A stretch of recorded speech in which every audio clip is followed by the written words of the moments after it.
21st of April. I'd like to now open the meeting with the Lord's Prayer. Our Father, who art in heaven, hallowed be thy name. Thy kingdom come, thy will be done on earth as it is in heaven. Give us this day our daily bread, and forgive us our trespasses, as we forgive those who trespass against us. And lead us not into temptation, but deliver us from evil. Amen. Okay, leave of absence, apologies, no, I think we're good to go. We will note that Mr CEO is away on leave. Welcome, Acting CEO Aaron Meehan. Thank you, Aaron. And Councillor Duff, can you please do the recognition of traditional owners? Thank you very much. Thank you. I'd like to acknowledge country and the land where we meet this morning, the Waka Waka land, and acknowledge the elders both past, present and emerging. Thank you. Thank you, Councillor. Are there any conflicts of interest to disclose in relation to today's agenda? If not, we'll move on, but again, feel free to put your hand up, councillors, if you discover something throughout the course of the meeting. Councillors, there's a few items that we're just going to need to move on the agenda. So we have two late agenda items, 5.14 and 5.15, and also 7.1 talks to animal management, which will have an impact, I guess, council's views there will have an impact on the fees and charges schedule. So I'd like to move a procedural motion that 5.14 is escalated to be addressed after 5.8, 5.15 to be addressed after 5.9, and 7.1 to be addressed after 5.3. I'll move that. Do we have a seconder? Councillor Potter, thank you. We'll go to the vote. Those in favour? Carried unanimously. Thank you all. Council Committee 5.1, adoption of Council's revenue policy for 23-24. It's at item 5. We'll go to the officer who drafted the report through you, General Manager Jarvis, if we could, just for a quick overview, any updates, changes to the previous policy. Thank you, GM. Thank you. Thank you. Through you, Mr. Mayor. The revenue policy stands as originally presented, just with the one amendment there requested or moved by Councillor Potter, or requested by Councillor Potter, and that's in section 3.3, concessions for rates and charges. And the addition is that the organisational group must demonstrate how it will directly benefit the residents of the South Burnett region. And that's the only addition to the policy. Thank you, Mr. Mayor. Thank you, General Manager. Councillor Potter, well, just before we go to the motion, you comfortable with that wording in relation to addressing your intent? Thank you. Yes, thank you, Mr. Mayor. Okay, well, let's get the motion up. We've got a recommendation that that the committee recommends to Council that the South Burnett Regional Council Revenue Policy 23-24 Statutory 005 be adopted as presented. As amended, As amended. As amended, yes, thank you. As amended, we'll just change that. Okay, do we have a mover? Councillor Potter. Seconder? Councillor Duff, thank you. Speakers? To the vote, those in favour? Carried unanimously, thank you all. 5.2, adoption of Council's investment policy 23-24, statutory 009. That's at 12. We'll go to you again. Thank you, GM Jarvis. Thank you. Through you, Mr. Mayor. Again, this policy stands as originally presented, with the only addition there to the policy is the inclusion of brokers or dealers in going and sourcing better interest rates for our investments as an option. That's the only addition to the original policy. Thank you, Mr. Mayor. Okay, and General Manager, we're entitled to do that under the regulations, are we? Okay, so it's in compliance. We certainly are, and they're guided by an investment policy when they seek that as well, Mr. Mayor. Very good, thank you. Okay, committee recommends to Council that South Burnett Regional Council Investment Policy 23-24, statutory 009 be adopted as presented. Do we have a mover? Councillor Duff, second Councillor Potter. Speakers? To the vote. Carried unanimously, thank you all. Okay, 5.3, rates modelling inputs at page 20. Do we have an officer to lead this one, Mr. CEO? General Manager Jarvis, thank you. Thank you. Through you, Mr. Mayor. These concepts here have been, in this report, have been brought to Council as a result of several workshops the Council's attended with our consultant John Perry with his rates modelling. Now you'll see that the parameters that we actually did the general rates on was a 3.6% general rate increase as per our recommendation to council there that we would model our budget, but the rest, there are options here that was discussed through the workshops that we've brought back to council seeking some direction in which way council would like us to go forward and model for our budget.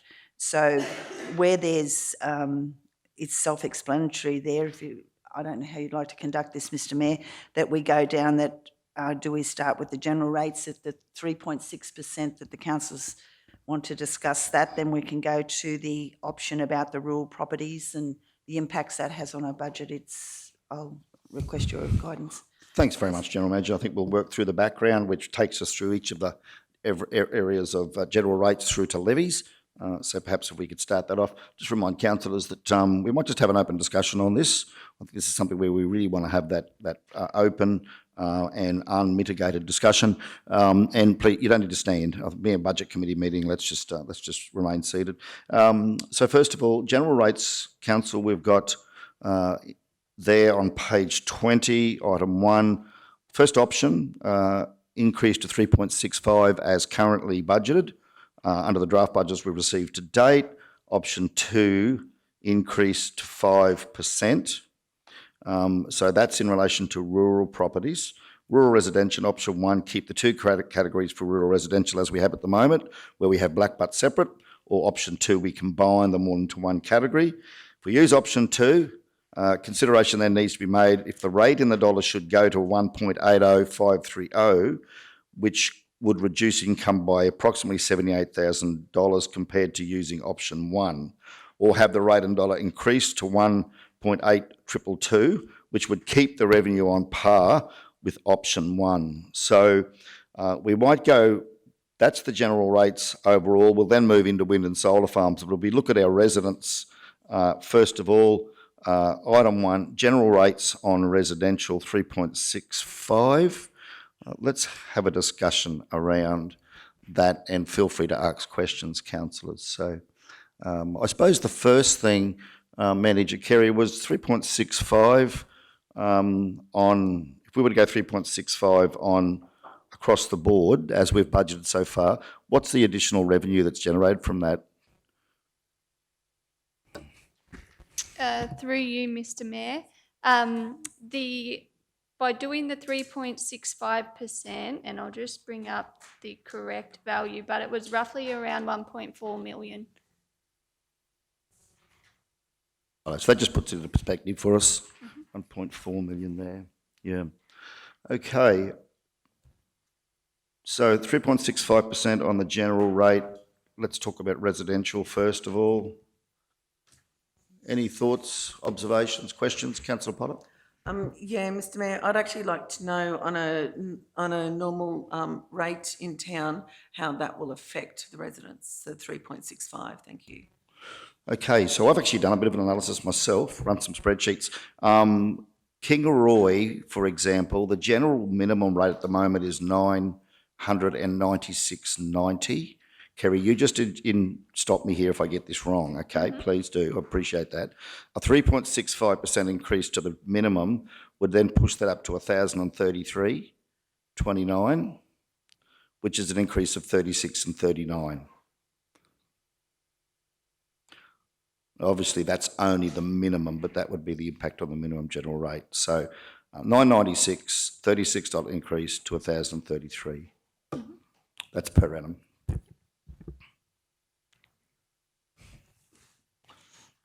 Excuse me, Mr Mayor. Oh, sorry, Councillor Erkins. Yeah. Is it possible to have what that would be for the other towns? So the minimum general rate, as I understand it, Is the GM same Jarvis, across? is across the whole South Burnett. Yes, Okay, correct. so I'd rather see it on the average. Yeah. Yeah, through you, Mr Mayor. So from the workshops done with me, Perry, roughly that 3.65%, the medium, so your 50% of residents would roughly go up anywhere between your $40 to $50 over the towns. Per half year, Per year. per year. Yeah. So it'll be a $20 increase in there. Yeah, anywhere between $25 20 increase. to 25, roughly, yeah. And that gives us 1.4. Would be 1.2. 1.2.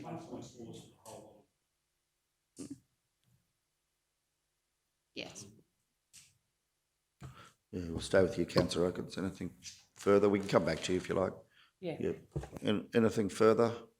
Other councillors, comments, thoughts and views around the 3.65? Yeah. Councillor Excuse me, Henson, Mr. Mayor, thank you. through you. Yeah, the 1.4, through you, Mayor.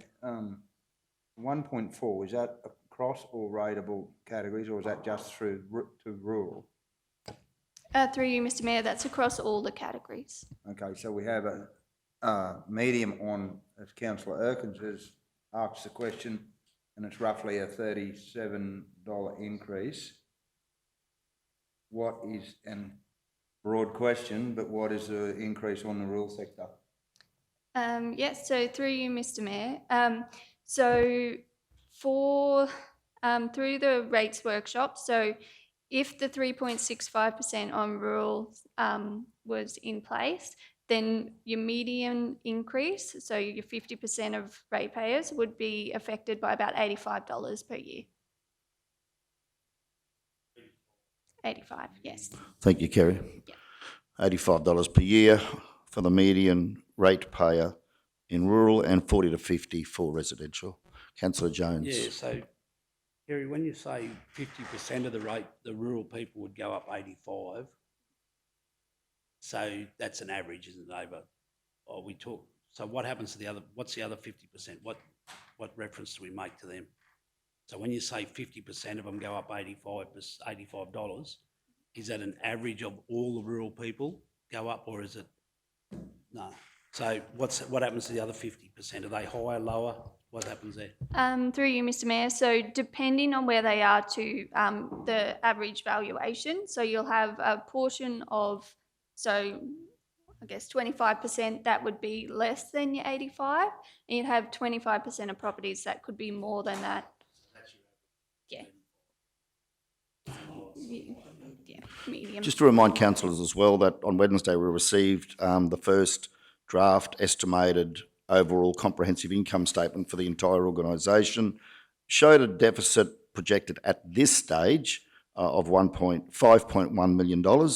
And just remember that $1.4 million has already been built in as that $5.1 million deficit.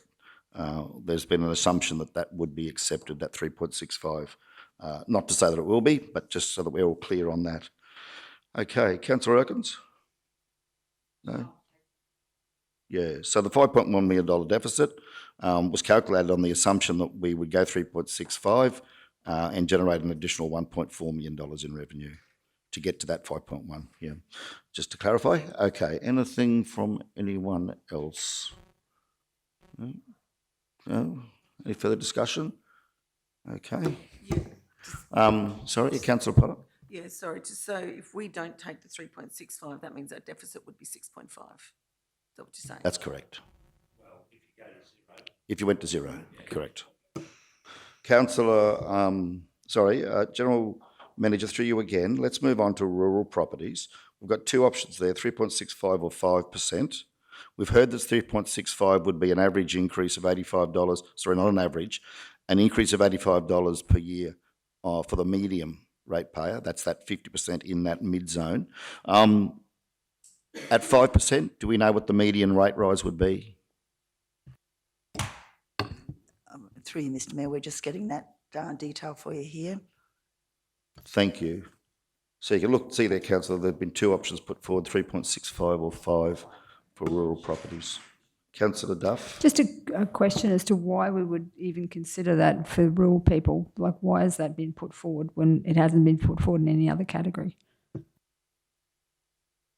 Probably just for an option for council to consider. Councillor Henson? Through you, Mr. Mayor, Councillor Duff, when we had Mead Perry here, that was a figure that was bandied around then, 5%.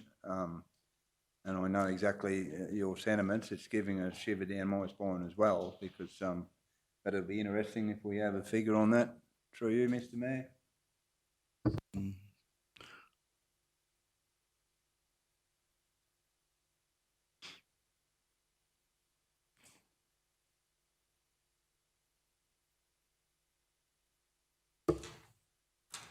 Okay, councillor Erkins.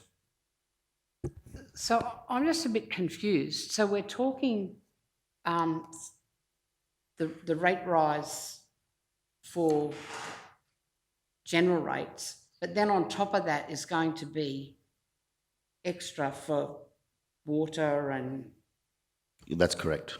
Yeah, so we're just dealing with general rates at the moment, which applies to the property valuation under 3 different categories.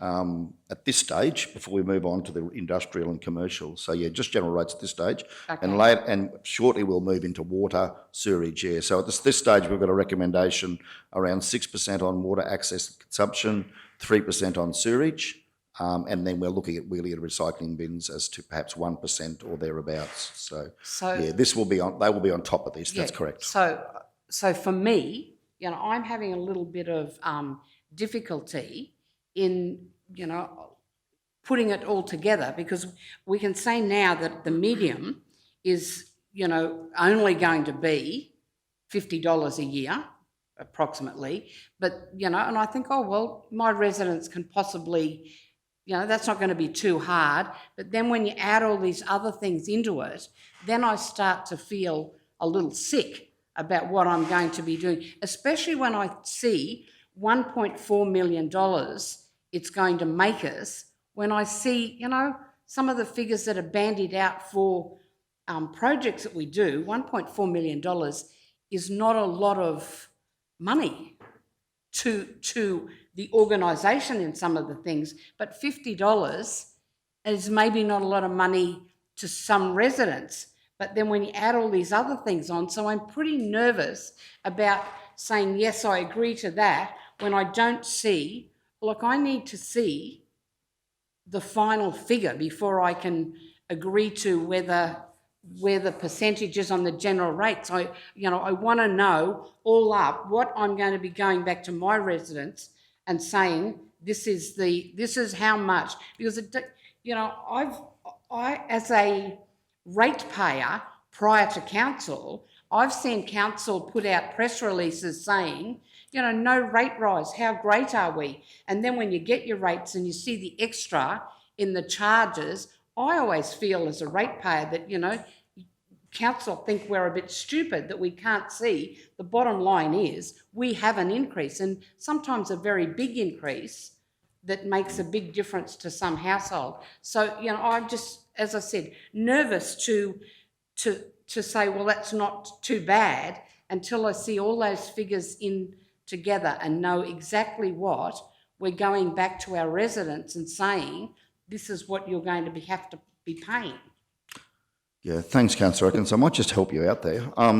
So first of all, I just want to clarify that in previous years where we've gone out to the community and said that there's going to be no rate rise or a 1% rate rise, we did make it very clear in our media releases that that was only on general rates. And in big letters beside that it said, however, water, sewerage, levies have increased. The media might take it and headline it as no rate rise, but please don't listen to the media. Look at what council issues as its publications. Can I just clarify, Mr. So we weren't trying to... No, can I just clarify? I'm not actually speaking about this particular council at this particular time. I'm speaking of prior experiences. So I'm not talking now or anyone involved here. I'm just talking, generally. I'm going back over years, and the perception is sometimes put out, but the bottom line is, for residents, is the bottom line is the bottom line. What's their increase going to be? And that's what I would prefer to be speaking on. I understand that we've got to do it bit by bit, but I don't want to agree to a percentage on general rates until I know what the bottom line is going to be for my residents, who basically are going to be the ones putting their hand in their pocket and paying this.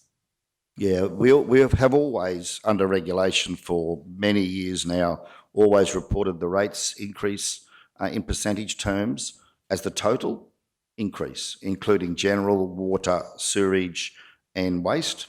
So we're required by regulation to do that. So, for example, there was a year where we said, look, zero general rates increase. However, the overall rates increase will be this percentage. and we're required by regulation to report that. So we always put that as the first figure. But in answering your question, I can help you out there. So I've run some numbers, and Kerry, please stop me and put your light on if I do stray here off target. But so at the moment, if we just look at what's been proposed, a 3.65% general rate rise would increase the minimum by $36. That's the minimum. That's not the median or average. It's just the minimum per year. These are all per year. The waste levy increase of 6% would be $10.47. If we hold the rescue and evacuation levy at $5, no increase. If water consumption goes to $1.75 for Tier 1 and you use 200 kilolitres per annum, let's make that assumption, then that would be an extra $26 in water consumption. The water access, if it was to increase by 6%, would go up by $41.70. The wastewater increase of 3% would go up, that's your sewerage charge, by $22.83. If we take the 1% on the wheelie bin, it'll be $1.81 per year. And if we took the 1% on the recycling bin, it'd be 70 cents a year. So when one totals all that up, all of those recommended increases, if we adopted those as mentioned, would be $140.15 per annum. That's assuming that you are on the minimum rate. In other words, your valuation is under the minimum. And secondly, that you were to use 200 litres of water, kilolitres per annum, and that you were receiving curbside collection. So can I ask, of our residents, what percentage are under or at the minimum rate? Kerry, can we answer that one? Through you, Mr. Mayor. That one I can have a look. Basically, it depends on categories and what towns they're in. For instance, ones like properties in your villages, you're looking at roughly about 90% are on that minimum general rate. If you're looking at, say, Nanango residential, around 11% are on the minimum general. Wandai is roughly 28%, Blackbutt's 2%, Kingaroy's 7%, and Mergen's 35%. Rural residential is roughly about 22%. So it sort of varies across all your different towns and categories. So the majority of our residents would not be in the minimum rate. So, while we're talking the minimum rate fee, the figures that you've got, and thank you, Mr. Mayor, for them, but the bottom line is the majority of our ratepayers are paying more than the minimum rate. So their increases, that $36, would be higher than what we're quoting here. So when I'm thinking $36 is not too bad, only 11% of the residents in Nanango are on that minimum rate. So 9% are going to be paying more. Yeah, and so what we're saying there is that, well, I guess what I'm saying is $140 is really the starting point. That would be the minimum increase, assuming that you had curbside collection and used 200 kilolitres of water and had a 20 millimetre pipe, then that would be $140. If you're above the minimum, it would go up from $140 to $160 or $180, or whatever it is, depending on the valuation of your property. So I would be interested to see what, when you get into that higher price bracket, and when you said like in Blackbutt, only 2% are on the minimum rate, so that 98, so there'll be some people in Blackbutt on those higher price ranges that their rate, I'd be interested to see some of the higher valuations, what their increase would be, because just because your property has gone up in value does not mean that your income has gone up in value. And a lot of people who have been there a long time, values have gone up, but their cost of living has also gone up, and the income, if they are retired, is quite possibly not. Councillor Potter. Yeah, thank you. Thank you, Mr. Mayor. Look, just wondering, along Councillor Erkins's discussions. I'd really like to see in each town how much it will be for each particular town, and also for the rural areas. But also with regards to the rural properties, there's no way, I just don't believe we could ever do a rates increase of 5% when everyone else is getting a 3.65.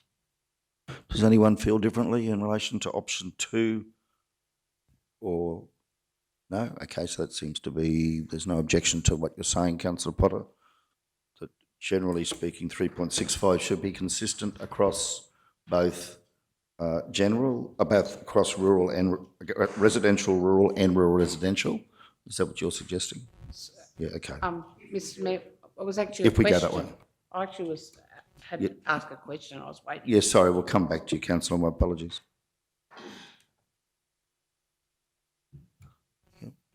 I'd actually ask a question about what those the ratepayers in the higher valuation bracket, what their increase would be. Okay. Manager Carey, do you want to take that on notice? I think that's probably going to be a fairly detailed calculation. We'll leave that one with you, hey? Yeah. If you get the information, put your light on, let us know if you do come across it. Thank you. Councillor Shoemaker. Thank you, Mr Mayor. I was just reading over some of my notes and just recirculated the presentation from the last workshop we did to all councillors if you would like to take a look at some of that finer detail that we workshopped. This is always a gut-wrenching decision. This is never an easy decision for council. And every budget that we've done, I think we've all turned ourselves inside out over this decision. This is, though, just looking at some of the reasons or thinking behind why I supported this decision when we started modelling it, was along the time that, at the time of the workshop, inflation was tracking at about 7.8%. We had projected, we'd modelled that council's expenses were around $80 million a year, and we were projecting a modest increase of 5% to council on council's costs. If we had to find 5% of council's costs, we needed to raise $4 million worth of revenue.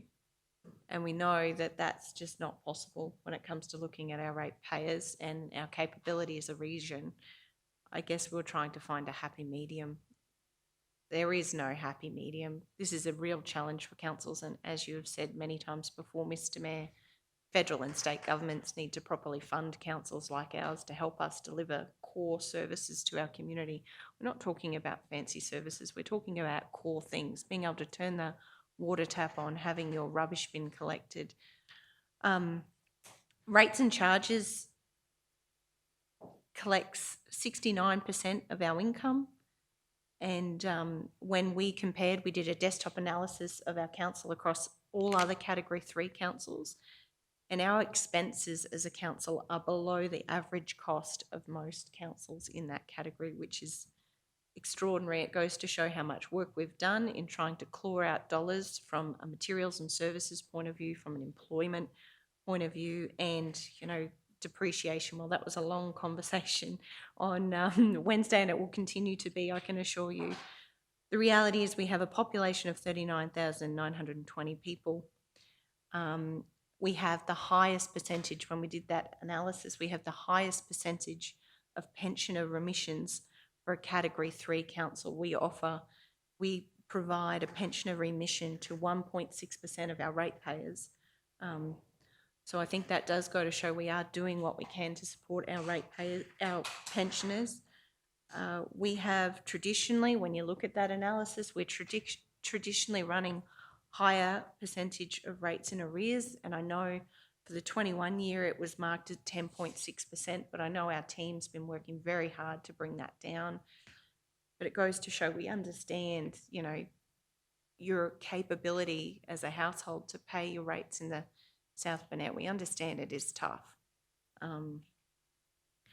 This is never an easy decision, but I think based on the comprehensive analysis that we've done, I think the really deep dive in terms of doing what we can to support those who are most vulnerable, our pensioners in our region, and still maintain our core quality services and that 10% discount. Because if you look around, a lot of councils are actually reducing that 10% discount quite significantly. I'm comfortable with how it currently sits. I'm not comfortable with the 5% for rural ratepayers. I'm a rural ratepayer myself. I certainly recognise the challenges with current feed in the paddock diminishing. I think it's going to be a really tough year ahead for our rural ratepayers. Consistent failed crops. Some are doing well, but there's a hell of a lot not doing well at the moment. Yeah, I don't have a magic wand or the solution. There's no money tree out the back, but I feel this is based on all of the work that we've done, and I just wanted to assure our ratepayers that it has been a comprehensive analysis. It hasn't just been a thought overnight. But I will follow my colleagues, the advice of my colleagues. Okay, anything further while we're on the rural? I'll go into rural res now. Two options there. We worked through this in our workshop with John Perry. We can keep the two categories as we currently have, with black butt separated off on the basis it does have the higher average land price, or we can combine rural residential into one category. If we do that, then the rate in dollars stays where it is, then we'd lose $78,000 worth of income. However, if to recover that $78,000, we'd need to increase the rate in dollar from $1.80 to $1.82 approximately. I suppose the first question through you, General Manager Jarvis, to Kerry is the current budget deficit of $5.1 million, does it assume that we stick with option one on rural res? Through you, Mr. Mayor, yes, it does. So basically that 5.1 was just built on a 3.65% overall increase. So any of these options will be additional or less income to that deficit. Thank you, Manager. So if we were to change that assumption and combine Blackbutt into the pool, bring back Blackbutt into the pool, then we would, that $5.1 million deficit would increase by $78,000, okay? Or we would have to increase all the rural res up to $1.82 on top of the 3.65%. So that would be that rural res would go up by greater than 3.65%. Okay, Councillor Potter? Yeah, I'm just looking at the email that was just sent through from Councillor Shoemaker, and at the moment it says that our rate in the dollar for rural res is 1.84360. So I'm just wondering why we would be adjusting the rate in dollar. Through you, Mr. Mayor. So as part of the rates modelling, so yes, our current rate is at 1.84. However, because we're now in the second year, remember each year we then have a look at the fact that we average our revaluations. So it always then, the rates in the dollar then always get adjusted as part of that to make sure that, you know, if we were trying to collect $3 million from, say, rural residential, when we went to the next year and the effect of those increases gets one more year closer to being fully in effect, that we change the rates in the dollar down so that way we're still getting $3 million as a base, and then we put our increases on top of that. So that's why they are slowly going down. Thank you, Manager. Okay, so we're probably seeking some feedback here, councillors, as to whether I guess there's really three options there. Through you, Mayor. Thank you, Councillor Kerry, Jones. the medium for the rural res at 3.65 average increase. What are we talking there?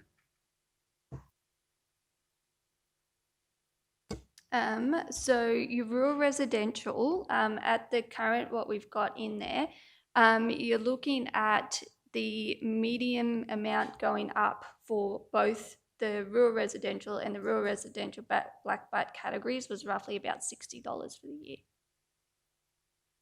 Yeah.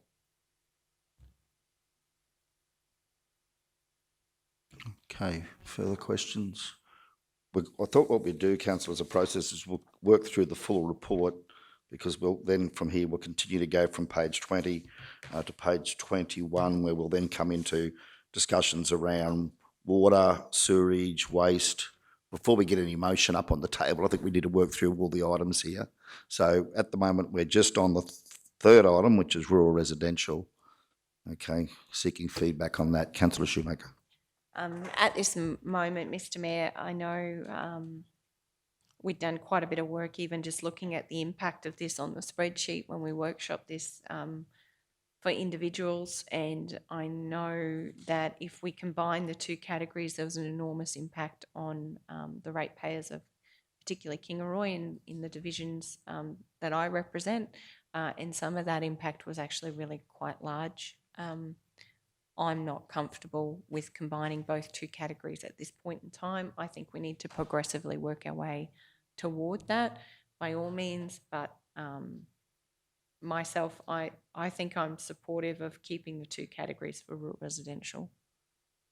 And I'd be concerned about losing that income if we did, that we'd have to raise that somewhere else, that $78,000. Further views on rural res, one or two categories? Councillor Jones. Yeah, look, Blackbutt and that southern end, the Nango and all that is considerably made up. They're the second largest rate base, apparently, according to what my figures tell me, to Kingaroy.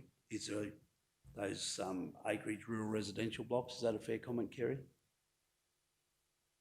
So with Blackbutt, and it's been acknowledged in the chamber this morning, and I guess only referring to that because they're the people I represent. With the land values and all that sort of stuff, I think we need to, look, I don't know where we go. I haven't got, my agenda's in the bloody car, so I've got to go back out and get it in a minute.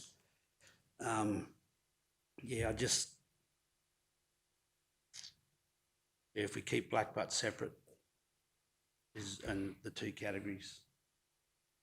Excuse me, Mr Mayor. I've just printed out for myself that workshop that we had on the rates. Is it possible that we can just have 2 minutes break so I can pick that up, and maybe Councillor Jones might like to get his agenda? I find it, I've got it here on my computer, but I find it difficult to work between the two. Can I just slip out and grab that? Yeah, slip out and grab it now. Would anyone else like me to give them a copy, the workshop figures?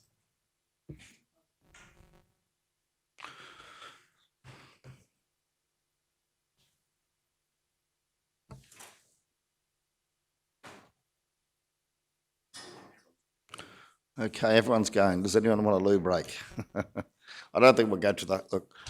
Look, how about we do take a short break on this? What do you think, Mr. Acting CEO? Cup of tea and come back in 5. In fact, move that we adjourn for 5 minutes. Councillor Henson, second. Those in favour? Okay, we've got 6 votes. That's enough to carry. Thank you all. We'll be back in 5 once we've had a cuppa, a loo break, and we can get those reports. Thanks, guys. The meeting. Do you have a second to Councillor Henson? Those in favour? Carried unanimously. Thank you all. And we'll go to Councillor Erkins. Thank you. I just got it. Mr Mayor, I attended this meeting and I really didn't at that stage understand that that was really the only discussion that we were having prior to it coming to a council meeting. I also understand that these guys that conducted this are the experts, and they have given us the advice on how we keep our council running and achieving the best outcome with that we need rate increases to be able to do that.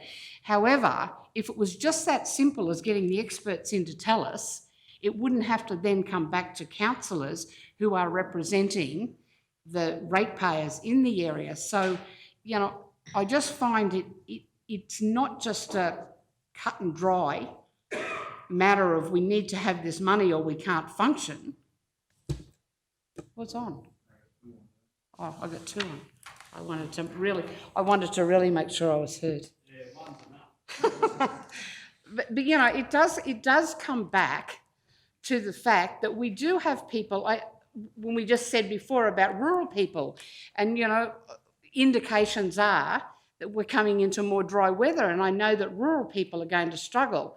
However, I had the television on yesterday morning where it said that if you're unemployed, you are surviving on $300 a day. So, you know, a week, $50 a day. So some of our residents, that is what they are surviving on, and they're struggling to pay their rate. So, you know, I know that I have to keep that in mind when we're sitting here talking about things. And if it comes down to, you know, how we're going to do it, I don't know. I'm not an expert, but I just know that my community elected me to try and put the best forward for them. And I know that the rural residential residents, especially of which my division is made up, of a lot of people on rural residential blocks, and a lot of them struggle. You only have to go for a drive around some of those areas to see how tough they're doing it. So I know that's not really an argument to put forward as to why we have to do something, but it's probably an explanation as to why I feel so reluctant to accept increases. Okay, thank you. Well, we're still on the rural res one. Councillor Shoemaker's indicated that, and Councillor Jones, I think that option one, keep the two categories for rural res, and they would then see a consistent 3.65% increase or whatever increase council adopted, or that would rank, whatever increase was adopted would remain then consistent across all three categories of res, rural and rural res. Is there anyone that has an issue with that? We're not saying 3.65 there at this stage. We're just saying we won't take that second option. Keep the two categories. Councillor Jones? Look, again, looking at the figures that come out of that Mead Perry workshop, Blackbutt's rural residential rate in the $2.07, and they're paying $1,786 medium levy compared to everyone else's $1,349. I struggle to sell that to the people down there. They come to me all the time and they hound me and they say, what do we get? We don't even get a bin. We don't, all that sort of stuff. We just want roads, whatever. Look, and I'm happy to have the conversation with them as I do every year when it comes to rates, but this is what they throw at me. Why are we paying so much more? And we've had this conversation before. I just don't know, and I'd be guided by our wonderful accountants and financial staff that we have here. Whether there's, I just don't know. And I'm only, again, I'm not trying to be biased simply because I represent that area, but it's a simple fact that the second highest rate base in our South Burnett region is rural residential, and Division 1 and 2 contribute the largest portion of that. I don't know how you even that up or square that up. I don't know. Or is there any opportunity for that? And my apologies, I missed the Mead Perry workshop. But yeah, and as Councillor Shoemaker said, I'm more than happy to be guided by people that are in this room. But I just wanted to highlight that there's a $400 discrepancy there in the medium levy between the rest of the rural residential and Blackbutts. Yeah, so we've got Blackbutt sitting at 1832, all the other rural res at 1400. That's the median levy. So there is a $400 approximately difference in the median levy between Blackbutt and all the others. Obviously, if we were to then put everyone at $1.80, 530, 1.80530, as shown on page 14, then we'd have the median would come to 14. The median would change, but it would be consistent across all townships or villages for rural res, but we would see a $78,000 loss in revenue. Mr Mayor? Yes, Councillor Erkins. One of the things that I struggle with is how we charge a different percentage for each town. So I'm assuming that that's where we're coming from with Councillor Jones, but it's not only for the rural residential, it's also for the residential. And, you know, because of valuation in some of those towns is a lot less than it is in other towns, my thoughts are the reason it is like that is because it is, because it's not valued as much, that's valuations are based on a lot of things. And, you know, one of them is the fact that in smaller towns, you don't have the same services you have in the bigger towns. So I always struggle that as a council, we appear to be saying, let's make things even, let's put the rate and the dollar up for those places that are valued less to make it even. But the bottom line is it's not even, because if it was even, we would have in the smaller towns a big shopping centre, a dentist, a doctor, be looking at a 50-metre big wide pool. But, you know, that's not what happens. So the bottom line is that when people come to the area and choose where to live, they choose it based on what their priorities are. And if their priorities are for those better services, they probably move to one of the bigger towns that have more services. So I fail to understand why our rating, why we adjust the rates to make them pay the same amount of rates. If you live in a small town and you don't have those services, you should not be paying the same rates as you do when you live in a place that's got better services. I just find that very, very difficult to understand. If someone can explain why we actually do that. General Manager Jarvis, thank you. Thank you. Through you, Mr Mayor. There's probably two questions there, Councillor. This is the different categories or the cent and the dollar consequence of your amalgamation. Many councils were, with the forced amalgamations in 2008, they actually combined all of their rating. They took the opportunity to accept the pain straight from the start, and they amalgamated all of their rates and did the one general rate throughout their divisions. This council has chosen not to do that, and part of the rating category or strategy, I beg your pardon, that we have scoped on behalf of council as a request from this current council is that that the categories are indeed over several years brought into the one rating category. Well, it was based on fairness was the task that we were given to try and bring them all down to the same level. So that's the bit that I don't understand. Why should it be at the same level? If you live in a town that doesn't have the services, and I understand that not all those services are council services. However, that's how the valuation is worked out. That's why people move to places based on their needs. So I just don't think that we should have a rating system that says if you live in a house, whatever, whose value is less than another house that's in a higher value, why should we adjust our rating system to make them be paying the same rates? Because it's not the same. The reason a valuation is higher is because it's worth more. And one of the benefits of buying in a cheaper place or a place that doesn't have the same value, you really should be the fact that while you don't have the same facilities, you don't pay the same rates. Councillor Shoemaker. Just want to confirm, it's my understanding if you've got a valuation that's less, as you say, Councillor Erkins, then you pay a minimum general rate versus somebody who has a valuation that is higher who would pay according to that valuation. So if you have a property that is valued less, as you say, it is my understanding that you pay the minimum general rate. And that is standard across the region, no matter where you live. If you live in a property where it is valued higher, and please correct me if I'm wrong, then you pay based on that valuation.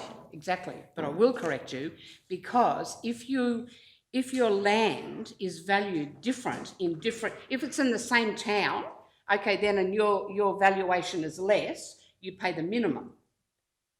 in Nananga, or in Blackbutt, let's use Blackbutt, because 98% of their valuations don't give them the minimum rating, but they don't get the same services as you do if you live in a bigger town. Valued higher.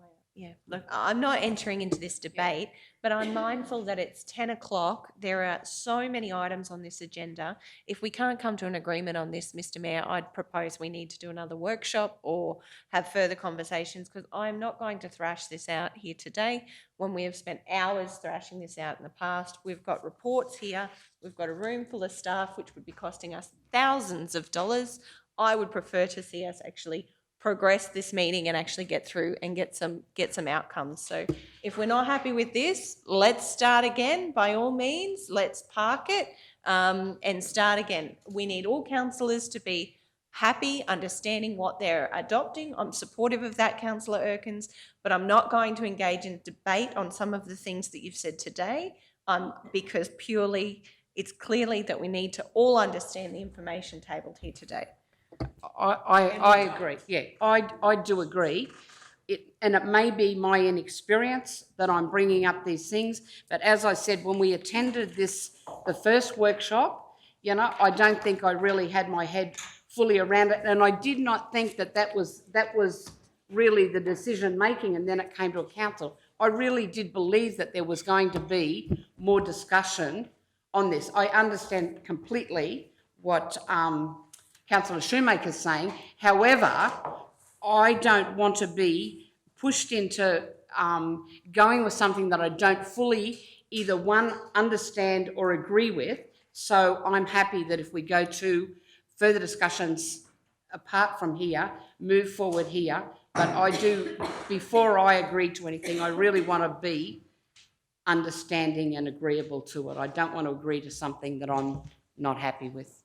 Oh, look, you know, our process in terms of workshops and meetings is absolutely at the discretion of council. So, you know, if council is, if the will of the committee, of the council is to have further workshops or further discussions on the rates issues, I'm sure that our CEO will help us facilitate that. So it's really in our hands. So any further discussion on rural res before we move on to wind and solar farms? Councillor Potter? Yeah, thank you, Mr. Mayor. Look, just looking at this, option 2, when you look at the second option 2B, as it were, where it's got the two categories to have the rate in the dollar at 1.8222. So am I on the understanding that that means both those categories, both rural res and rural res Blackbutt, would both be on the 1.822?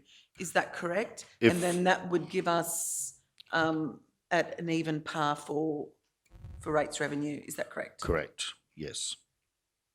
Except If option 2 was adopted, if the second part of option 2 was adopted, then yes, you're correct. I like the second part of option 2 then, Mr. Mayor. Okay, all right. I would not support the second part of option 2 because when we actually looked at the impact on ratepayers here in Kingaroy, you were talking hundreds and hundreds of dollars increase on their rates. When we actually did that spreadsheet, if we're to do it in one whack like that, you're actually talking about hitting your residential ratepayers here in Kingaroy, who are already contributing, might I add, something like 40% of our income is generated from Kingaroy, might I add, and we are talking about properties that are paying top dollar to buy that property, might I also add, and people who aren't, you know, flush with cash despite what people might think. So I'm not comfortable in making decisions that are going to impact families and households in one area of the community because of some of the bias that I've heard here this morning. Mr. Mayor, would like to propose that we lay this item. I'd like to move a procedural motion. Council, before we do that, can I just caution council on that? We've got a number of options to still work through. We've got our water, sewerage and waste guys waiting for some guidance on this. So if you want to take everything off the table... Mr. Mayor. Well, Half of our councillors weren't there. Okay. All right. Look, it's up to you guys. Go ahead with your procedural motion. Well, Mr. Mayor, by all means, I'm happy to listen to you, but we don't have Mead Perry here doing the figures in front of us. I think the decisions that we're making, there were people absent from the workshops that we've had. I don't understand. We could wrestle this for the next couple of hours, but I can't see us coming to any resolution here this morning. The council, I suppose before we go there, we're just having a discussion, so let's keep it fairly open. Are councillors happy to go back and reset, have a whole thing or do you want to have a look at waste and water and sewage today or not? I think we need, at least let's consider that. Through you, Mr Mayor, but you tried to have a conversation there before this conversation, so can I ask you to finish what you... Oh, no, I was just going to warn council that our staff are sitting here looking for some guidance, and that was the recommendation, that we give them some guidance around these percentages. So, yeah, we can do that, but if we do it, we're going to have to still act with a reasonable degree of timeliness, because these guys have to go away and put budgets together, cash flow forecasts together, and I can see GM Jarvis there feeling quite stressed. So I just want to make that aware that our finance team will still have a lot of work to do to put all that together. So, but look, yeah, it's really up to the leave of the meeting, but just be aware of the implications for our staff. But Councillor Mr Mayor, I think it's a very, very important decision. It affects all our ratepayers, it affects all our staff. We had one budget, we had the expert come in for one meeting. Can we confirm how many workshops we've had? This is not the first discussion this has happened. We've been discussing this since late last year. Well, I think I've attended one workshop. Well, I can with this assure you guy. there have been workshops and briefings that have been held since we brought down the actual budget committee meeting agenda, like that we were going to have budget committees back in October last year. We've started these conversations. They didn't just fall from the so sky. I don't think we've ever had one, and I don't think I've missed one. I missed one meeting that's been here. I have never had a full understanding. I remember that we had this guy come and tell us what was happening. I understand that he was the expert brought in. That is the only meeting that I think that I have been to where it was actually put out in this format. I know we have had different departments come in and speak to us, but I personally would rather go away, come back and have it just purely based on what's happening here altogether, so that I have a better understanding. So that sounds as though laying it on the table, as Councillor Shoemaker suggesting, may be a wise thing to do. If you want to have another workshop with John Perry, yeah. Now, Councillor Duff, you've been sitting there very quiet. You had your light on. Did you want to add anything to that? Oh, Before just we, on before the we consider the procedural motion, then we'll go to that. Thank you. well, just on what Councillor Erkinson suggested, that would be like trying to get that, change those valuations. Like when we were, as General Manager Jarvis said, when we were first amalgamated, there was an opportunity to have the same rate in the dollar for all residential, but we decided back then, and we've continued to do it, and I've prosecuted the argument because, like, for example, Mergen pays like over 3 point something rate in the dollar because their valuations are low and Kingaroy's are higher, but we've come to a general consensus over many, many years that we tried to get it so that Kingaroy, Mergen, Wandai and Nanengo and Blackbutt were all paying sort of a general amount of money because we believe that their services, I know you're saying about driving different places, but generally what the staff do is about the same in most of the towns. So that's why we landed at that. To change that is a massive shift. We would have to go, consider banding, where you had like a, what your valuation was in a town, like $100,000 in Kingaroy and $100,000 in Mergen, for example, you would band it. But that, we talked to Mead Perry about that, but it's a whole massive shift and everybody would change drastically. So I think that, like that, and you did mention that, and we did discuss why we've kept it like that. Yeah, you'd have to go back to the very beginning to get to do it any differently. It would be a massive shift. So I think we're probably too far advanced to go back to trying to get banding and stuff happening, because we've been trying to consider that for many, many years. So I'm keen to just probably progress it as we stand today rather than take it back to workshops.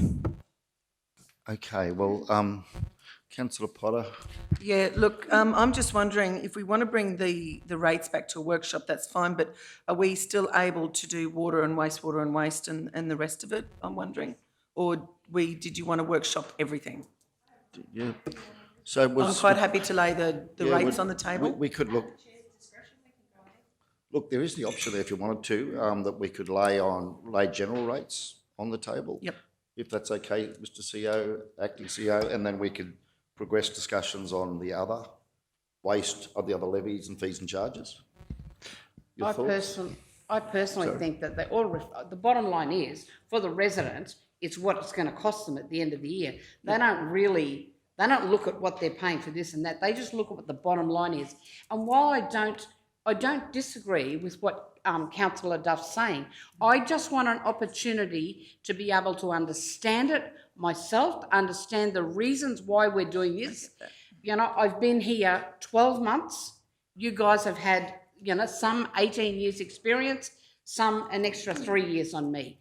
You know, this is my, you know, I just want to be able to understand what I am agreeing to, what I'm disagreeing with, because I want to be able to go back to my residents and justify the decisions made. I want to explain to them that we have made, and we have discussed it fully, and what we've come out with is the best for our residents. I'm not saying at this stage that I'm against it, but I want to be able to understand it, and I don't believe we've got the time here to be able to do it. I understand that, but I do think it all is in together. The bottom line is, for our ratepayer, it's what they are paying at the end of the day.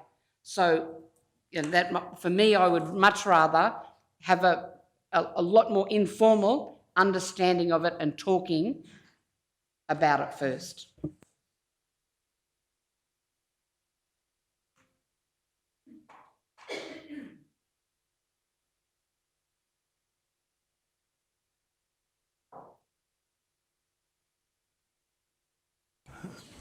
Okay, so what we might look to do, I think, is work through the other elements. We have got staff who've come to do that today in relation to waste, sewerage, water,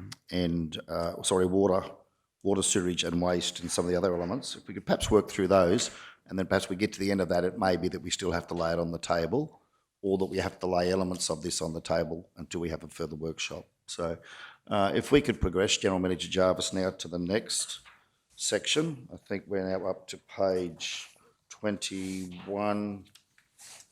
Are we? Yeah, I think, sorry, we're at wind farms, aren't we? Yes, thank you, Mr. Acting CEO. So bottom of 20, our wind farms. Manager Kerry, did you want to give us a quick overview of that? And then we'll go into coal mines. Thank you. Yes, thank you. Through you, Mr. Mayor. So another option that we discussed in the rates workshops was to combine the current categories that we had for solar and wind farm into one renewable energy category. And then, depending on where council would like to go, Mead Perry had suggested, based on I guess having a look at how other councils that were rating renewable energies was doing the groupings for how many megawatts was generated for each of those based on a number of, so a factor of the rural rate. Like your 400 megawatt generation being at 20 times the rural rate, and then your 100 megawatts at 5 times the rural rate, 50 to 100 at 4 times the rural rate, and under 50 megawatts at 2.6 times the rural rate. So just trying to provide some cents in the dollar there for each of those different categories if we were to combine them into one. So, councillors, do you want to have a discussion on that, or will you prefer to have a workshop on that as well, so we can make sure everyone fully understands the impact of that change? Councillor Potter? Yeah, I actually would like to know if we're receiving any income from any of those places just yet, because knowing that the wind farm is up and running and knowing that it has been running for a while now. Just go to GM Jarvis for her advice on that matter. Thank you, GM. Through you, Mr Mayor. No, councillor. We've been negotiating with Department of Natural Resources there about leasing, having the wind farms leased off, and we've also been negotiating or contacting or collaborating with Western Downs as far as what their rating strategies are with regards to wind farms. But to answer your question, no, we're not receiving any revenue currently. Do we get back pay on what we haven't got? Let's move on. No, we don't. So let's move on. So what we're saying there, just so everyone understands, we don't get paid any rates for the areas associated with the actual turbines. What's proposed here is that we increase, at option 1 at least, that the rate in dollar is increased to be a multiple of the rural rate. So for the bigger generators, 20 times, you can see how it scales down from 400 to 100 to the 50 to 100, and then under 50 from 20 times the rural down to 2.6 times the rural rate. So what I guess John Perry was suggesting is that because we're not in a position to be able to apply the rate based on a number of turbines or the area of turbines, that we'd have to go to rate the dollar based on the land valuation, depending on the number of megawatts generated off that site. So, yeah, your thoughts, Councillor Henson? Thank you, Mr Mayor. Through you, is it correct in saying that this model has been virtually done through Western Downs, because they, and I guess we all have been guinea pigs in this, but they have been leading the way on this, and I know in previous conversations over the last year or two has been a long waiting game on this, but is that a fair assumption? And they have it here in the Mead Perry on page 20 of 36. You'll see the Western Downs, just exactly how they've power station, gas and renewables there. Thank you, Mr Mayor. Yeah, that seems to be correct. Yeah, thank you. Okay, so there's nothing further on that. We might just keep moving along. Coal mines increased by 7.8% to match inflation. Any commentary on that before we go on? Okay, let's move on then to heavy industry. Some options there to consider. Option 1, base rate, 10% increase across properties identified. Or option 2, use the Mergen industrial rate in the dollars. So some options to consider there. Multi-unit dwellings, separate category for multi-unit dwellings.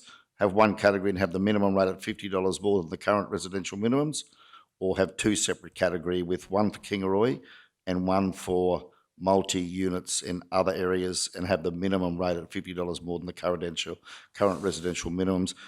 I think we're probably in a position in council where we want to move on to water, and that we can perhaps look to hold that over. We'll do that at the end, look to hold that over until we have another workshop on rates, general rates across all categories with Mead Perry, but we can consider that once we've worked through our water. So if we move on to water, we've got 6% increase proposed for usage and access. Just to put that into context, so at the moment, if you've got a 20 millimetre access pipe, then the access fee is $695. A 6% increase would increase that by almost $42, up to about $737. So that's about a $42 increase, $695 to $737. Water consumption would go to $1.75 for Tier 1, and that would, for 20 mil, and that would increase for most ratepayers if they were to use their 200 kilolitres under Tier 1. That would be an increase of approximately $26 per annum, from $437 to about $463. So that's based on the 6%. Any commentary on that before we move on to high volume? High volume water, there's a proposal there that we have three options. Option 1, we go 1.5% on high volume Tier 1 and 1% on high volume Tier 2. Option 2, Tier 1 at $2.02 to the same as commercial, and then 1% for high volume Tier 2. And option 3, increase high volume tier 1 and 2 by 6%. Any commentary on that? No, we'll move on. Wastewater, sewerage, 3% increase on sewerage charges. At the moment, our wastewater is $761 for first pedestal, which is for most of our residents. 3% would increase that to $784, which is about a $23 increase on sewerage. Waste there, we've got some options there. We're looking at 1% increase to domestic and Bunya Mountains, 3% increase on commercial, and with recycling, a couple of options. Leave it $70 per year, $75 per year, or just apply a 1% increase, which would be 70 cents, which would go to $70.70. With the waste management levy, 1%, one option would be to apply a 6% increase, which would take the waste management levy, currently $174.50, up by $10.50 to $185. So from $175 to $185, approximately $10 increase at 6%, or apply a larger increase because waste costs in 23-24 have had some significant increases in the contractor's space. Depending on where council lands with activities to provide at waste facilities and the end deficit incurred by the waste department, this levy may need to increase above 6%. Manager Darrell, did you want to give us some commentary around that and perhaps field any questions councillors may have around increased costs on waste and the challenges we're facing there? Thank you. Yeah, thanks, Mr. Mayor, and through you. So we'll get to that when we get to the operational budget, but in broad terms, all our supervision contracts fall due end of September, so I think it's the 1st of October. New contracts have to be in place, and with the changes to the Fair Work Act, we now need to be paying award rates for these people who are doing work for us, and that's going to significantly increase the supervision rates for all our supervised waste facilities, whether they're landfills or transfer stations. So obviously we can't go into contract, but some sites are potentially going up, $50,000-$60,000 a year because of that. So that's the first point. The other point, I guess, is around the waste levy, the state government waste levy. We are receiving, I think, about $55,000 less next year in the MS or municipal waste prepayment from the state, which is we have to absorb. And based off our figures for, I think it was to the end of February, I think we're about $90,000. We're paying back $90,000 more than what we're actually receiving for the state this financial year. So with that happening, with less from the state and more coming into landfill, it's having a compounding problem on how we're going to fund the state government waste levy. Well, thank you for that. And once again, as Councillor Shoemaker pointed out, when are we going to see a government in Queensland and at the national federal level step up on FAGS grants, on supporting councils with infrastructure and operational funding for providing core services to regional communities, whether it be the supply of water, sewerage services or waste services.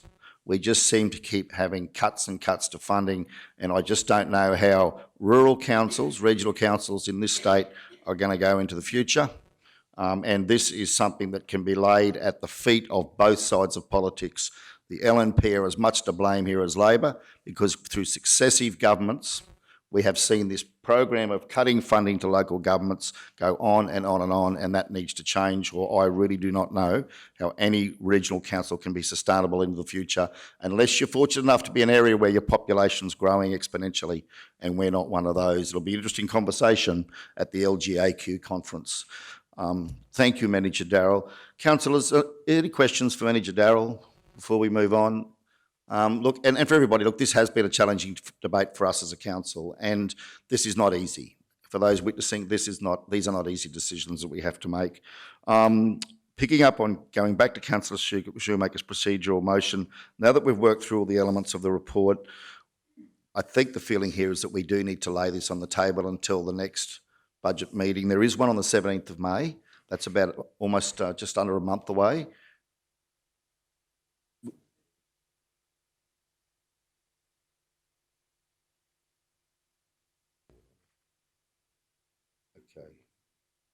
Okay. So, Mr Acting CEO suggested we could either look to give some guidance and direction today around water, wastewater and waste, or we could hold everything, lay everything on the table and move forward with a workshop to consider everything holistically and put it all together. Well, I'm thinking that's probably where you'll want to go, Councillor Erkins, is it? I do. I would like to be able to, put it all together. That would give a month to go through, and I would be, I'd be happy to meet with any of my fellow councillors who have a better understanding to walk me through some of this if they think they can explain it to me a little better. I'd be happy to do that. So, sorry, Councillor Schumacher, I know I sort of went away from your motion, but are you still happy to put up your procedural motion that we lay this on the table till the 17th of May, perhaps? I'll follow your lead, Mayor Otto. I'm not phased either way. I certainly understand Councillor Erkin's point of view, being that we all have been at this table as new councillors, and we did cop quite a beating in the community about any of the decisions we made. You do have to understand them, but I don't mind either way, Mr Mayor. We've had two workshops. I'm comfortable with the information that I've got in making a decision, but I'll be led by your direction and what you would like to do as the Mayor and the portfolio holder for budget. Thank you, Councillor. I think that all things considered, Councillor Jones, Yeah, look, your thoughts? in fairness, just on the water, wastewater and waste, they're a separate unit away from the general rate. We could set that and give these guys guidance on that today. And in reference to Councillor Erkins wanting to put it all together, when we have that general rates conversation, because I think the general rates is the major concern for the councillor to get her head around. In fairness to the water, wastewater and waste sections, I think that we could give them clear guidance today. And when we do have that conversation and Councillor Erkins wants that whole pool of charges, fees and charges and general rates, that will be there already set, and we can have that discussion and all that sort of stuff. I think we could possibly move forward with this wastewater. So if we're to go that path, just to clarify for everyone, just so everyone's informed there. So the figures that I did based on the minimum, this was Kingaroy based minimum, was an increase of $140 minimum, of which 36 was the general rate. So it's about $104 there, minimum increase from water, sewerage and waste. So if we were to give the staff some guidance to move forward with that, that's about what you'd be looking at, $104 increase as a minimum for most residential ratepayers. Yeah, and in saying that, Mayor, look, Darryl's just given us a good overview. And like you said, and Councillor, the whole lot of us, I'll throw this figure out, 80% of infrastructure across Australia is looked after by the local governments for state and federal governments, over 80%. And then they cut all the grant money and everything else, and it's getting worse. They handed out all this money through COVID and all that sort of stuff. Where's it going to come from? You know exactly where it's going to come from. They're going to make cuts from everyone else. And we've got to deliver the services that are expected of us at local government level. We deal with the people firsthand. Those fellows sit in a high tower and don't have to deal with anyone out here. They don't have to take phone calls or nothing, but over 80% of infrastructure in Australia is looked after local governments. Neither government respects the service or the job that local government do anywhere in Australia. So yeah, we do have a problem. And this is why it makes it hard. And Councillor Schumacher's talking about general rates, and I have said it every year I've sat here for budget time. Setting a general rate is the hardest thing you will do as a councillor, because it's very evident here this morning. Once you try and fix one problem, the problem goes to another section. And you will not keep everybody happy no matter what you do. No matter what you do when you're setting a general rate. You will keep this bunch of people happy because you've kept their rates down, but these people over here have to pick up the shortfall. So that's what you've got to keep in mind. This is the most hardest decision you'll make as a councillor, in my view. And yeah, so I'm happy to move forward with this water and wastewater, Mr Mayor, just giving them clear direction and yeah. We've got to cover expenses, and you know that's right. I got sidetracked a bit. So the expenditure forced upon us just with the waste, and the sites and all that, and the money that we're going up. We're having a $90,000 shortfall this year that we're going to have to pay the government back on waste levy. So these figures, we have to do this. Okay, Councillor Erkins has had a light on for a little while. Councillor Erkins. I think also, but what we have to take into consideration when we're given those figures is that, you know, maybe we do have to make other hard decisions, like do we have to have all those waste stations? You know, if we can't afford them, you know, that's maybe what we've got to look at. It's not just, I mean, I don't think we can keep coming back to our residents and saying, you know, we've got to have a waste station here. You know, maybe they are going to, well, it's like the businesses in Blackbutt, they're already having to drive to Nanango to bring their waste. You know, maybe more of the residents are going to have to do things like that. So, you know, I understand there are hard decisions to make, but that's why I would prefer to leave it all together, because I know water, you know, I think that's a big increase in water costs.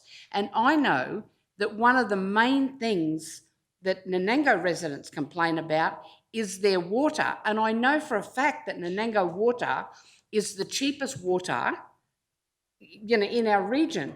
And I know when you talk about the fact that Kingaroy bring in 40% of the income, but Nanango pay a lot of water for pretty bad water that goes across the region. I understand that. I'm not arguing that, but I'm just pointing out that there are pros and cons for every decision. Thank you, Councillor. Okay, well, there's nothing further. Yeah, Well, okay, no, Councillor Duff, you haven't said much. We'll sorry. wrap this up soon, though. I think we're getting to the point where we want to So wrap it up. just on the back of what Councillor Erkins has said, that I had some thoughts about, like, we received a budget on Wednesday that predicted a $5.1 million deficit. Census data shows that 60% of our community are in the most disadvantaged group and are struggling with the cost of living. Council has offered staff a generous pay rise. I don't think we should burden our community with rate rises until we've done everything possible to find efficiencies, as Councillor Erkins has suggested. So I have a motion I wanted to propose, and it's a fairly long one, if that's okay. Oh, well, go ahead. That the committee recommends to council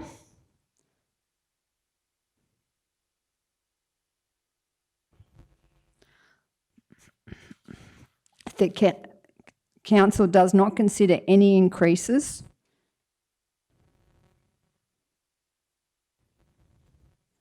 to rates and levies until council's executive leadership team has reported back to the budget meeting on the 17th of May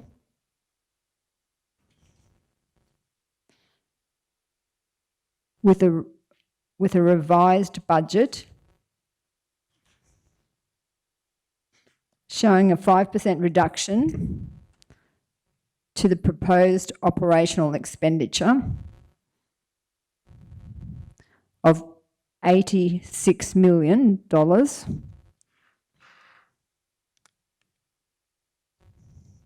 representing a $4.3 million expenditure reduction, $4.3 million expenditure reduction. And this is done with a focus on maintaining community services by reducing overheads.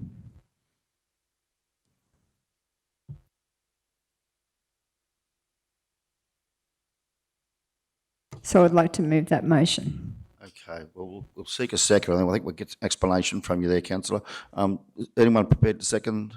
Have a seconder? Councillor Shoemaker?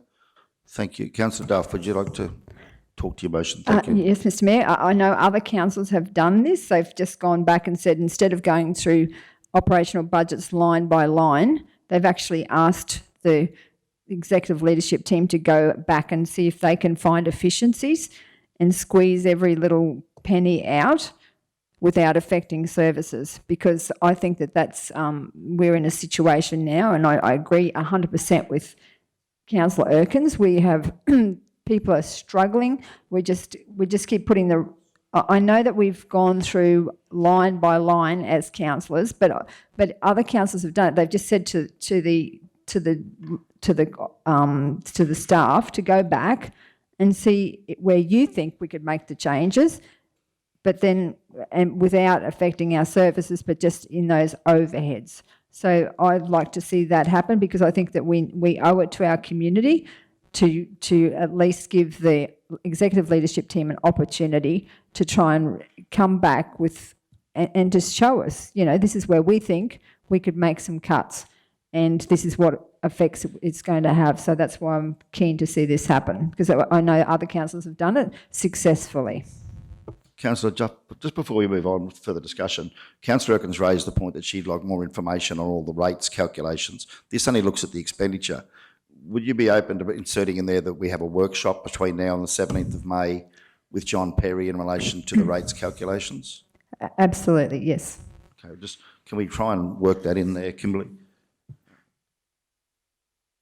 Until, yeah.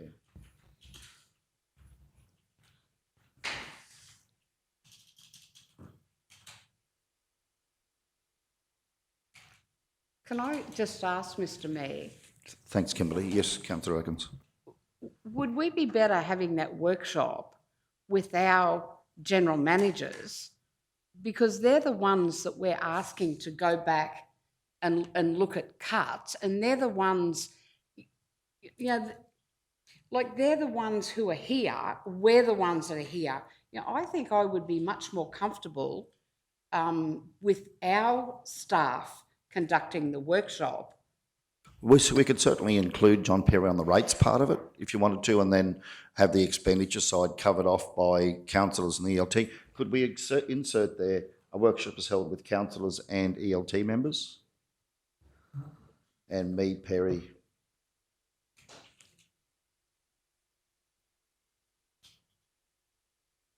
Would you be comfortable with that? I just don't understand. I don't understand Mead Perry.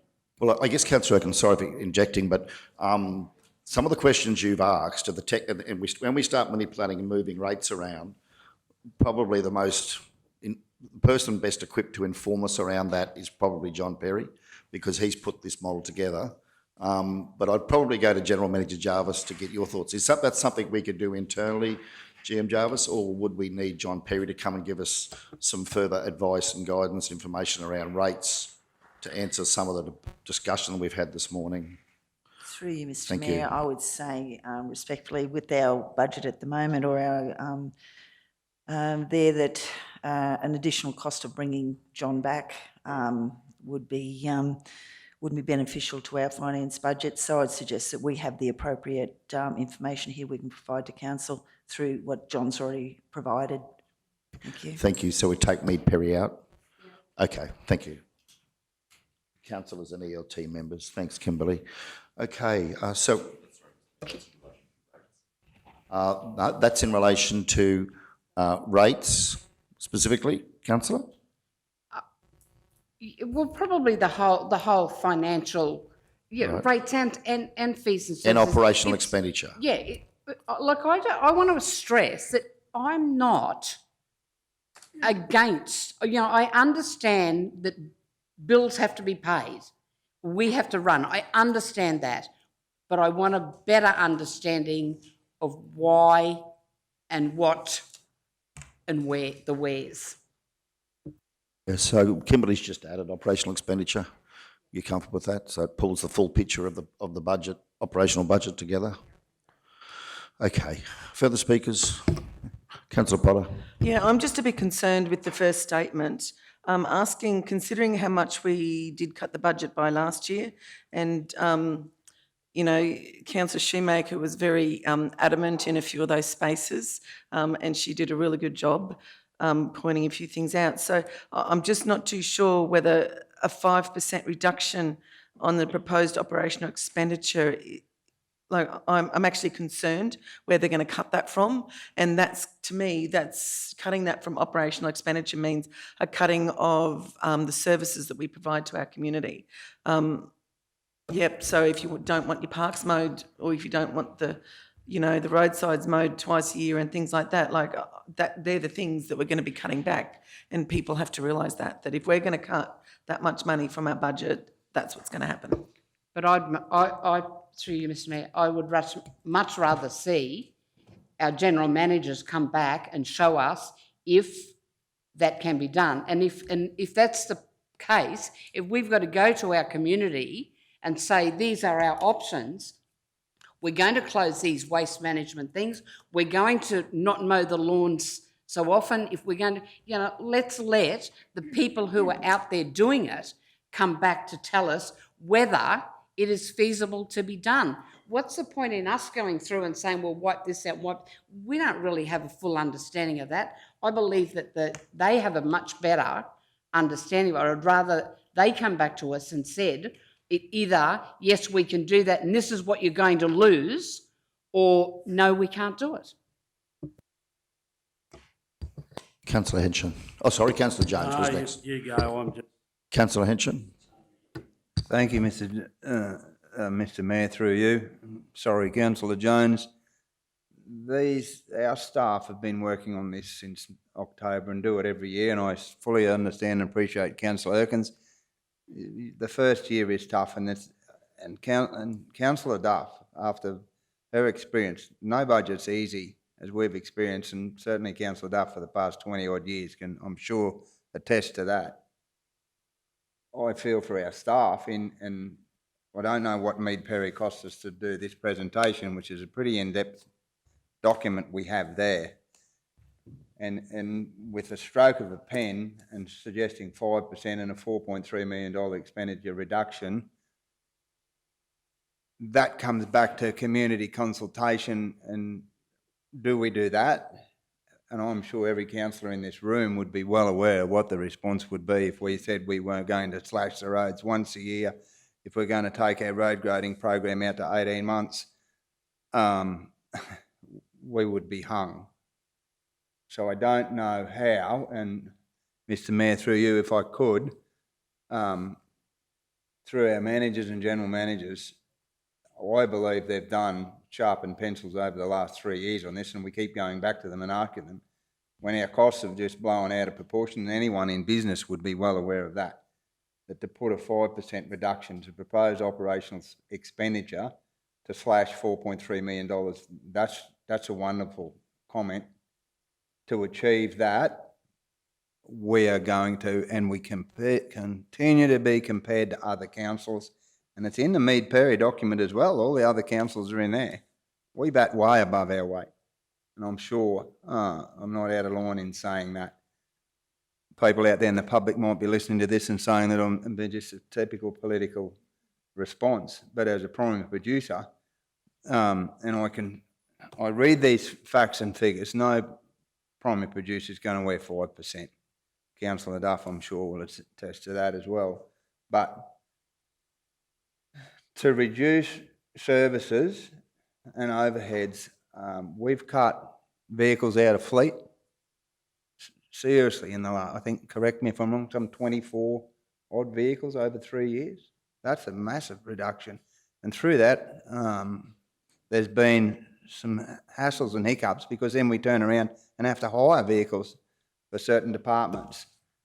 So as Councillor Jones said, you might fix one problem with this end, but you're creating another one with that end. As far as this reads to me, we will create a massive supportive of trying to find that along the way and how we do it and efficiencies. That's pretty tough. That comes back to decisions we make with whether it's grading a road, whether it's the machinery we purchase. You heard me say on Wednesday about machinery and how we could perhaps economise with slashers and the likes of graders and blades on things. That comes from me being a mechanically machinery minded and being a primary producer, because everyone in business has to pull their belt in some shape or form, and we've tried to do that, but this is massive, like to try and reduce our overheads and services by $4.3 million, that's fine. That's fine with the stroke of a pen, but the community don't want to give anything up. Thank you, Councillor. Oh, sorry, Councillor. Councillor Jones was next. No, Councillor. You're right, Councillor Jones. So, Councillor, 2 minutes. Thank you. I understand exactly what you're saying. However, I would much rather our general managers come back and tell us if it can be done. And if we've got to lose services, what services we have to lose. Then as a council, we can decide whether we think our community will wear it. But I can tell you that our community are going to be pretty cranky about any rate rise, and not because of anything to do with whether we can or can't afford it, it's whether they can or can't afford it. And when you said about every business has to tighten their belt, in my business, when things are tight, I do have to tighten my belt. I can't go out and say to my customers, here, I want you to give me another 3.6%.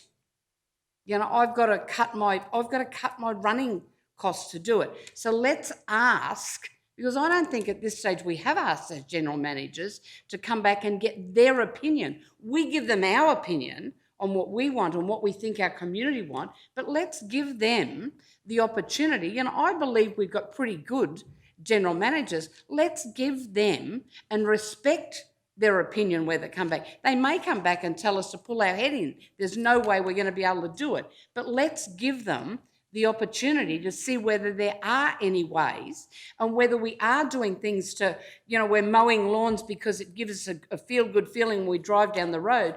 But there's plenty of places that we do lawns and keep it looking schmicko, and there are other places that aren't getting it. So maybe we can cut a few of them out. Let's ask, the general managers to see whether they can come back. I think it's a pretty good move, and let's see what they can do. They may come back, as I said, and we can't do anything, but let's give them an opportunity to show us whether we can do anything. Yeah, good timing. 1 minute 58. Okay, Councillor Potter. Yeah, just a bit concerned with what you've said. But the wording says that the wording of this particular one said that the budget showing a 5% reduction in the proposed operational expenditure of $86 million, representing a 4.3 expenditure reduction, and this is done with a focus on. So this tells me that they have to come back with that 5% reduction. So what if they can't come back with that 5% reduction? What if they can't? So, because it says here, while maintaining community services, and I'm just really concerned that that motion there is actually putting our staff in a situation that they can't come back to.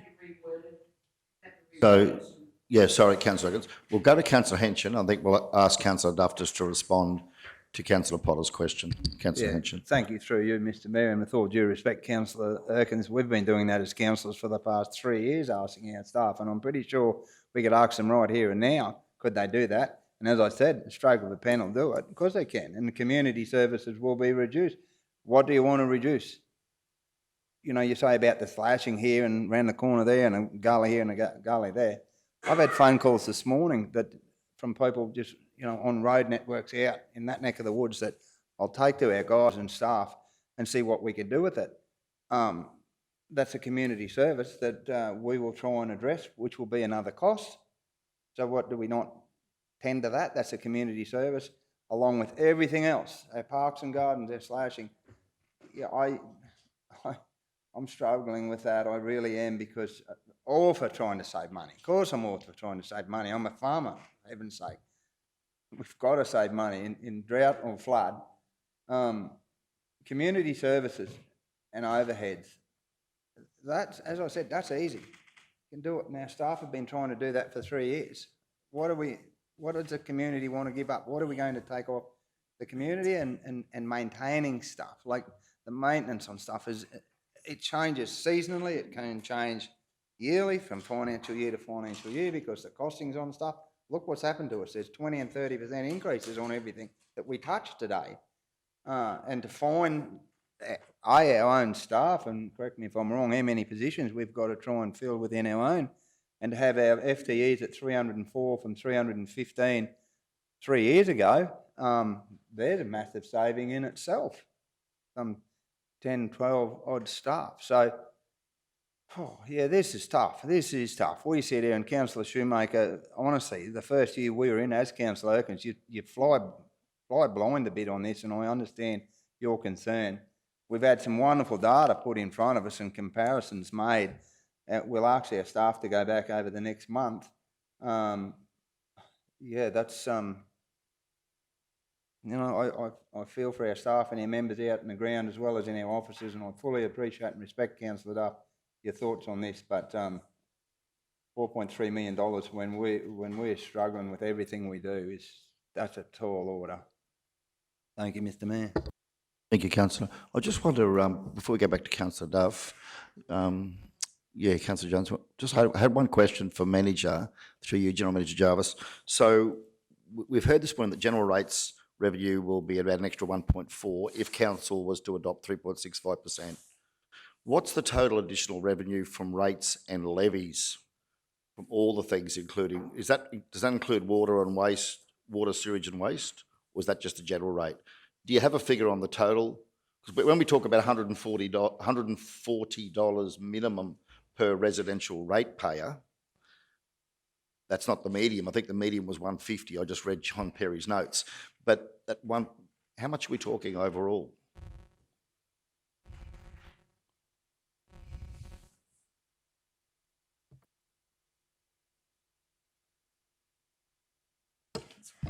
Through you, Mr. Mayor. So the intent was roughly to pull in an extra $2.8 million over all the general rates as well as your water, wastewater and waste. Thank you, Manager. You did very well to get that so quickly. So that means that we've currently got a deficit of 5.1. That's assuming that we were to get that extra 2.8 from those recommended rises. If Council, I mean, I'm not saying we're doing this, but if there were no rise, if there were no rate rises and no levy rises, that 5.1 would go to 7.9 million. Okay, I just wanted to get an understanding of it's between 5.1 and 7.9, somewhere in there. Okay, thank you. Councillor Jones. Yeah, thanks, Mayor. I'll be a little bit more clear. I won't be supporting this at all because on Wednesday, around the infrastructure and the budget discussions we had, the service level was getting reduced by 10% already with these figures that we've got delivered to us already. We've been reduced. Correct me if I'm wrong, General Manager of Infrastructure, but that was the indication I got. We were reducing probably around about 10%. Yeah, through the Mayor, yeah, just a reminder for Council, so we did unfund wages at 8% through there, so we must carry an 8% reduction already through our budget, just... All right, so it's been said here, and I hear it all the time, we've got 5.1%, we're trying to, 5.1 million deficit, we're trying to reduce everything that we do, and yes, we are, every one of us are on the same page. You want to pull another $4.3 million out of what these figures already are stating, and Councillor Erkins, with your comment about the managers, general managers coming back and telling us to pull our head in, I reckon there's two sitting in here telling us that right now. I really do. All this work that these people over here have done, putting this budget together, do you honestly believe that they haven't busted their butts to try and get down as low as they can with the pressure and the conversation that we as councillors in this chamber have had? I am sure to God that these guys have understood that we want the best possible outcome and the savings that can be purchased and whatever. Councillor Henson touched on it. In 3 years, we have shaken this organisation to the bottom of the barrel. And I honestly don't think that we have got too much more to go. And if you're trying to take another 4.3 million out of already reducing infrastructure at 8%, you've got parks, gardens and everything else across the place and every other part of this organisation, you're trying to take that out again. And I say it and I'll say it again. You think the people are upset now, you go out and you tell them what you're going to take off them. You start talking about halls, swimming pools, libraries, and not mowing gardens, parks, and not doing road work and all that, that's when you'll see the community irate, and they will come. And I tell you what, I've seen some cranky people in my time, but they will come in numbers, and big numbers. And they're right in what they're saying, because they expect a level of service from this council, and it goes back to what the Mayor and everyone at Councillor Shoemaker, the state and federal government are the ones that are creating this problem, because they are reducing the funding to a local government organisation. As I said, they contribute to looking after 80% of infrastructure across Australia, local governments. And we, as councillors and the Mayor, have to deal face to face with the people. We are the ones that have to deal with all the questions from state government, with Darryl and all these levies, waste levies and all that are forced upon us to put onto the community. We're a collection agency for the state government in that, as far as that's concerned, and it's wrong. We're the ones that cop it, and yet we've got to start putting a budget on people and delivering services. And now, with the revenue that these people have put together, and I tell you, like poor old Kerry this morning, I asked her to give me documentation, a hard copy. I honestly believe that there is nothing to give in there. I've had a look through that. Everyone's pinched and borrowed and whatever, and I said on Wednesday, when it comes to the roads and all that sort of stuff, I will stand up and start screaming if we try and reduce road budgets and all that, because the one thing that everybody uses in this region is roads. The one and only thing is everyone drives on a road somewhere. So absolutely not. I just think that is wrong, and I will not support that in any way, shape or form. I don't care how you change the wording or whatever it is.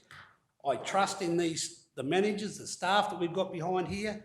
I honestly think, I'll ask all you people, do you honestly think that they can find $4.3 million in the budget we put that we're talking about now with the 3.65 and the fees and charges and all that sort of stuff?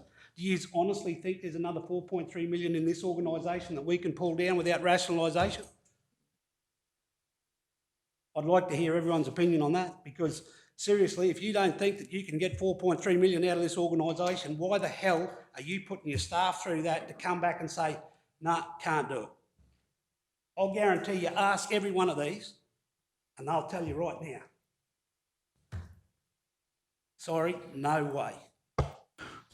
Councillor Duff, Councillor Jones Potter put the question that if the ELT can't work through this and they can't get to that 5%, what would be the expectation then from the intent of your motion?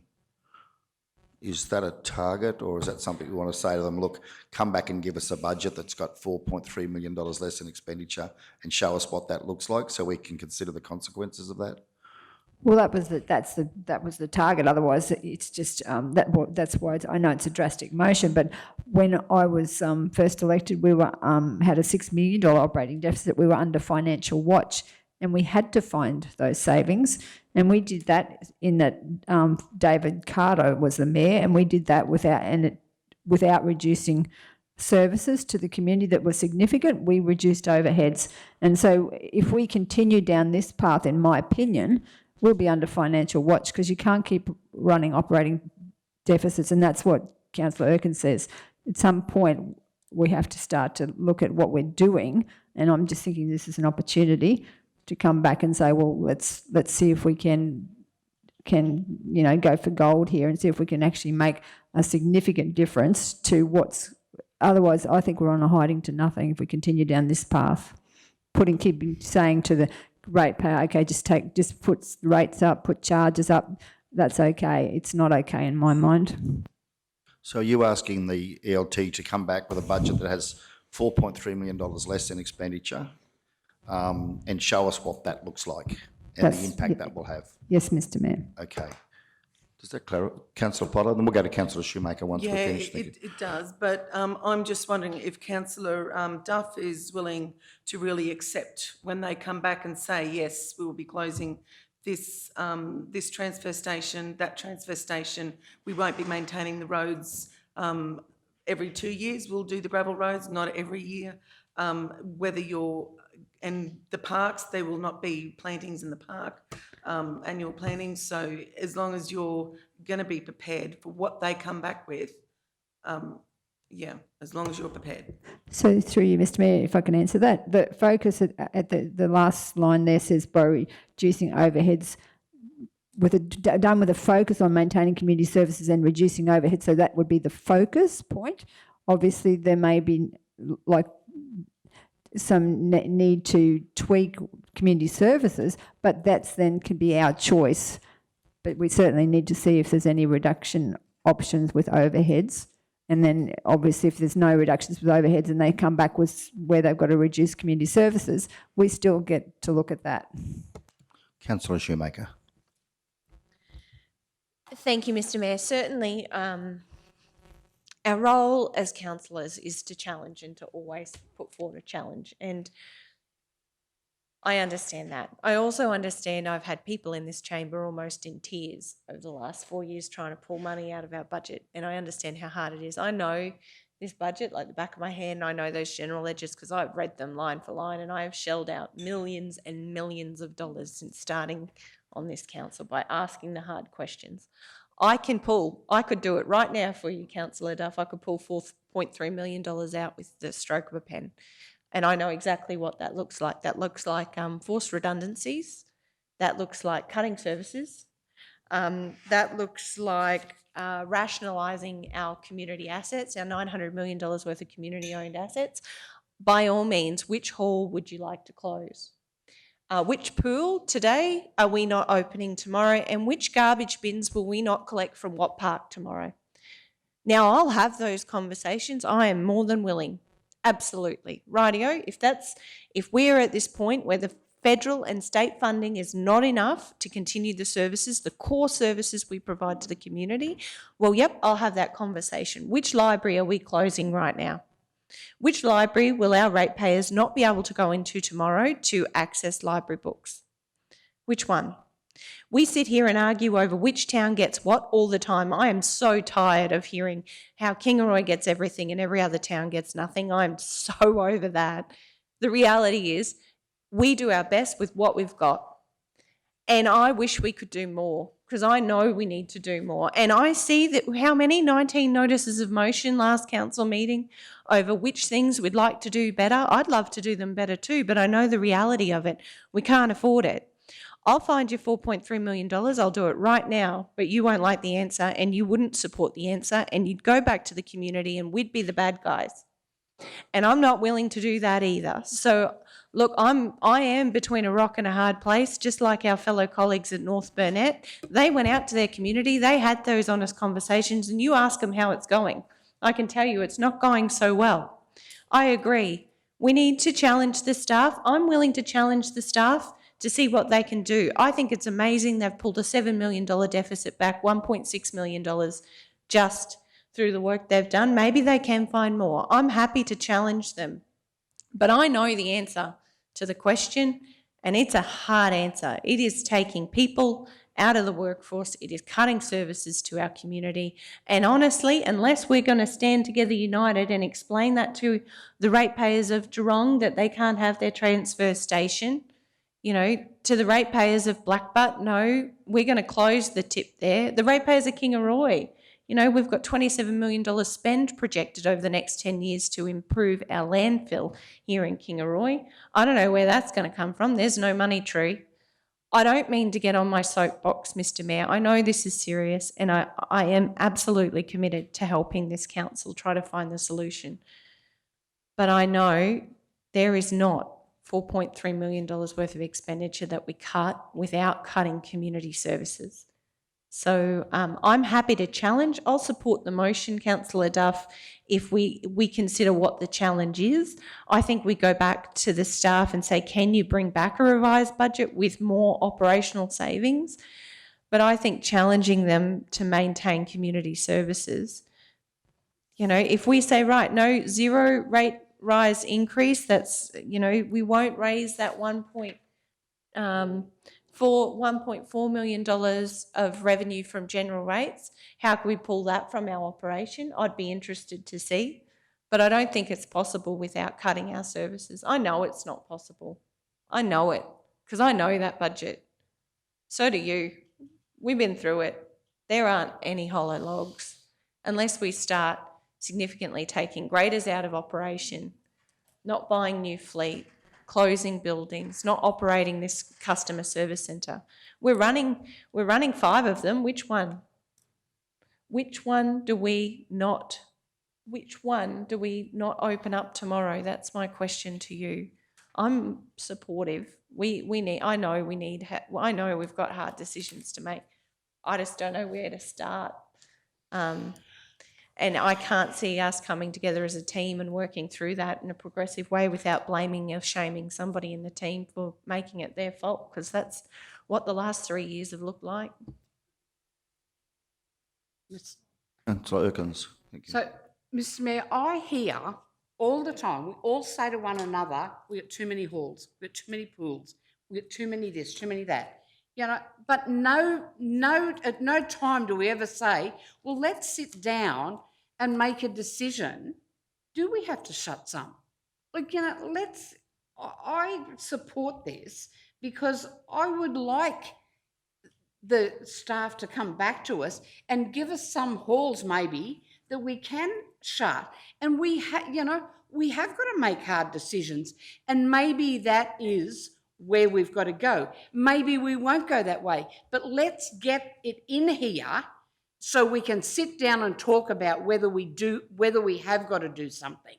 You know, there's no point us we all know we've got too many halls, we've got too many refuge stations, we've got too many parks, 27 parks in Kingaroy that aren't being used, 24.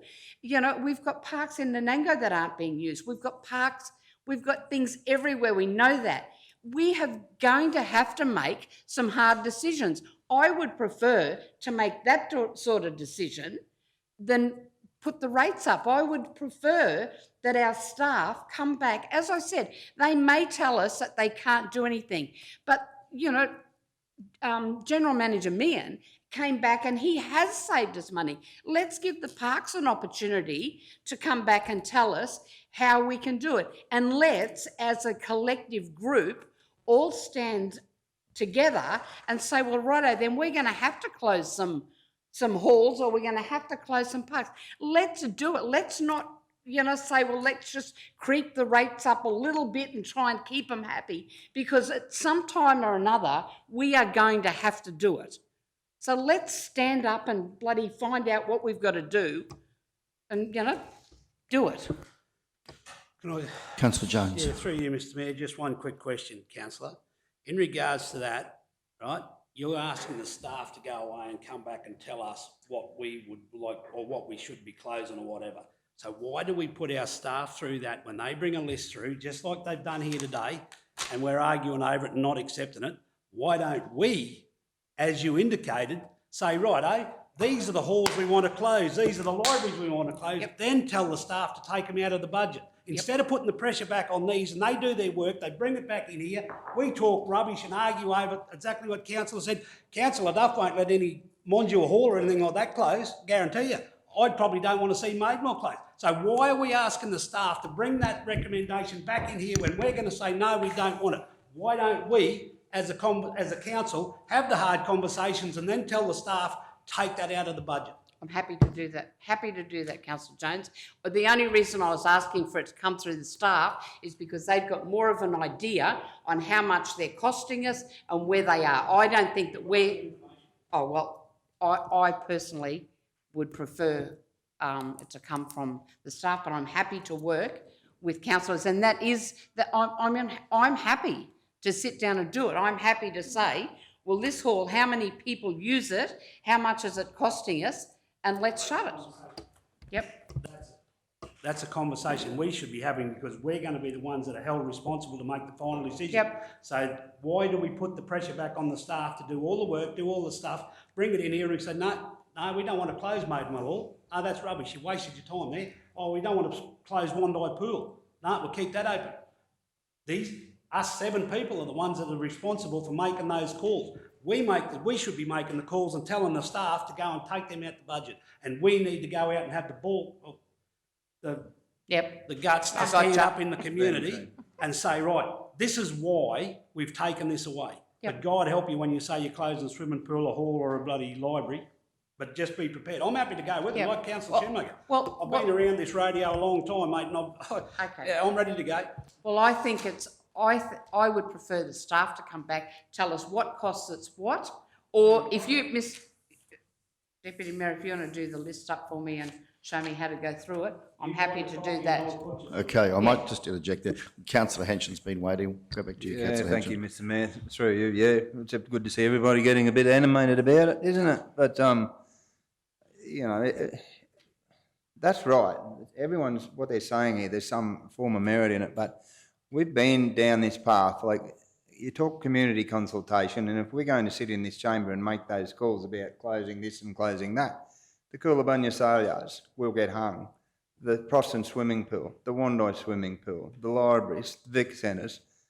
There is nobody, if we do that, if we were to do that, we get hung, we get crucified because it didn't go to community consultation. Nobody wants to give anything up.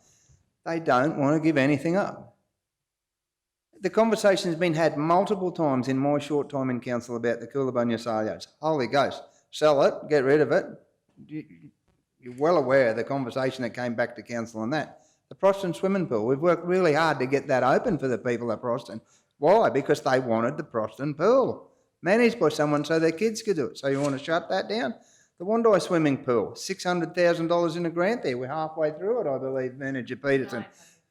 Sorry, I beg your pardon. We're roughly halfway through that process in the Wandai swimming pool. Close that down. The Mergen swimming pool. I mean, we're not picking on swimming pools, the libraries. The conversation that's had in the rural sector out there is we don't use the libraries, we don't use the swimming pools. Yeah, you can shut them down. They're a minority, but they pay a huge amount of rates. They just want their roads. Go out to that rural sector and say you're going to grade that Manaia Road once every 18 months. The amount of traffic that goes up there for recreational facilities, not to mention the primary producers that are along that road and what traverses it. And that's just one of the many. And the gravel roads. There'll be ropes out here in the courtyard. Yeah, it's not that simple. It's just not that simple. We've had this conversation many times about many facilities. And as Councillor Jones says, when you solve one problem and you create another one, how we work around that, I don't think we can sit in here and make some of those decisions nor expect the staff do what they're doing and have done since in my term in council. And you're right, Councillor Shoemaker. Any one of us can put a pen, and I point that regularly. You can put a line through a figure and make something look pretty good, pretty easy, and there's consequences for it. We could draw a line through $10 million worth of stuff, not 4.3, whatever suggested there, $4.3 million. I dread to think of services with that cut, and our road network now, as Manager Meehan and our acting CEO has suggested, the 8% already. I made a comment in passing in the hallway, and Mayor, you were there. I said we should be buying 2 more graders to try and get on top of our road network because we're struggling. The conversation, with our flood damage and 40-odd plus $48-odd million will take us 2 years. That's a work in itself. That's a massive task in itself for our staff to undertake to try and get on top of that. So, yeah, be damned if you do and damned if you don't, but I just can't see how $4.3 million without a huge backlash from the community and every sector is, of course they want us to save money, and of course we get ragged about the decisions we make in here and what things cost, but I think across the board, the staff, the general managers, and I'd like to think us collectively have done a pretty fair job in what we've got to work with. Under the conditions, I'll say it again, we came out of the worst drought in 150 years. We got dealt COVID. Everyone got dealt that into 5 major weather events in 12 months to now back to unseasonal dry conditions, commodity prices, crops. There's not the return. The cattle industry's taken a bit of a hit.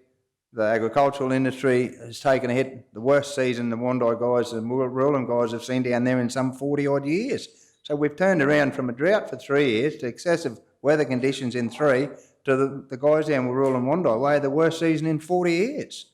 These are the things we deal with. So it changes pretty rapidly. Thank you, Mr Mayor. Thank you. Councillor Shoemaker. Mr Mayor, I just wanted to note, I think we're really off topic here. You know, we've got an agenda before us and we've got a number of items that need review. I think we as a council should be so grateful and perhaps even slightly proud about what we have achieved in the last 3 years. Because if you look around our towns at the moment, they're looking the best I reckon I've ever seen them. If you look at our roads after 5 weather events, we've responded. Have we responded? Are there still problems? Always. But I tell you what, we've responded. We've turned up. I know, because I've sat here, council services are complex. I know there's a lot of regulatory provision. We've just listened to Darryl tell us that what the state has given us to cover the cost of the waste levy is not covering the costs of what we're currently landfilling. That's a problem. That's a very big cost that we can't not pay, you know. Well, I challenge that. I wonder if we just stop writing checks to the state government, what that would look like. I would like to see us definitely challenge our team. I think we should, by all means. But I think the $4.3 million, honestly, is unachievable without redundancies. And we have got 305 people who are here today at work for South Burnett Regional Council who have families at home who are relying on the income that they are making from this council today to feed their families. So I am nervous about challenging that because I know the answer. The answer is cutting positions. And I know that means cutting services. And I know that's a much bigger conversation with the community. If our community wants to reduce the costs of their rates by closing council facilities and cutting services, then I will support them in that. But that has to come from the community, and not a single person in the community has ever said to me, you know, Kirsty, you should save some money, you should shut down that library. Not one.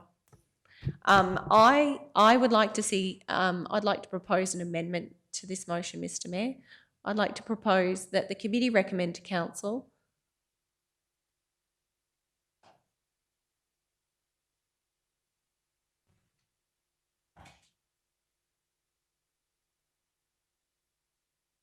that council does not make a decision to increase rates or levies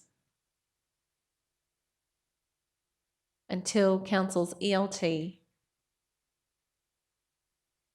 has reported back to the budget meeting on the 17th of May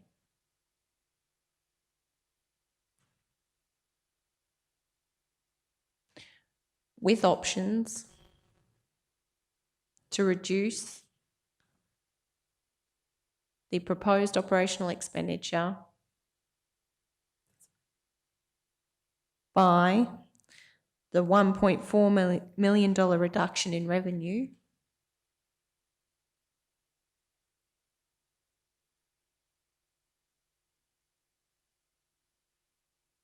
discussed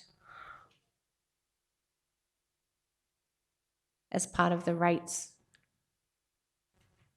workshops held today.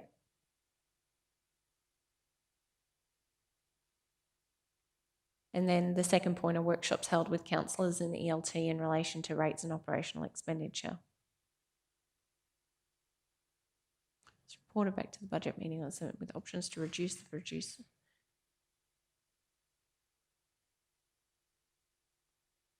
I'd like to move that amendment, Mr Mayor. Thank you, councillor. We have a seconder. Councillor Erkins has seconded. Councillor Shoemaker to speak to your amendment. Thank you. Thank you, Mr Mayor. Certainly, I think our role is always to challenge, and I know and I value the time spent in this chamber with all of you over these past 3 years, challenging our budget, challenging the way we do things, looking for efficiencies, looking for ways we could do things differently or better. And I thank you for your time and your efforts in trying to achieve that for the ratepayers of our region, the shareholders, trying to get best value from every single dollar that they pay this organisation. I know, I absolutely wish, Councillor Duff, there was 5%. I know that is not possible without cutting positions. And to be honest, $1.4 million, I'm not sure that's possible either. But we could look at things like unfunding depreciation, cutting materials, not cutting some services like mowing the 24 parks around Kingaroy, God forbid, and Nanango, not proceeding with projects like the Tipperary Flat Park, Councillor Erkins, that you advocated for really hard when we got to council, not knowing how difficult it is for council to find funding to put into projects like that. I think we should always challenge the staff, challenge the team. By all means, I think I know the answer, but maybe we don't have to increase rates and levies. Maybe we could make some tough calls. Maybe we could save that $1.4 million. Maybe it's worth asking the question. I'm not sure. Thank you, Councillor. Councillor Potter, next. Yeah, thank you, Mr Mayor. I just want to bring just a couple of things to the council's attention. So by cutting some of our services and things like that, so by closing waste stations, we've got to remember that we're going to we'll have an increase in illegal dumping, which will actually probably bring the cost up higher to what we're probably paying for some of those transfer stations. And also the long-term effects of shutting, if we were going to shut libraries by saving money, the long-term effects on shutting libraries on our youth of today will have long-term effects for the youth of, in 10 years' time. You think youth crime's bad now? You wait till you start shutting libraries and services like that. Councillor Duff. Thank you, Mr Mayor. So the whole purpose, and I agree with what Councillor Shoemaker has said in her amendment, but the whole purpose of this is to talk about cutting, increasing our efficiencies. It's not about cutting services. And the suggestion that would affect Tipperary Flats, that was a capital. That was a capital item. It's got nothing to do with operational. I'm talking about efficiencies with, for example, the Mayor, and through the whole process, we found that we were spending $7 million on consultants. So we found that, and that's now, because we've highlighted that, we've now found ways that we can do things without consultants. So I'm talking about, and the community are not saying they want halls shut. They don't want to see one person driving 10 council staff driving white fleet with one person in when they're dual cabs. The community are crying out to me. They're saying, we don't want to see, and I mentioned it to GM Men, going out and circling potholes instead of actually perhaps fixing them. And I'm not saying that we can't do it.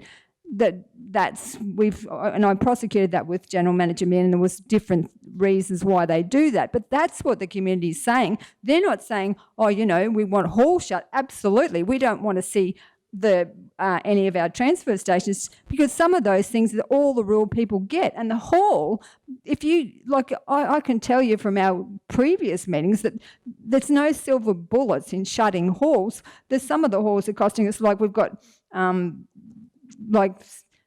the community people are community groups are looking after those halls, and that, like I said, that's all that community has got.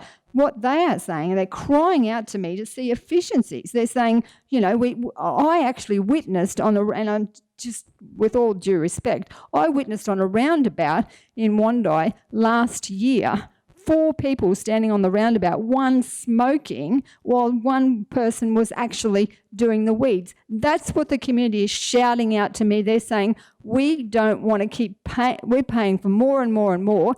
Can you get some efficiencies? When David Carter was the mayor and we cut, it was about fleet. It was about, in this budget, we've got 25 white fleet in this fleet review here.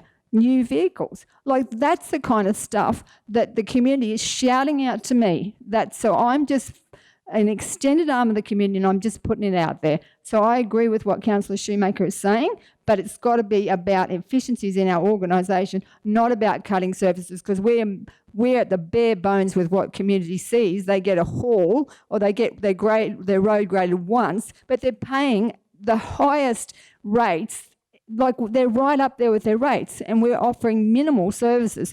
They are crying out for efficiencies, and that's what I'm calling out to this council. Any further speakers before we go to Councillor Shoemaker to close? Councillor Jones. Just like to clarify one thing there with Councillor Duff saying that there's 25 white fleet in this budget. They're replacement vehicles, not on top of what we already got. I believe that's correct. So it's not adding to the current fleet. We're replacing fleet that we've already got. So I just want to let that be known to the community out there if anyone's watching. Sorry, I'm stand corrected. That's fair. Okay. Councillor Shoemaker to close. Thank you. Thank you, Mr Mayor. You're right, Councillor Duff, that, absolutely right. We need to find efficiencies. We need to always challenge ourselves and consider how we could do things better. Absolutely. And you're right. Yes, I did refer to Tipperary Flat, a capital program, a capital project. The reason why I referred to that is because we got so much scrutiny and pressure from the community over that park that had been sweated for that long because there's no money tree out the back to put into things that we would like to do.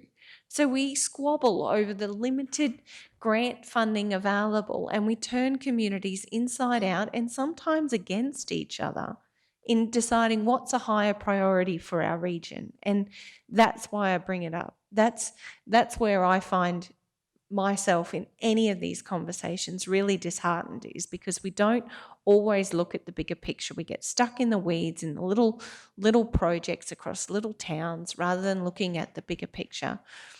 I look forward to seeing what the staff, if they can find more money, that means we don't, we can freeze rates again. That would be amazing.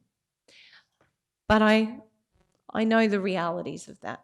And I think we all know the realities of that. And they will be very difficult conversations. And we would have to back this organisation and stand united in those difficult conversations.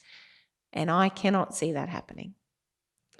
I commend this motion to the chamber. I think it's our role to challenge our executive leadership team. We're challenging them. Whether what they can return, I think I look forward to taking a look at that and considering that carefully, and I thank them and the team for their efforts. Thank you, Councillor Shoemaker. That now closes the debate. We'll go to the vote on the amendment. Those in favour? Okay, all councillors except Councillor Jones. Those against? We've got Councillor Jones against. So the amendment's been carried. It becomes a substantive motion. Councillor Shoemaker, anything further to speak to the motion? Any further speakers?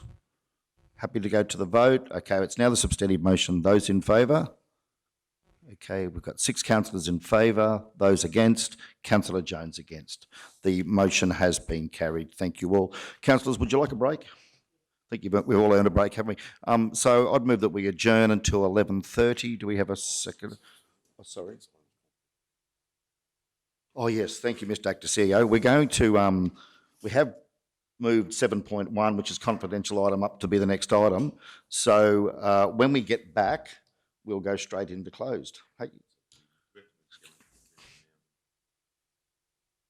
Move it when we come back? Okay, Kimberley's indicated we'll move it when we come back. So a break until 11:30. Seconder, Councillor Henshaw, I've missed you.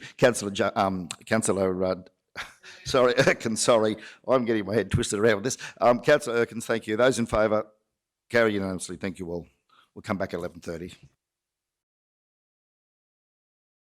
Seconder, Councillor Henshaw, thank you. And I'll go to the vote. Those in favour? Carry unanimously. Thank you all. Committee, we'll just go to 7.1 now. And the recommendation is that Council considers the confidential reports listed below in a meeting closed to the public in accordance with Section 254J of the Local Government Regulation 2012. Animal management. This matter is considered to be confidential under Section 254J-G of the Local Government Regulation. Do we have a mover?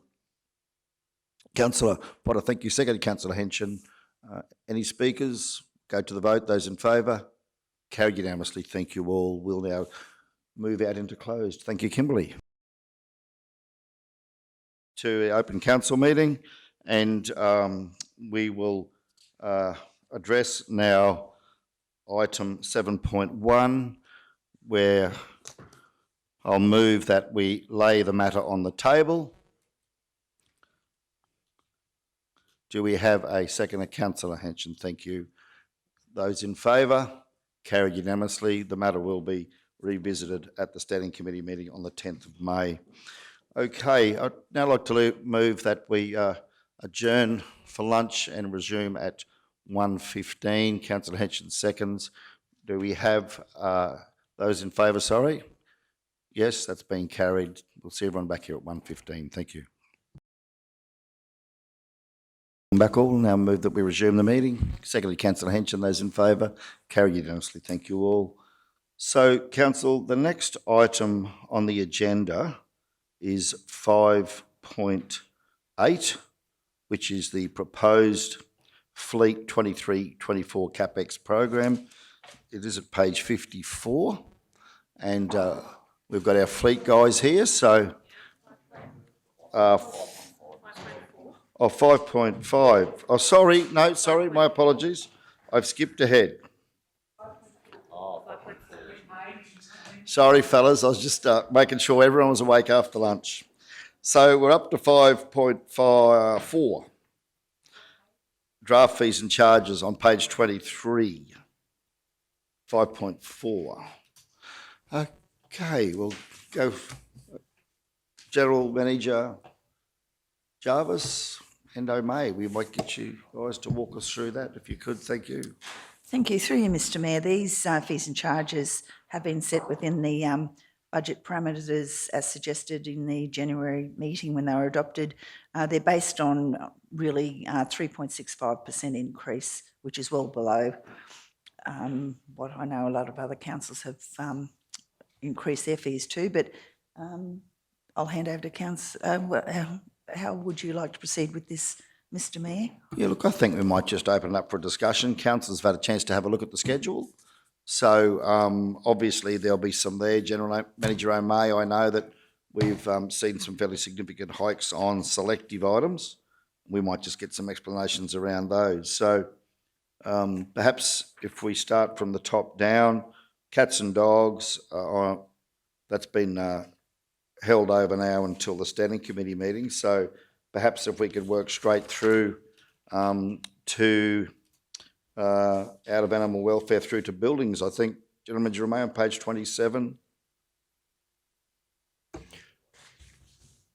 Yeah, I think we're happy to go by exception, councillors. Yeah. If there's nothing you'd like to raise, There's questions nothing, on. yeah, through you, Mr Mayor, there's nothing highlighted in building, nothing highlighted in environmental health licences, apart from the usual 3.6%. There are a couple in planning and a couple in plumbing, which we've got David here, which can answer any questions around that. Just with the plumbing, the team have put a fair bit of effort in, and thank Katie from finance to get the fees and charges like they are. There are some improvement opportunities that were identified, which will help not only the internal stakeholders, i.e. customer service, but also our external stakeholders with plumbers and builders and that sort of thing. So, so we might just get David just to talk through probably the planning ones to start with, and then on to the plumbing ones after that, and I can do the waste one. Thanks, Darryl. And I think we're probably only looking for those ones, as we said, by exception. Anything that's around that 3.5–4%, I guess council would be comfortable with, but anything over that that's got a highlighter on it, if we can focus in on those. Thanks, gentlemen.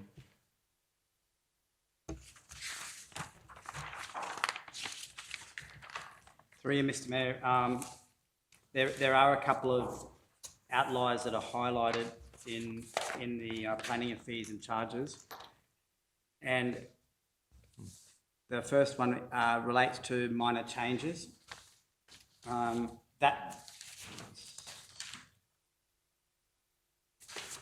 The minor changes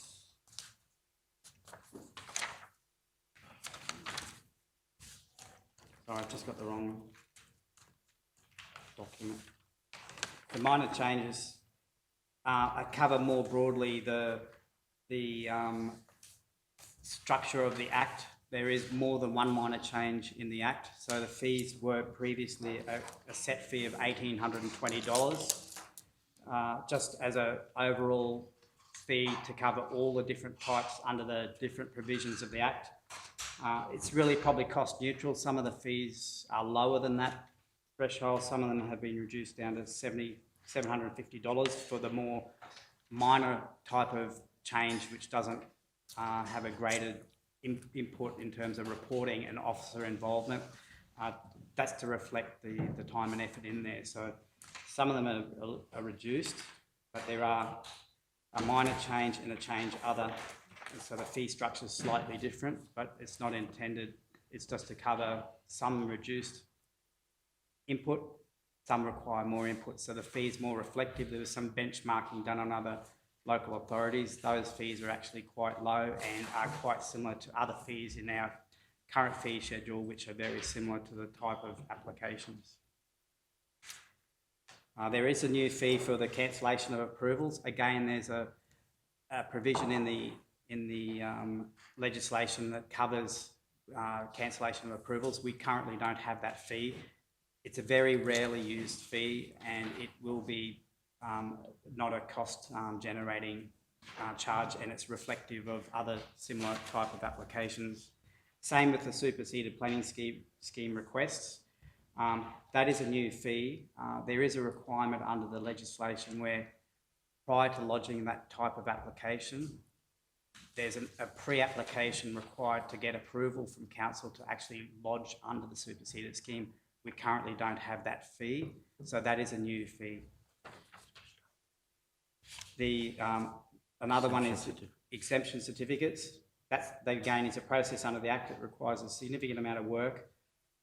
It's not a high volume fee, but it's a service that we provide. It comes at a cost. The fee is reflective of other similar application, kind of similar levels of assessment. So it's reflective of our other fees for similar type of applications in terms of effort required.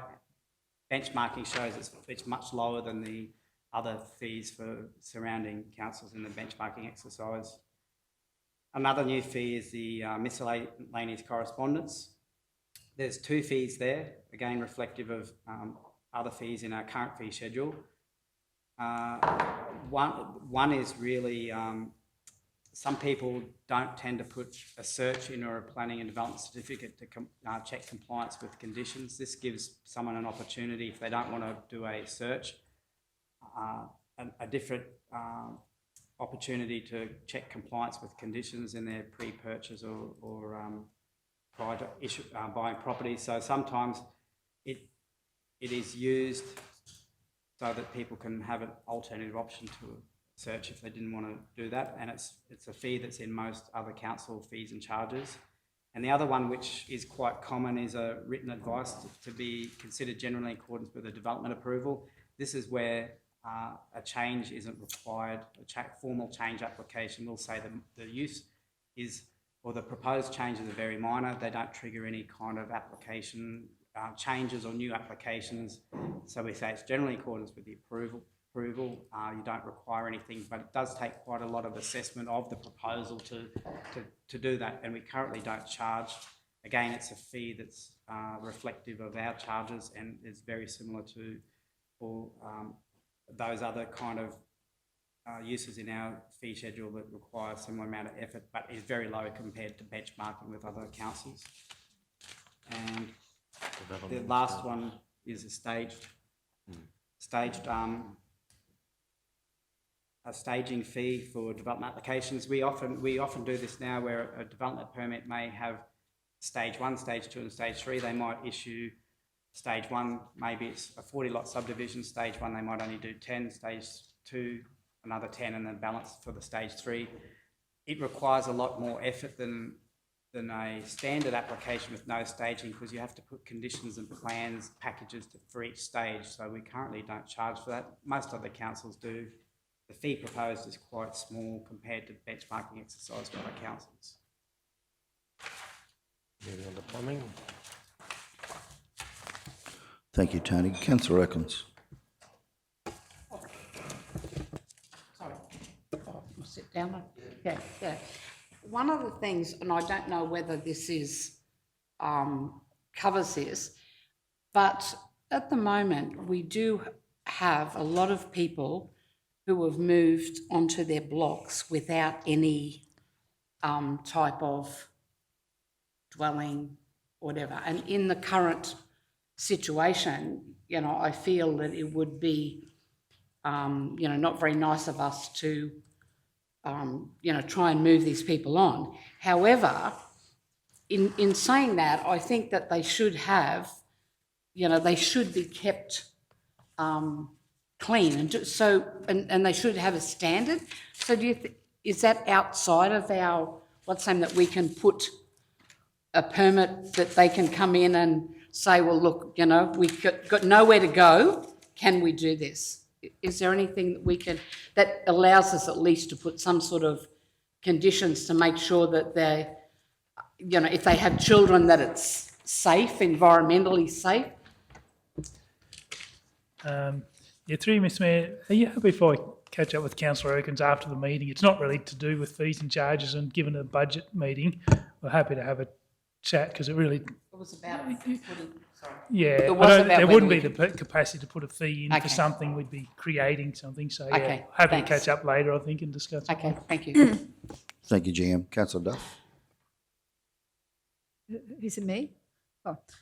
So I'm just having a look here. You've got plumbing application for a permit has gone up from 745 to 1,249, which is 67.65%. And then you've got an alteration or modification to existing permit only application inspection fees gone up 143%. So I just want to question those two. Through you, Mr Mayor, the first one there was actually an error in what went out to council. It's actually displayed on your screen correctly.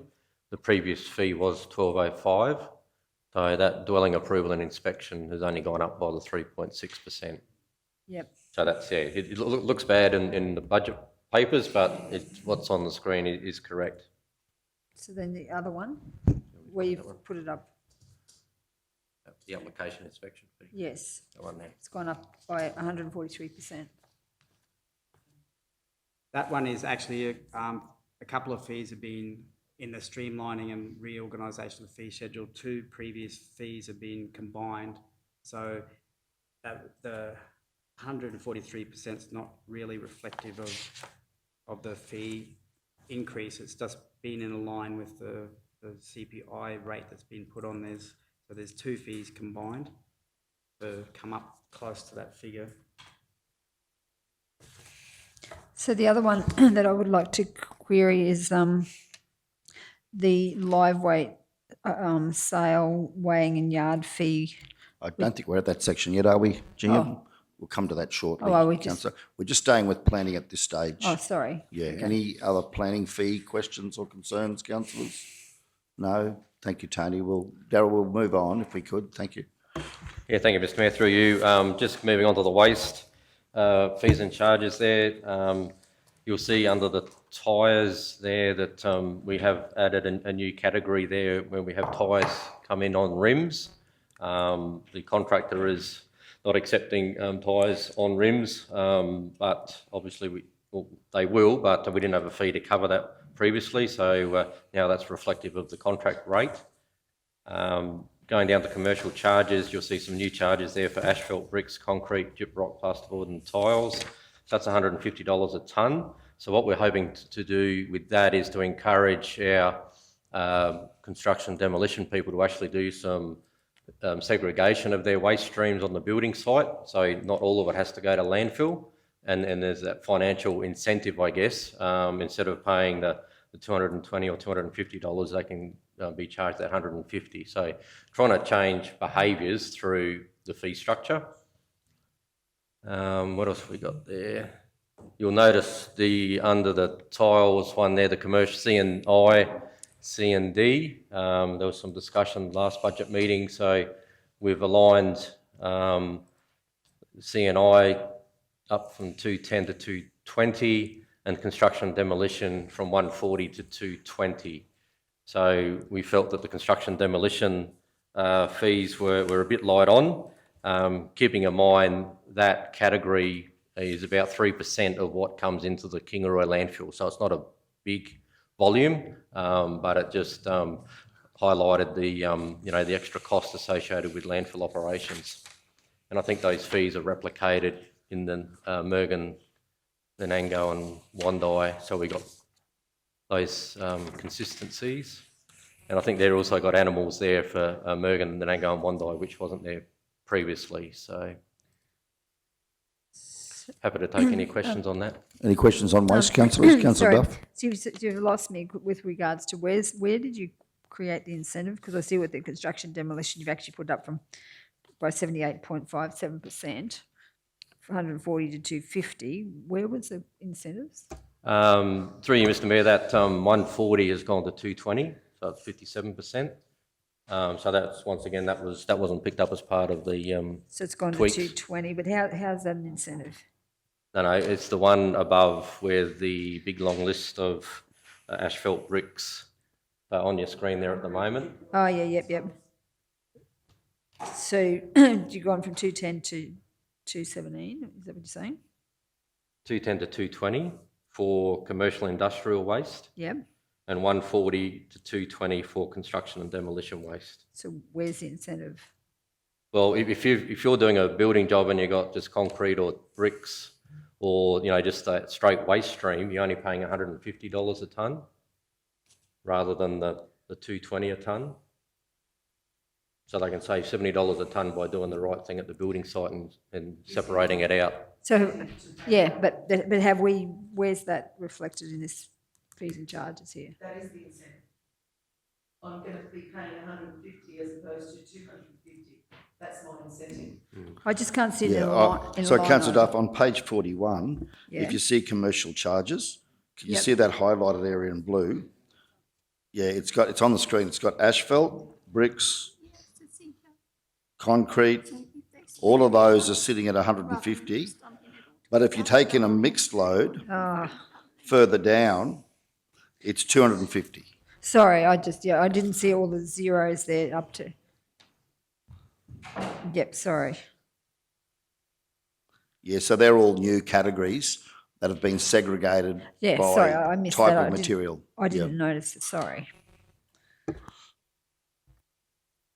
Okay, any further questions on waste? Thanks, Darryl. We'll keep going.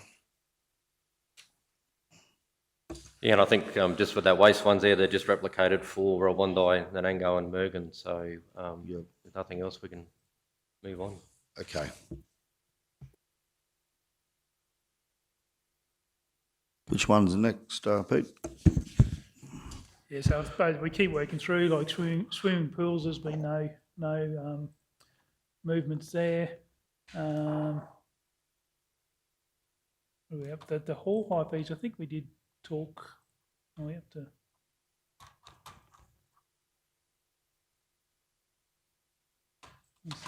The hall high fees, so I think we must have talked through those in the workshop, the reduction in those for the not-for-profit, just demonstrating those. The next one I think is Councillor Duff was alluding to was the sale yard fees on page 45. Oh yeah. We had through you, Mr Mayor, we had some feedback, the councillors who are on the working group from Brad Kavanagh on behalf of all of the agents, suggesting that rather than going from 550 to 950, that they thought that would be fairer to go from 550 to 750. It was too big a jump to go to 950. So that was the feedback we got. So that's still a significant rise in any case. Okay, so yeah, could we perhaps have a discussion around that, GM? The yard and weighing fee from 550 to 950 per head? Yeah, I think that one. So that one was, it was discussed through that committee. I think they were given the fees. We did some, I suppose it was benchmarking, but this is, I suppose, part of the process of trying to, have the Coolangatta sale yards more cost effective or more, probably bring a greater return. Through you, Mr Mayor, the argument was that we don't provide the same service levels as Mergen, and they put that was in that email. I could get it up, but I'm sure everyone saw it. It wasn't comparing apples with apples.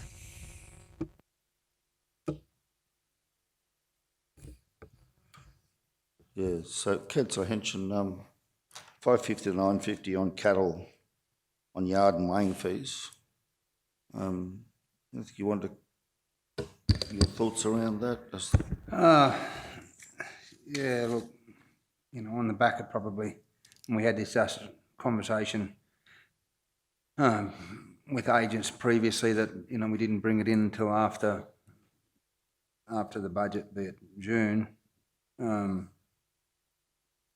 Comparable, as far as comparable to other selling complexes, and again, there's different ways that they structure their fees and charges, and I'm not sure, Manager O'May, when this was tabled, I think that fee was initially a realistic fee in comparison to other selling facilities. But yeah, look, in conversation with Brad Kavanagh, from 550 to 750, and again we can revise that over a 12-month period or the next time. I think, as Councillor Duff has said, the conversation with some of them out there, and we've got another agent out there now selling. That's a reasonable step. Probably wouldn't have at the time when cattle prices were at their all-time high. They've certainly come back to a little bit of realistic values at the moment. So yeah, I think whether we can look at that, Manager O'May. Yeah, and I think part of the change for increasing that fee is that we're putting staff out into the yards now, so we're actually operating those on the sales. So that was a lot of the rationale. So yes, in the other yards they still hunt up the cattle or do the yard work, but yeah, we've got staff in the operating the sales now rather than the agents operating the scales and that. So yeah, it's just looking at sort of some cost recovery in having those staff attend and operating the yards. And I think the 550, yes, it might be a big increase from 550 to 950, but I think the 550 might have been a low fee. So, Councillor Erkins. Mr. Mayor, I'm very conscious that, a lot of feedback from the community is that we want to retain those cattle yards, selling yards, but the bottom line is they have to become more cost effective for us to be able to do that. So, the bottom line is that if they want the yards to continue, they've got to be prepared to become, as I said, they've got to become more cost effective. So, I'm fully supportive of that increase. I do believe it is very important, but it's also very important that it becomes, other ratepayers are not subsidising it, which they are at the moment. So we need to try and get that up so it is competitive and it brings in, at least covers its cost. Councillor Potter, will you next? And we'll go back to Councillor Hinchin. Thank you. Yeah, look, I've just got to keep everyone's mind about competitive neutrality. We do have another private sale yards in Mergen, so we've got to be really careful of our fees and charges with regards to that. We cannot be any lower or outdo them in the fees. Councillor Hinchin. Yeah, thank you, Mr. Mayor. Through you, I think another thing needs to be taken into consideration here, that we have another agent now out at that sale yards. There was 1,560 head sold there at a weaner sale yesterday, which they do get. That's the limit of the yards. That's all we can put in there. That being said, when they have their normal sales, store sales, whatever they be, previously the numbers there, and I just don't have them at my fingertips, but they can vary from anywhere from 200 to 400 head. With the implementation of another agent there, I'd like to think, and I'd like to see over the next 6 months, that those numbers will increase in the sale yards. That could be a little bit of a trade-off as well. So perhaps we'd be willing to see what that happens. If that agent was to draw another 200, 300 head of cattle there, that would certainly help offset, as Councillor Erkins has said, that increase if it was to be from 550 to 750 a head and they got double the numbers there, that would be a little bit of a trade-off. Hearing what's being said around the room, before we go back to you, Councillor Duff, would Council consider a 2-year phase-in, 750 this year, and then review it next year with a possible, I guess it'll be up to the next council, but a possible extension up to 950 at that stage? So could I just, Councillor Duff? in the interest of because Mayor Otto didn't see and Danita, Councillor Potter didn't see the email that we got. So you're talking about competitive neutrality. So if I could just read the email that came from Brad Kavanagh, representing all of the agents using Coolabunny at the moment, if that's okay, Mr. Mayor. So it's written to Jennifer. Hi, Jennifer. I'm writing on behalf of the Coolabunny Combined Agents of Aussie Land and Livestock and GDL with the proposed fees and charges for Coolabunny sale yards for the new financial year 23-24. We wish to discuss the matter of a 72% increase of the livestock sale, weighing and yard fees. This proposed fee has increased from $5.50 to $9.50. We believe the 72% increase of this fee is too big of an increase in one go. We believe an increase of the fee to $7.50 would be more warranted in one go. We know you are providing 2 to 3 extra staff for sale days, and we believe that a $2 increase would cover this extra cost to council and you would still have some left over. The yard and weigh fee you have indicated for Mergen sale yards is $11.07 per head. You must remember that within this Mergen fee, they are also paying for all yard workers and ongoing support staff as well. At Coolabunny, we are paying 6 to 8 yard workers plus 2 office staff at Canteen Office on top of your yard and weigh fee. With this extra cost to agency, it would significantly put selling fees well over the Mergen sale yard fee. We hope you can consider our proposal to the fee and look forward to a response on this matter. Thanks, Brad Kavanagh. So I think that, thank you. Thank you, Councillor. All right, so they're suggesting that $7.50 would be acceptable to the local agents at this stage. Any feedback or thoughts, councillors? Mr. Mayor, I believe that there's still... Councillor Erkins, have you got your light on? Oh, you have, sorry. Yeah, I believe that they are, Jennifer is still negotiating with those guys, so, I'd prefer to let it come back from her. We have increased the services that we're giving them out there. And as I said, it's very important that those yards remain.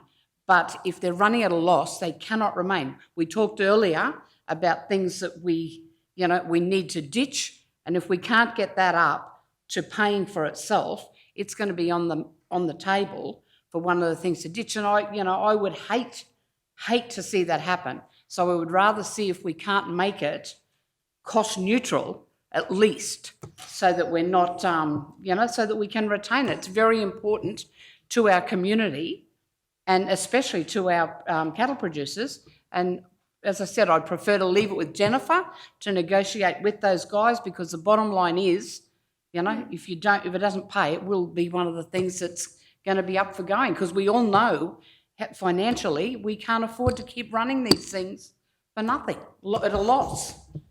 General Manager May. Yeah, I think so. Yeah, Jennifer is in contact with them, so I think that it definitely needs to increase to the $7.50, and it does depend on the operation. So if we get a lot more cattle through, then the $7.50 will be fine, because the more head through, the more profitable the yards will be. So it is a matter you could actually leave it, increase to the $7.50, and have a look at a review down the track if it did need to increase further. So it is a large increase to the $9.50.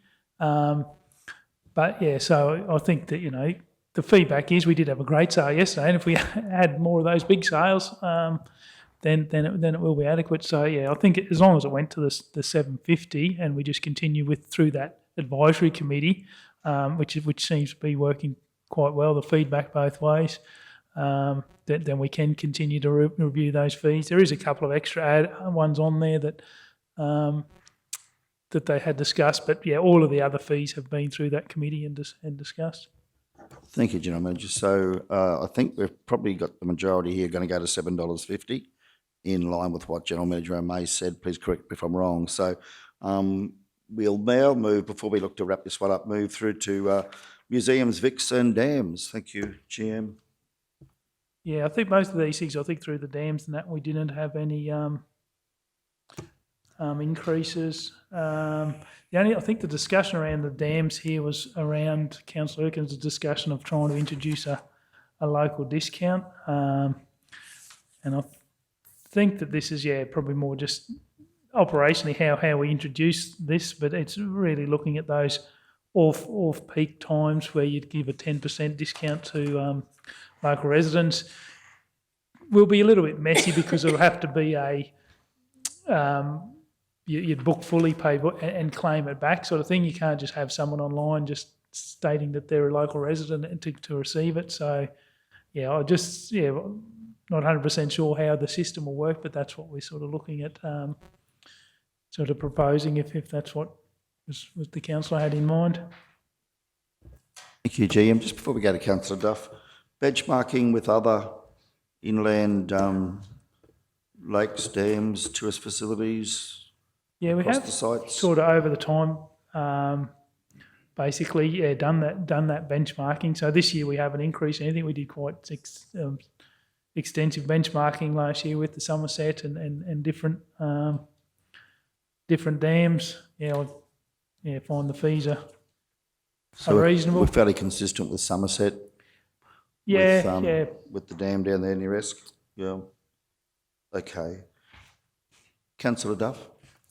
Just the feedback I've got from locals in particular, that they went out to Binduma Dam over Easter, and it was well back in numbers. And the feedback that the locals have been saying to me is because people have been turned off by the cost of having sites there, like paying to be there. So I just was wondering whether we need to review those fees, because that's the feedback I'm getting, and I don't know why the Easter time the Binduma Dam had so like a lot less people than normal, but that's what they're saying. It's just we've priced ourselves out of the market. Not sure, but that was the feedback I got. Any feedback around that, GM? Yeah, I don't think our figures are reflecting that, and like the figures haven't increased. So yeah, I'm not sure. Whether it's anecdotally we can have a look, but I wouldn't necessarily think that we would be needing to reduce fees. I would have thought with the upturn in tourism across our state regionally, we'll be seeing fee increases in most camping facilities. By holding them at 0%, we're probably anyway, if there was any variance, we'd be levelling that out. If that was the case anyway, wouldn't we, in the next 12 months?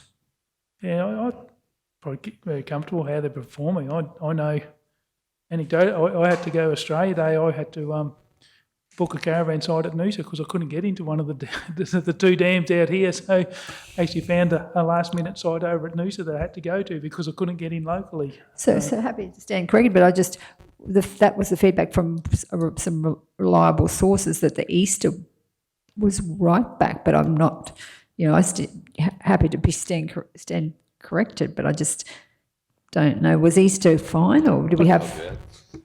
Yeah, the only thing, it does sorry, depend on, I was just going to say, it does depend on categories too, because certainly places like powered sites, your cabins, villas and that are very popular and you can't get into. So some of the feedback you get sometimes is around, say, unpowered sites. So people, it depends on what value they put on an unpowered site.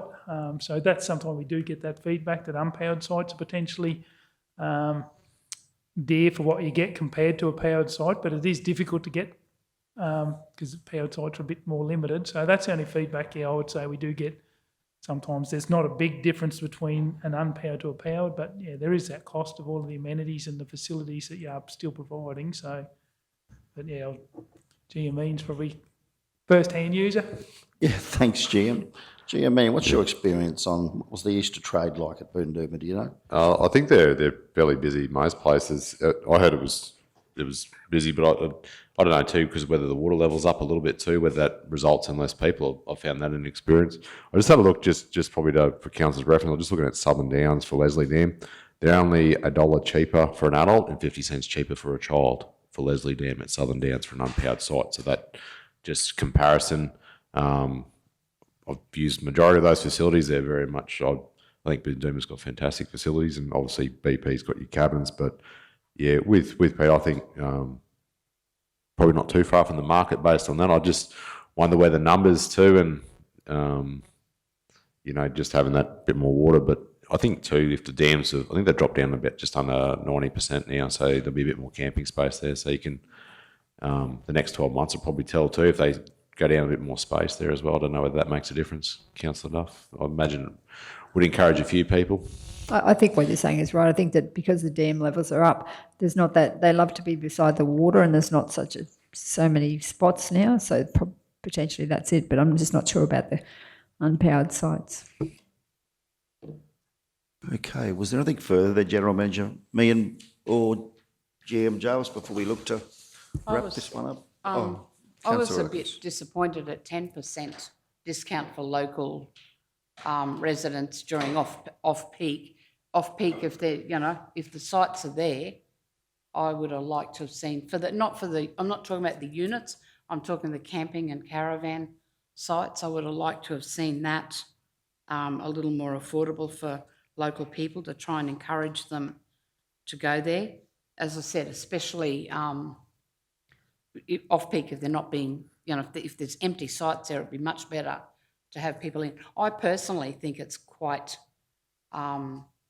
expensive to stay there if you're not someone who actually is going to fish or go on a boat or whatever. But I do think as a region, we supply all those free caravan parks. So we do offer a lot to people, but it'd be nice to get some of those people that are going into free caravan parks too during off-peak seasons to have them booking in. But I know I used to quite often stop in there if I was coming home just for a last night away. But I found, because I'm fully self-contained, and I felt it was a fair bit of money to pay when I'm,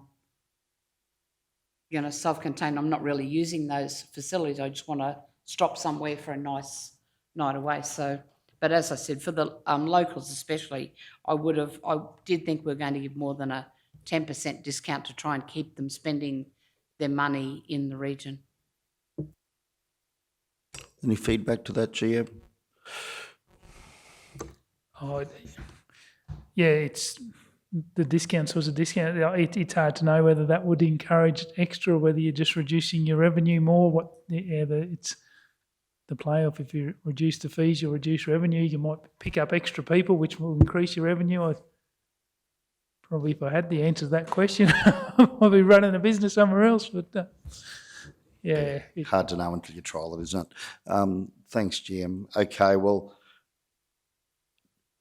are we ready to go forward with this one? It's recommended that the committee provide guidance on any changes or considerations to be included in the draft 2320 fees and charges, with the final draft presented to the May Ordinary Council meeting for adoption. So I think we've provided that guidance today, haven't we? With that one change on the yard fees, etc., for Coolabunga.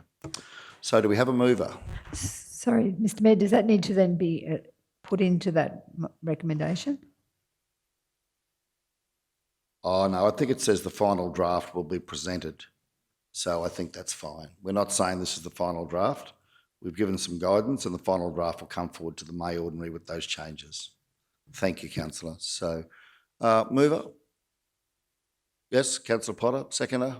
Councillor Henson, thank you. Those in favour? Carried unanimously. Thank you all. Okay, let's keep moving forward.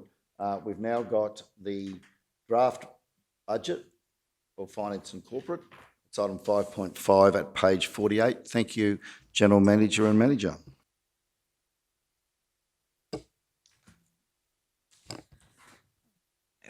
Sorry.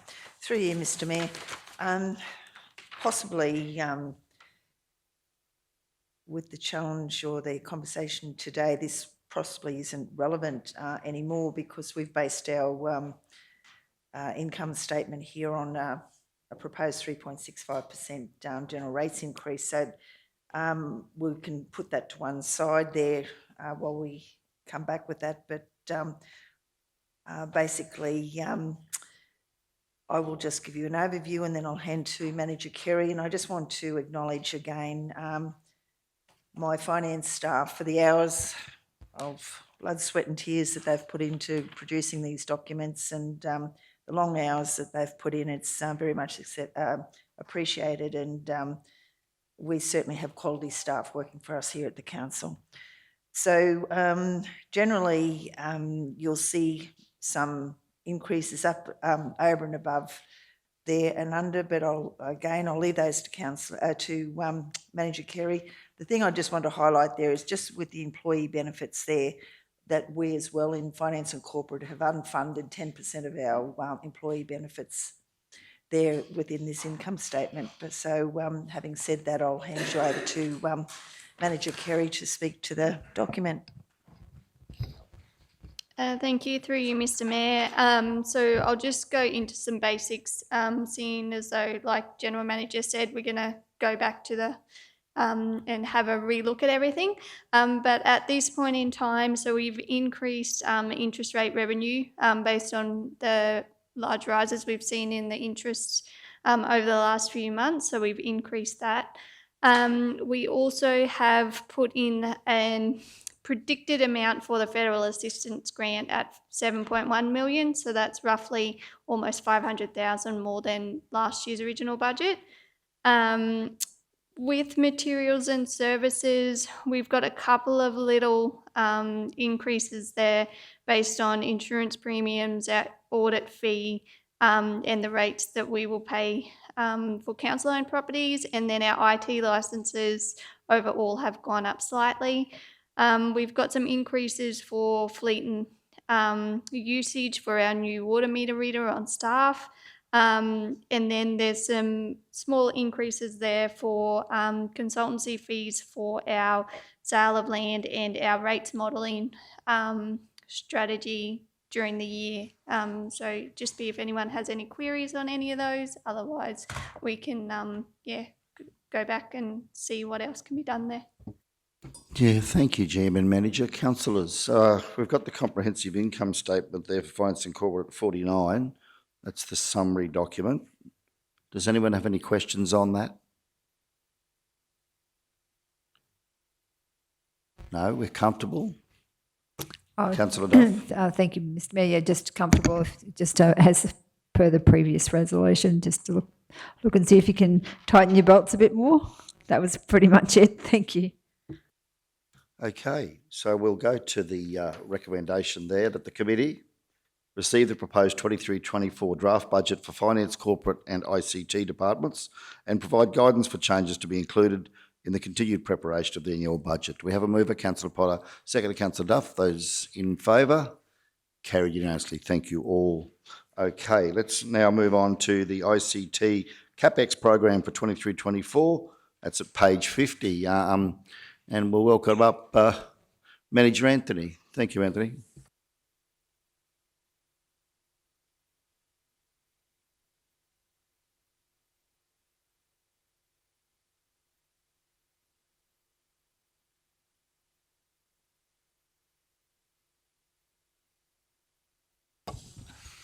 Okay, afternoon, Council.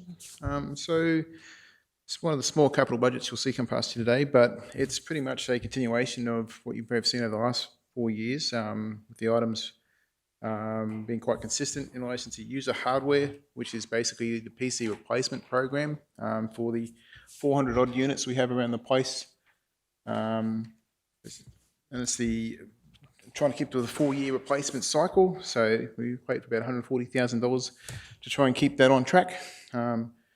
The server hardware this year has actually had a bit more of an increase because we're up for a new storage array. And when I speak about the storage array, that's where council stores a lot of their actual files, like their G drives and all the particular documents you see floating around the place at the moment. We are looking into cloud technologies in that space. You'll see that a little bit down in the cloud transition line, but as we move further forward, but where we're currently at, we're kind of in a bit of a hybrid state. So we still have a lot of equipment on premise across the road, and we do have a lot of stuff actually up in the cloud as well. But in the current state of things and how we're progressing, the end of life for the storage array is actually approaching us this financial year. So that's where you'll see a little bit more of an increase in this server hardware than what it was last year. The microwave radio hardware is also the replacement schedule for all our links around the place that connect to our actual facilities together. We've got about 44 links in total in that space, and they do an approximate lifetime of about 10 years. And we set that network in since amalgamation, so we start to replace that as they go out of actual end of life or out of support. The photocopiers and printers, the same thing around with them. We've got about, I think it's 16 photocopiers around the place. So as they actually end of life, or they've done a million prints, they start to wear out. So we submit for that as well too. And the cloud transitioning side of things is to actually look at, as I briefly alluded to before, about investigating infrastructure or opportunities to move a lot of our actual IT services into cloud instead of investing into actual equipment that is housed across the road. So that's pretty much the quick summary of relation to the CapEx submission for ICT this financial year. We open that for questions. Thanks very much, Manager Anthony. Councillors, any questions? No? Comfortable with that? Okay, thanks, Manager. So, Council, we have the recommendation there. The committee received the proposed 23-24 draft budget for the ICT CapEx program and provide guidance for inclusion in the continued preparation of the full South Burnett Regional Council 23-24 annual budget. Do we have a mover? Yep, Councillor Potter, second to Councillor Hensham. Any speakers? Go to the vote. Those in favour? Carried unanimously. Thank you all. Next item on the agenda, councillors, will be 5.8, the proposed fleet. The proposed fleet draft budget for plant and fleet. This is the OPEX budget for plant and fleet, and that's at page 52. And we'll go work through you, General Manager Jarvis. Thank you. Thank you, through you, Mr Mayor. As Council can see here that we've absorbed the 5% EBA increase there again by only funding 90% employee benefits, but overall we've also absorbed the increase in materials and that, and you'll see that the bottom line here, there's only additional $15,000 added to this income statement for plant and fleet as opposed to this financial year, so it's full credit to the staff there. They're punching well above their weight, and they're really taking our plant and fleet services to another level. So I'm just happy to fill any questions that you may have with this income statement, but there really isn't a lot to see here. Thank you. Thank you, General Manager. Councillors, any question of our officers while we're looking at the OPEX? Everyone's got that on page 53. Comfortable where it's at the moment? Okay, so the recommendation is that the committee receive the proposed 23-24 draft budget for the Plant and Fleet Department and provide guidance for adjustments to be included in the continued preparation of the full South Burnett Regional Council 23-24 annual budget. Do we have a mover? Councillor Hensham, seconder. Councillor Potter, thank you. Okay, well, any speakers? No, we'll go to the vote. Those in favour? Carried unanimously. Thank you all. Okay, next one is 5.8, which is the CapEx budget for fleet, the proposed CapEx budget, and that's at page 54. And General Manager, we'll go to you and your team. Thank you. Thank you. Through you, Mr Mayor. I'll hand you over to Manager Anthony and Brandon, our fleet schedule and coordinator, to deliver this capital budget. It is, we have a 10-year forecasted plant replacement budget program that has been adopted by Council previously, and every 12 months within line with our budget, we review this in consultation with the respective managers from each department to make sure that, to ensure that it meets the needs, their operational needs, there to give them the capacity to deliver the services they need. So I will just hand this over to my very talented staff and they can deliver the program. Thank you. Thank you. Thanks, General Manager. So what you see here in front of you here, councillors, is obviously the summary of the actual submission this financial year for the plant and fleet replacement schedule.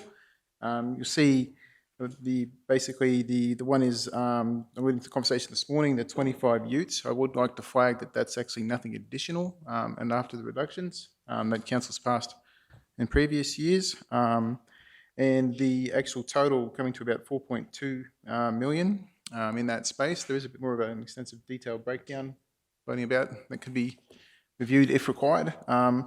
And the total spend of that is 4.2, I think, is out of the 6.2 million available, but we've decided to be with cost efficiency in mind, and also how the 10-year plan actually unfolds and unpacks. We've got some quite extensive costs related to replacement of some of the plant out in the later years. So instead of spending the full amount now, obviously try to be a bit more efficient in that space, and only spend the 4 out of the 6 this year, and kind of bank that, I suppose, when we get to that replacement side of things. So with that being said, I suppose we open that for questions. Thank you, Manager. Yeah, so Councillor, you've got that list there on page 55. We can work through that. Any questions or comments, additions, observations? Councillor Potter, thank you. Yeah, just curious. I know I probably should have put this through the RFI area, but I'm just curious to know that if we did not buy those utes and kept the utes that we already have and just use those, would there be a saving later on down the track? I know we'd get less for the utes when we trade them in, in say 5-10 years time, but would there be a savings that we could make by keeping those utes and basically, I won't say drive them to the ground, but Probably a good question. This was always going to be the go-to one, wasn't it? So so guys, we've got three sedans / wagons there and 25 utilities. I guess the special utility would be a special purpose vehicle, but focusing on those 28 vehicles, can we get an explanation around, the life of those vehicles, where we're at? Could we actually hold off one more year? What will be the implications of that? That'd be great. Thank you. Thank you. Through you, Mr Mayor, I'll hand you over to the technical expert, Brandon, who's a qualified diesel fitter. But these assets have been sweated over the years there, and they have been pushed out further and further, and we have seen the impacts there where they've come out of warranty, and they've also cost us mechanically a lot of money. But I will just let Brandon speak to that. Thank you. Through you, Mr Mayor. So with the utilities, a saving in the plant replacement budget obviously would happen without replacing them this year. However, there is risk of failures, especially in the older utilities. So just as a figure here for you, our replacement standard is 5 years for utilities. So that would make a target age of 2.5 years to replace. So council's current average age for utes and white fleet is 5. So we do have a older white fleet. We have some white fleet up to the 10-11 year mark that we've been trying to get rid of.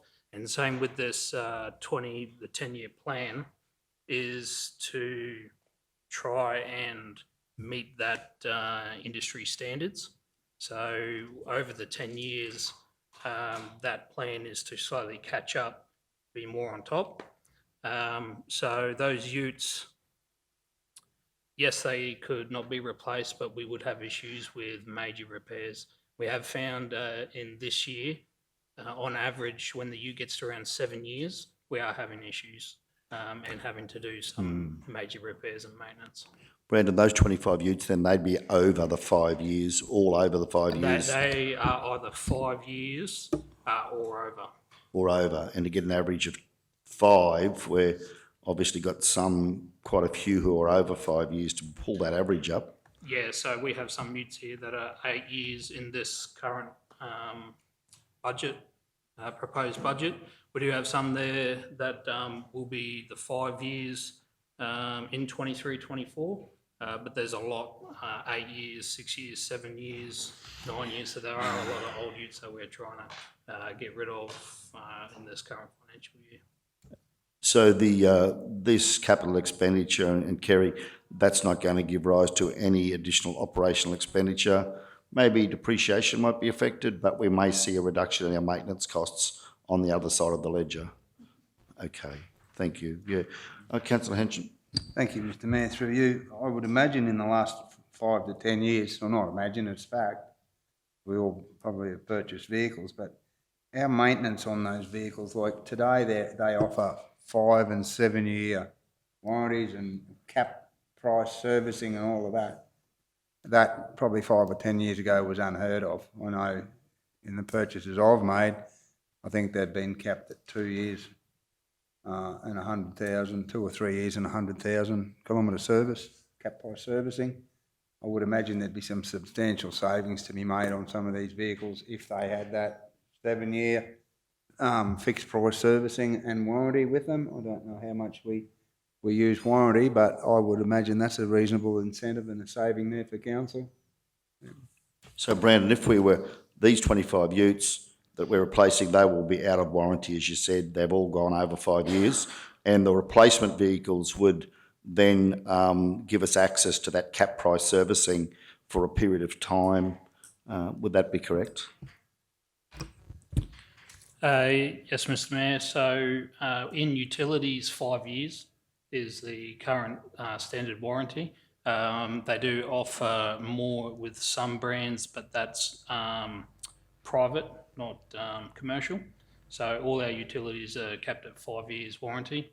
And the cap price servicing does differ between brands, can be usually anywhere between 100,000 to 150,000 cap price. Thank you, Brandon. Councillor Potter. Yep, so probably a question down here when we've got the 3 water trucks. I'm just gathering they're replacement water trucks, not extra water trucks, and also the mower, the large mower. Is that 2 large mowers? Does that mean we'll have 2 mowers that we can give to community groups? Through you, Mr. Mayor. So yes, they are replacements. All of that in there is replacements, and I believe there's already been some notice of motions about those mowers about being donated to community groups. Brandon, on that point, you see the utilisation of this equipment. You'd also be aware of periods of time where we have productivity losses due to not having access to mowers that are in the workshop. Would your advice sort of go to retaining those mowers as backup mowers? Should we have, because we certainly, we don't want to see staff not able to work in the growing season. Do you think it'd be good policy to retain those mowers as backup machines based on your experience over the last couple of years?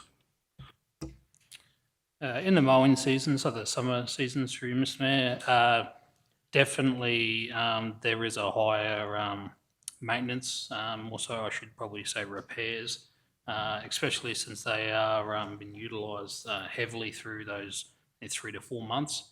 A backup machine would keep the parks crews operational while they're getting fixed. Most of the times they are not in for a large amount of time, but it would continue operations without any hold up if there was a backup machine. Thank you, Brandon. That's certainly the feedback I've had from some of the operators in the field, is that they have lost time mowing because they just couldn't get access to a mower that had to go in for repairs. So maybe a false economy to sell them or give them away. And the other feedback I had was from some of the parks guys. Now that I'm allowed to talk to staff, I've just realised I'm out talking to them, sorry. Zero-turn mowers with catches in our depots. Council has lifted its standard of expectation around the presentation of our CBD parks. And I know that the guys have been working really hard to try and get across them with the push mowers to give us the finish that we're looking for in places like QE2 Park or Lions Park or, Reg McCallum Park or these places. What are your thoughts around council investing in some zero turns with catches? Do we have some? Could we do some more? Should council actually step up and say, okay, let's look at this if that's the standard finish that we want? Because it could also give us some productivity dividends in terms of the time that the staff are using on push mowers at the moment to give that nice clean finish. Thank you. Yes, Mr. Mayor. So for this 22-23 financial year, we had 6 mowers. One was a large front deck, and the others were smaller mid-deck standard ride-ons. So in conjunction with the Parks Department, we'd actually work through, and those other 5 mowers are all zero turns now. They have not arrived yet, but they have been ordered. And there is some smaller ones for like the traffic islands and things like that, and they do have catching kits and mulching kits. So they were changed from a mid-deck to better suit their operations already. Would we have one of those smaller zero turns with the catcher / mulcher for the Mergan-Wandai end? Is there one going down? Sorry, I'm being a bit specific, but I can just hear the Mergan community on what they're going to want to see in that QE2 park. Beautiful green grass. They're going to want to see that kept maintained like that. So will the Mergan-Wandai crew get access to one of those zero turns with a catcher? Yes, I believe they're split. So I believe there's 2 in Kingaroy, and then the 3 are for Mergan-Wandai across them. Thank you, Brandon. That ticks that box. Well done. You're a step ahead of us. Thank you. Okay. Councillor, who was next? Councillor Erkins? I would like to know, rather than how old the vehicles are, how many kilometres they've done, because I don't know about you guys, but I drive vehicles that are over 10 years old. So a lot of it depends on how they've been maintained and how they're kept. We're talking, we're on a strict budget, so I'd be more interested in how many of those vehicles, the kilometres that they've done, and to whether they can do us longer. So, Councillor, the replacement standard comes down in relation to age, amount of actual kilometres the vehicle's done, and also hours, in particular units that aren't measured in kilometres. So when we actually get to the replacement schedule, it's either assessed in relation to age or actual kilometres. So it's 5 years, I believe, in relation to utes, about 250,000 Ks. 150,000 Ks. I understand that's what you're looking for when you're looking for whether you're warranty. But what I'm saying is how many kilometres, the vehicles that we're looking at trading in, how many kilometres do they actually have on the clocks, and whether they are, whether we really need to replace them, or whether in this tight budget, and bearing in mind what Councillor Henson referred to, is we now have a longer warranty on a lot of vehicles. We also have the price of vehicles has gone up pretty much, a fair bit in the last few years. So while we're getting a longer warranty period, we're also paying a heap more money for a vehicle than we were a few years ago. So if we just, find out whether they are high mileage, high kilometre vehicles, or whether there is longer left in them. Yeah, so we'll go to Anthony and Brandon soon, but one has to also be aware of the risk of having vehicles out of warranty, and that could be a significant risk. So while it might not look that's terribly worn out, if you get a set of bearings go or a set of shockies go, I just spent $1,000 on putting bearings in my Prado, and they could go at any time, particularly once you get out of warranty. So just have to be conscious of that, Councillor. Mr Mayor, I understand that, because I know I've looked at a vehicle and thought, Jesus, I think I better trade this in because it's going to be looking at costing me some money. But then when I look in the end and I think, my gosh, look how much money I'm paying for this new vehicle. I could have had this one done up 10 times. So, I've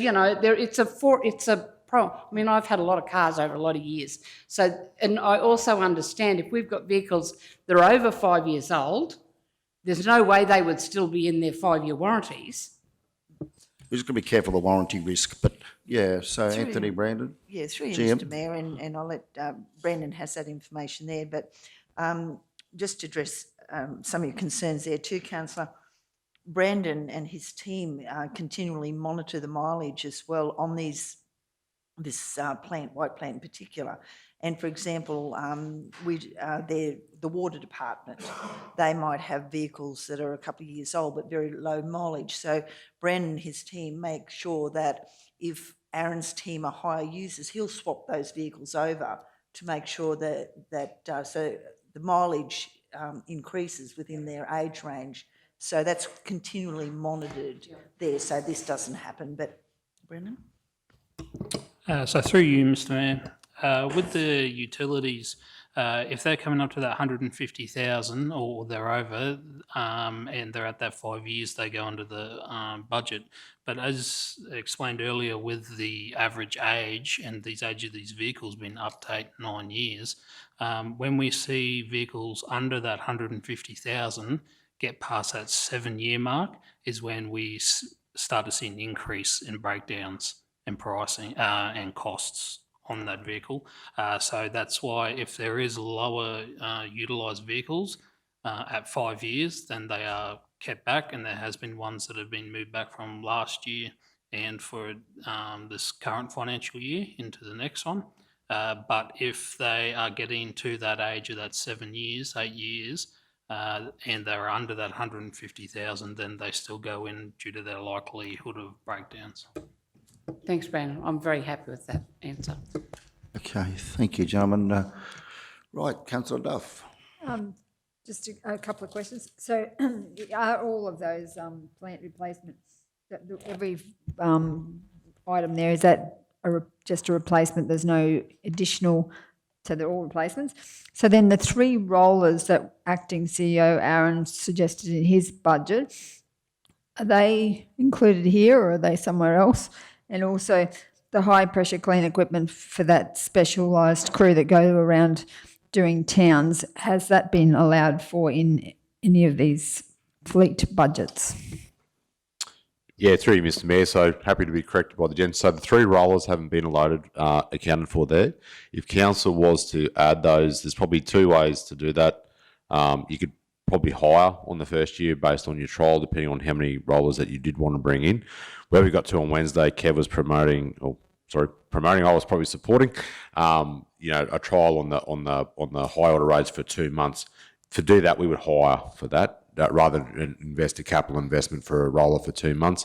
The other one with the high pressure equipment, I probably gave Gents and Susan a little bit of short notice on that one. That was probably a Monday afternoon, Tuesday one. So I'd imagine Susan, that's got to be added, or if the guys have included in another area. So, but we had floated, I think 25 was a nominal in there for that, just to make sure that we did set it up properly with a high pressure cleaner generator and water supply if we needed to. And that was just a bit of a guesstimate, but we figured we'd be in that ballpark for a proper setup. Yeah, through you, Mr. Mayor, that's correct, Councillor, that General Manager Aaron did see us about that, and we have got that in an optional list there to include that in our capital as well, that high pressure cleaner. Just on that, GMs, would obviously there's high pressure equipment, but the utility in the trailer to be able to move that gear around, would we need to include those in this budget as well? Through you, Mr. Mayor, our first preference was if council were to proceed with that, and that was the gist of what I got on Tuesday or Wednesday, apologies, that was going to be included in our budget. We would go back and have a look at existing resources first, and then we'd probably have a chat with Fleet if there was an additional requirement for that. But our intent would be to look at how we were going to resource that with existing and whether we've got something suitable to do that. If we had to modify with the trailer, we would have a look at the 25k. Maybe the trailer setup is what is needed to the additional ute. The way we figure that too is that we do have existing maintenance staff that we were going to use for that who would be equipped. The other option with that is that if we, depending on how we actually get that set up, it might be another vehicle, or maybe you hold the vehicle back for 12 months or something like that. So to make that happen, so we're sort of trying to work through that with minimal cost if we could. Yeah, thanks very much. Just, Brad, of the 3 sedans and wagons, could you talk us through which vehicles they are? Thank you. Yes, Mr. Mayor. So one of them, 2 of them, are for the vehicle plant pool, which is we have vehicles throughout Nango, Kingaroy and Mergen based in either depots and offices. So they're used for all council staff. They use them for training and different activities, things like that. The other sedan wagon is for manager of water and wastewater. And those vehicles that are pooled inside the compounds that can be taken out, you're satisfied with the utilisation rate on those? They're not redundant in any way, those assets? So, Mr. Mayor, currently our pool vehicles operating just above 80% utilisation, and 37% of the time there is actually no availability. Thank you. Any further questions on the fleet schedule? Just Councillor one Henson? on the special utility. What's a special utility?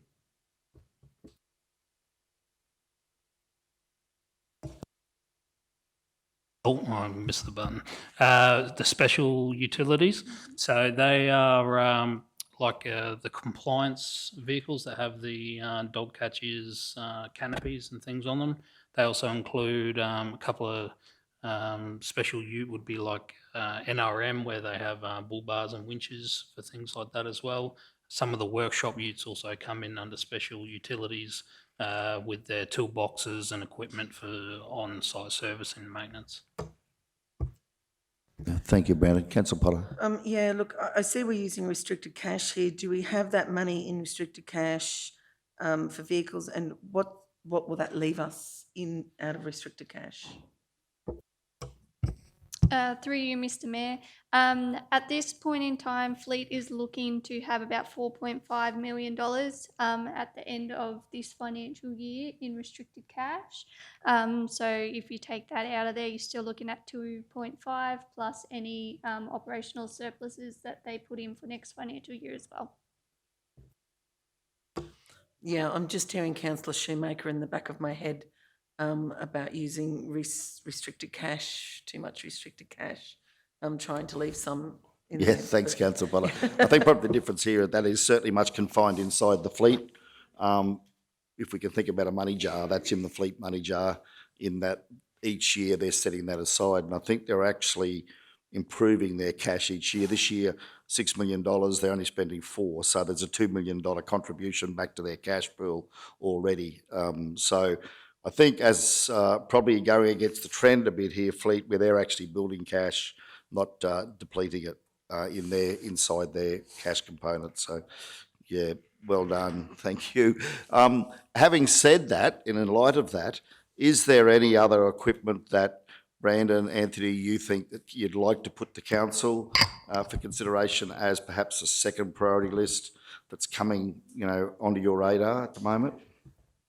Yeah, through you, Mr. Mayor. Brandon Anthony been fielding requests and that there. So Brandon's just going to send it to Kimmy or just speak to it. We do have a list here for council's consideration, so it's an additional list.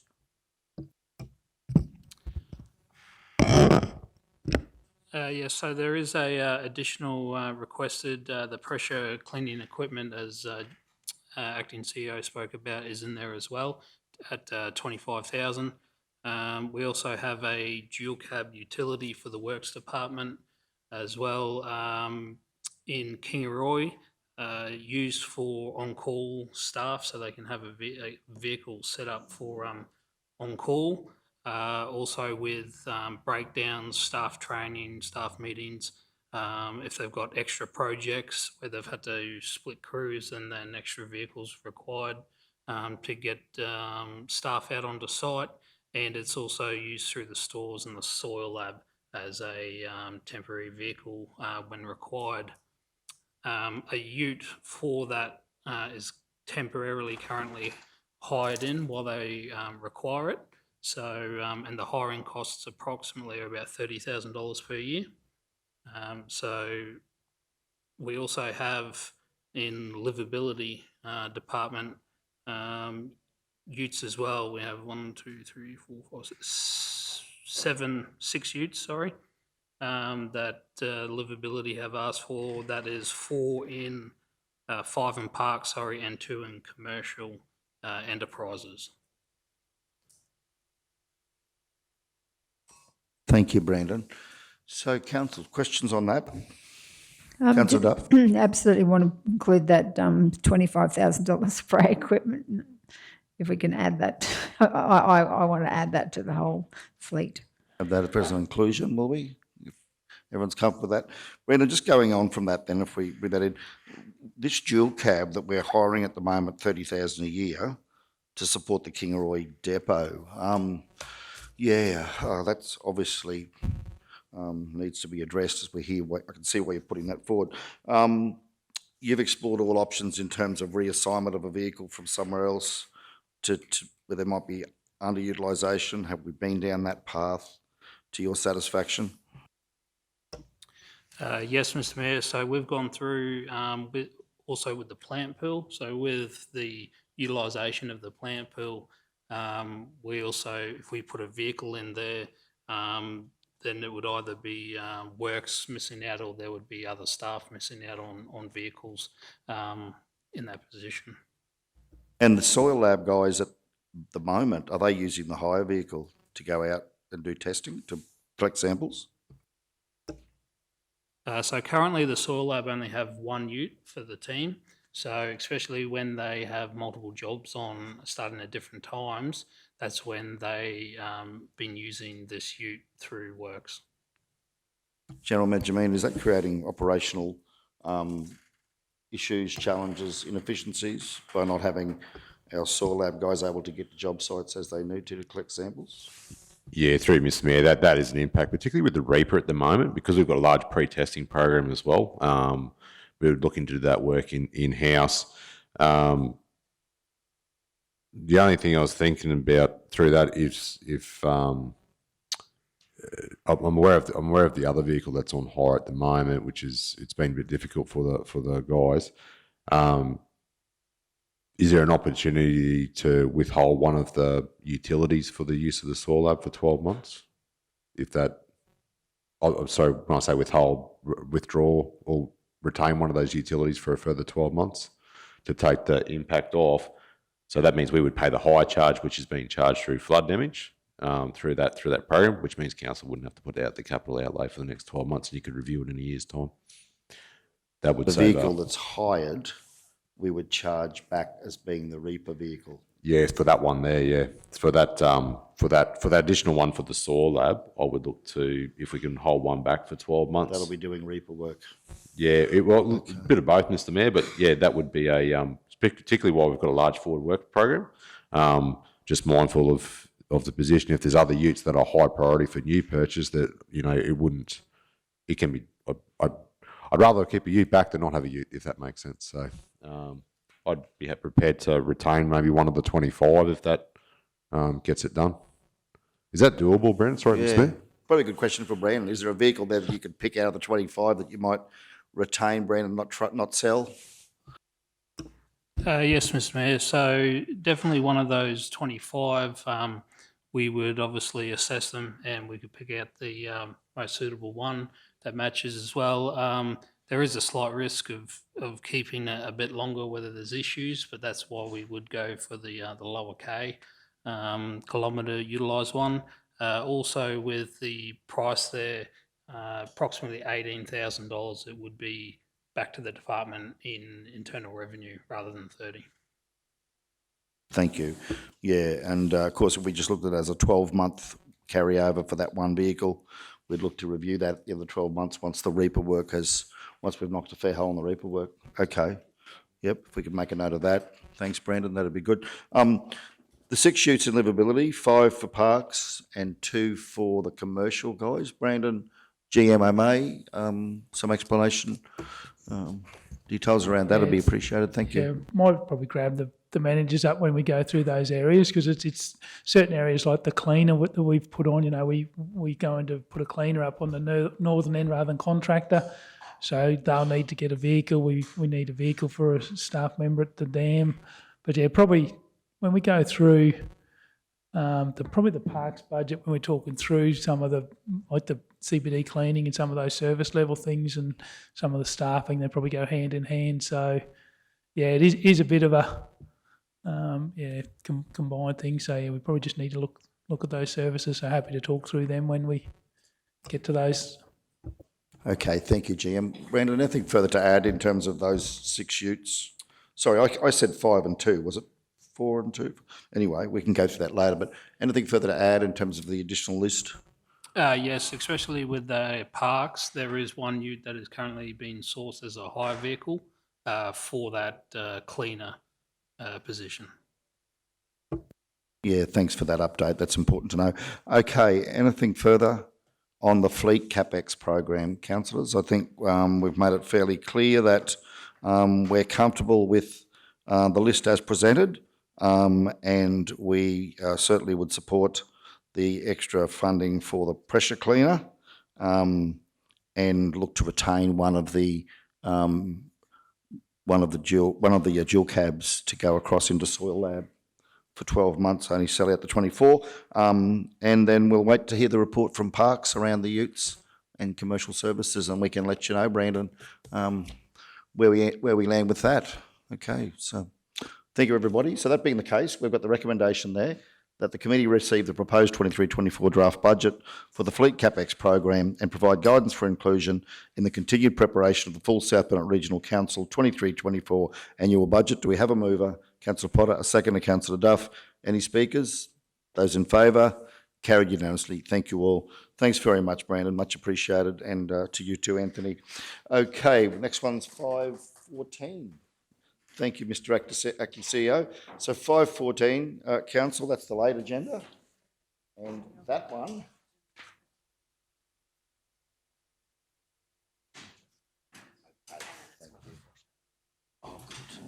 Okay, Council, so this one's been laid on the table and we'll need a procedural motion to lift it off. Do we have a mover? Councillor Potter moves that we lift it off, and seconded by Councillor Duff. Those in favour? Okay, that's been carried by all 5 councillors. So that matter's now up for discussion. We had a motion there, and that was followed also by a foreshadowed motion. So we might go to you. Thank you, Mr. Acting CEO. Yeah, thank you, Mr. Mayor, through you. So 2 parts of this. We picked up that previously Councillor Duff raised a question about the cleaning. When we were going through the minutes, obviously it got picked up on the infrastructure agenda. Leanne has a section in hers around street maintenance and those areas as well. The intent of leaving on the table at the time was that it would be brought through the budget committees. Just speaking with Mark before his absence, Council needs to deal with that agenda item as it is per the councillor's motion. What we did suggest is that if Council was happy that they would either withdraw the motion or they would move an alternative, in which case we've offered a foreshadowed motion, which would be the alternative, which actually probably reflects the outcome of that issue, if that makes sense. Thank you. Through you, Mr. Mayor, I'd like to move the foreshadowed motion. Yep. Yes, thank you, Councillor Duff. I think if you do that, Mr. Mayor, I'm happy to be corrected. Susan, Pete, you would have to vote on the original motion, then follow the foreshadowed motion, so which means you'd be looking to remove the first motion. Yeah, so we need to deal with your... Sorry, Councillor Duff. We do need to deal with your original motion, which... No, it doesn't. That's amended, Councillor. Yeah. No. Correct, yeah. Mr. Acting CEO is absolutely correct. We need to deal with the motion that's we've now lifted off the table. Okay. And just keep in mind, the foreshadowed motion relates to last Wednesday and today. So be careful of your dates there. Yeah. So am I able then to withdraw the first one and move the foreshadowed motion? With the leave of the meeting, you may. With the leave of the meeting, I'd like to withdraw the councillors? first. Any objection, councillors? No? Okay. With the leave of the meeting, you can withdraw your motion, Councillor Duff. I'd like to, with the leave of the meeting, withdraw my first motion and move the foreshadowed motion. Thank you. Okay. Could you please read the foreshadowed motion, Councillor? That CBD maintenance is considered as part of infrastructure and Parks and Gardens budget and service level discussions at the Budget Committee meetings of 19th of April and 21 April 2023. Okay. Councillor, before we get a seconder on that, technically the problem with that is that the infrastructure department have put forward a proposal in their budget that was adopted, sorry, that was accepted as a recommendation on Wednesday. So Parks and Gardens, I think we've probably moved this to infrastructure now, Council. Correct me if I'm wrong, and we've already moved past it. So I think our dates are going to catch us here.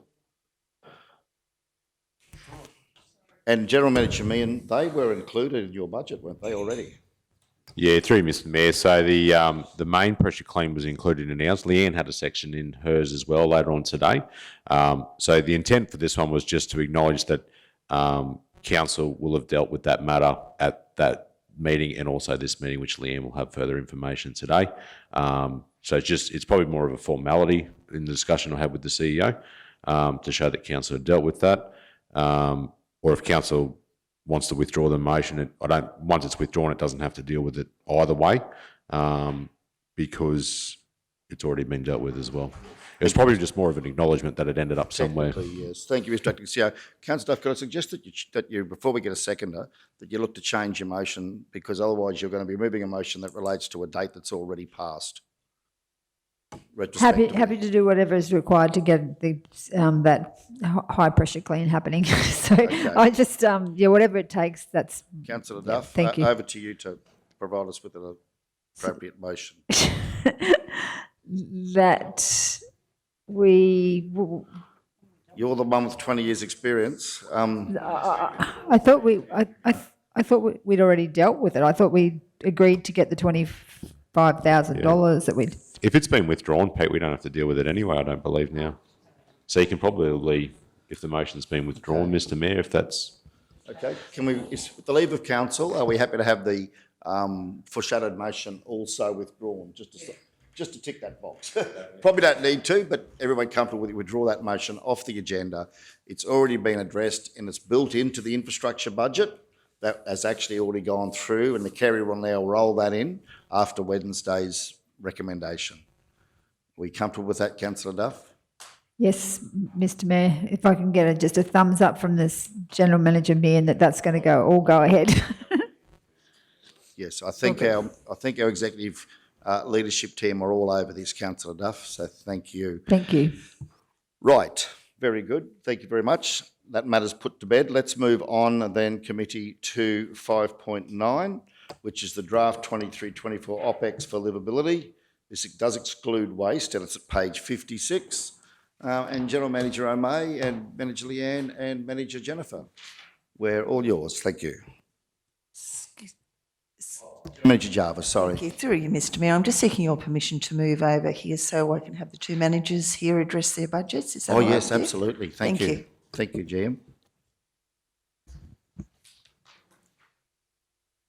Yeah, through you, Mr Mayor, I might just kick off with the overview of the livability, and then we can break out into the different sections. And again, probably just really high level, given we are going back to review. We're just on page 57 of your agenda. You've got the income statement, so covers the whole department. Revenue, just a few changes through there. The sales revenue, that's our RMPC contract that we do for main roads, just spraying weeds on main roads. So it's effectively an in and an out. So we, while it's showing a $20,000 decrease in revenue, that'll be offset in income. So it's generally what we estimate that contract will be. Fees and charges is an increase there. So we're budgeting increased revenue in the dams area. So we can drill into these a little bit more in the specific section. We have noted in Brooksy's area, in the planning environment, with building fees around some of those building searches, bit of a slowdown in the market. We are budgeting slightly less given sort of our record income in those areas. So that's offset in there. Other income, I think that was a bit of an increase in our dam fees, dam kiosk taking. So just the operations out there going well, so increased budget revenue. Grants and subsidies, so this is a fairly major decrease in our area. So there's two components to this. The Works for Queensland, remember last financial year we had 300,000 Works for Queensland in operational maintenance in the facilities area. This year we've only got 125,000, so there's 175,000 decrease in revenue there. The other side is the Black Summer grant, so just the timing of receipt of those funds. So that's why you're seeing a big increase there. On the other side, depreciation, so that's effectively indexing around the facilities and parks assets. Donations, just minor change there. I think that's the increase, I think, around REDF bid in there. Employee benefits, so does include the EBA increases, but as with all the other departments, we have wound back. We are only budgeting, I think, 93% of wages, so we have factored in a vacancy dividend, I'll call it, because those positions that are vacant, so we haven't fully funded any of the positions in there.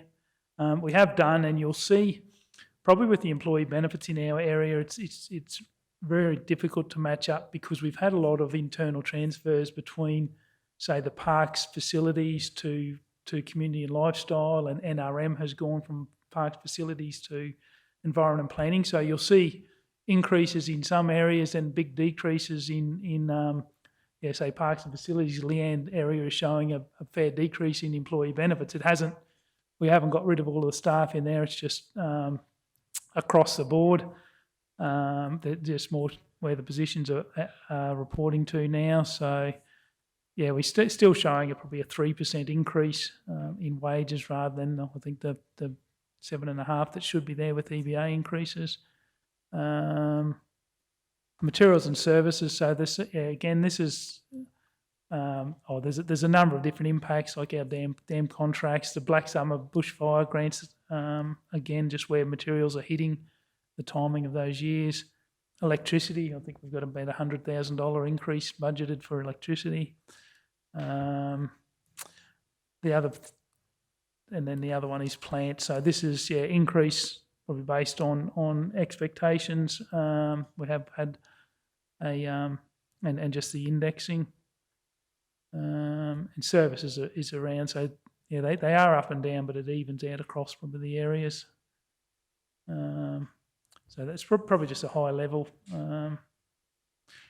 income statement explaining those numbers. Thank you, General Manager O'May. Manager Leanne or Jennifer, anything to add in this space? Manager Leanne, around parks? No? Okay. Councillors, any questions, comments? No? We're going to let Pete through fairly easily today, are we? Okay. We can, like we have got income statements for the individual areas, but I was noting that we do have to go back and revise them. I'm not sure if there's merit in drilling into them today.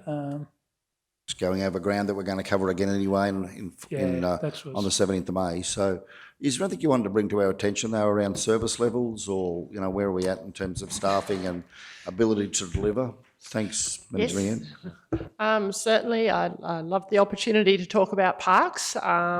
We have done a lot of work this year in looking at service levels. I appreciate there was a business improvement plan that was undertaken just before we had a restructure, and I've had a good look at that, and 10 months now working in this department. So with parks, there's been a huge number of changes in your service levels. You certainly have increased the amount of mowing and the area that you mow and the level of the mowing that you do to bring your parks up to a certain standard, and also your entry points and other areas. So that has all been mapped and we're working through that. But as a manager, in terms of having a look at the resources to implement that and to get across all the works that the organisation and the community is looking for, our teams are actually really struggling on the ground. So in our budget, you will see that we have actually proposed some additional positions in parks where we see that there are major gaps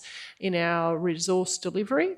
And to support that, obviously, comes equipment and vehicles as well. So that's what Brandon was referring to with an additional, there's an additional 2 vehicles in parks to look at that.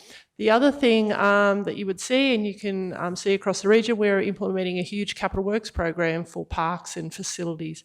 You have a new parks officer, a technical officer, and that parks technical officer, Chris, works heavily in hand with Mal and Tony in our building section.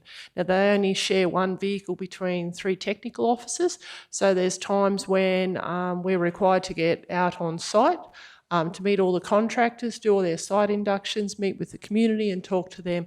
And we've found it very difficult in obtaining vehicles out of your carpool or sharing vehicles within the region to get those staff out to meet our contractors on site. So I can see we have some major efficiency issues in parks to actually deliver the services that you need.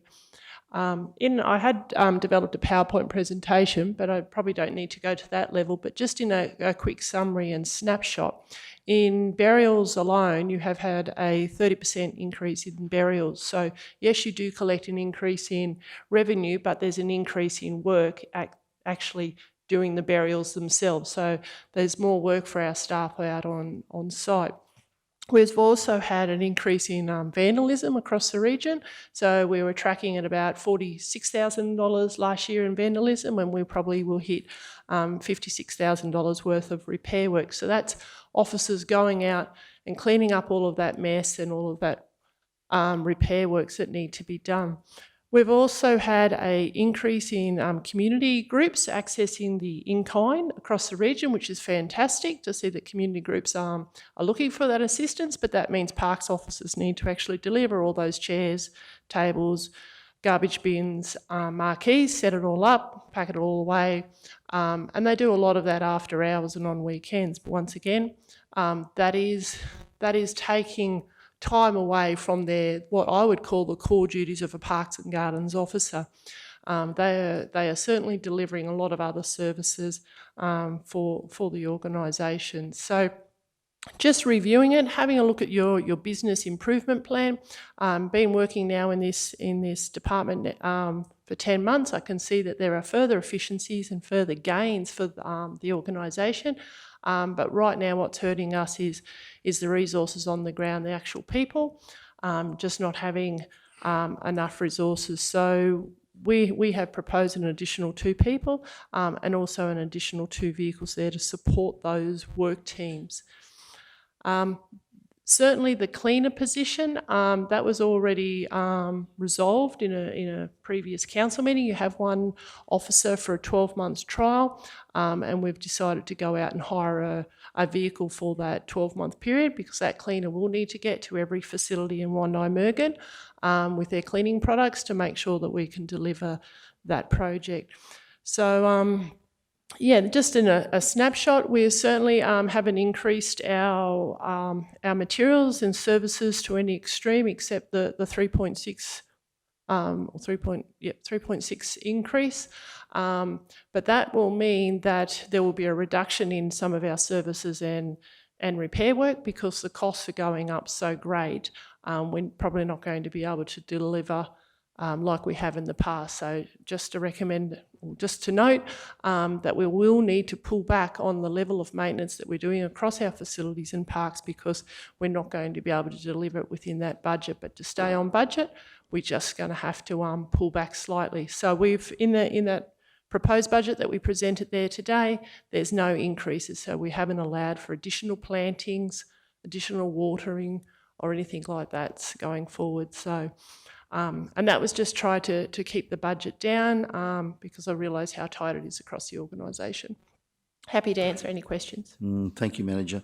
So, Leanne, in the employee benefits figures we see here, that includes the 2 additional parks staff and the 1 cleaner for that 12-month trial. They're already built in to the budget. Yes, thank you. So they're in there. The motor vehicle, the plant costs, the plant expense for hiring the plant from Plant and Fleet, those 2 vehicles, 2 parks vehicles, they're in your budget here, the operational costs of those, but we haven't got them in the CapEx yet. No, okay, so that's clear. And then we've got the building guys and the tech officer sharing three employees sharing the 1 vehicle at the moment. So there's a need for another vehicle there, perhaps particularly with the volume of work that's happening over the next 12 months. Would that be fair to say? Yes, that's what we're recommending. We're borrowing a car or hiring a car out of the pool, the car pool, and our officers are hiring that car every day. The limitations that I have with that, just so people understand, is that you hire the car, so you make your booking and you hire the car. You can't pick the car up to probably 6 o'clock in the morning, but a lot of our contractors that are pouring the concrete and doing the contract work on site are well and truly on site by 6 o'clock. So the time our officers grab their car, make their way to the depot, get all their tools, get to the site, they are missing that initial period with the contractors. So The problem for Brandon in his car pool is that he has a variety of vehicles that he's got to try to actually get moving across the region for different purposes. So sometimes it's a ute, sometimes it's a sedan, and we've just got to work in with that what vehicles are available. So from our point of view, it's been extremely difficult to be able to just have that flow, that really nice efficiency. You know you've got a vehicle, you can grab the vehicle and get to site, meet your contractors and get back to site. Our officers are happy to share amongst themselves. We also have a lease officer, we'll have a land investigation officer. There are other people within the teams here that utilise these vehicles. So, just saying, particularly for the technical officers, it's been really difficult for them to get on site and manage these contractors and all the workplace health and safety requirements as well that goes with it.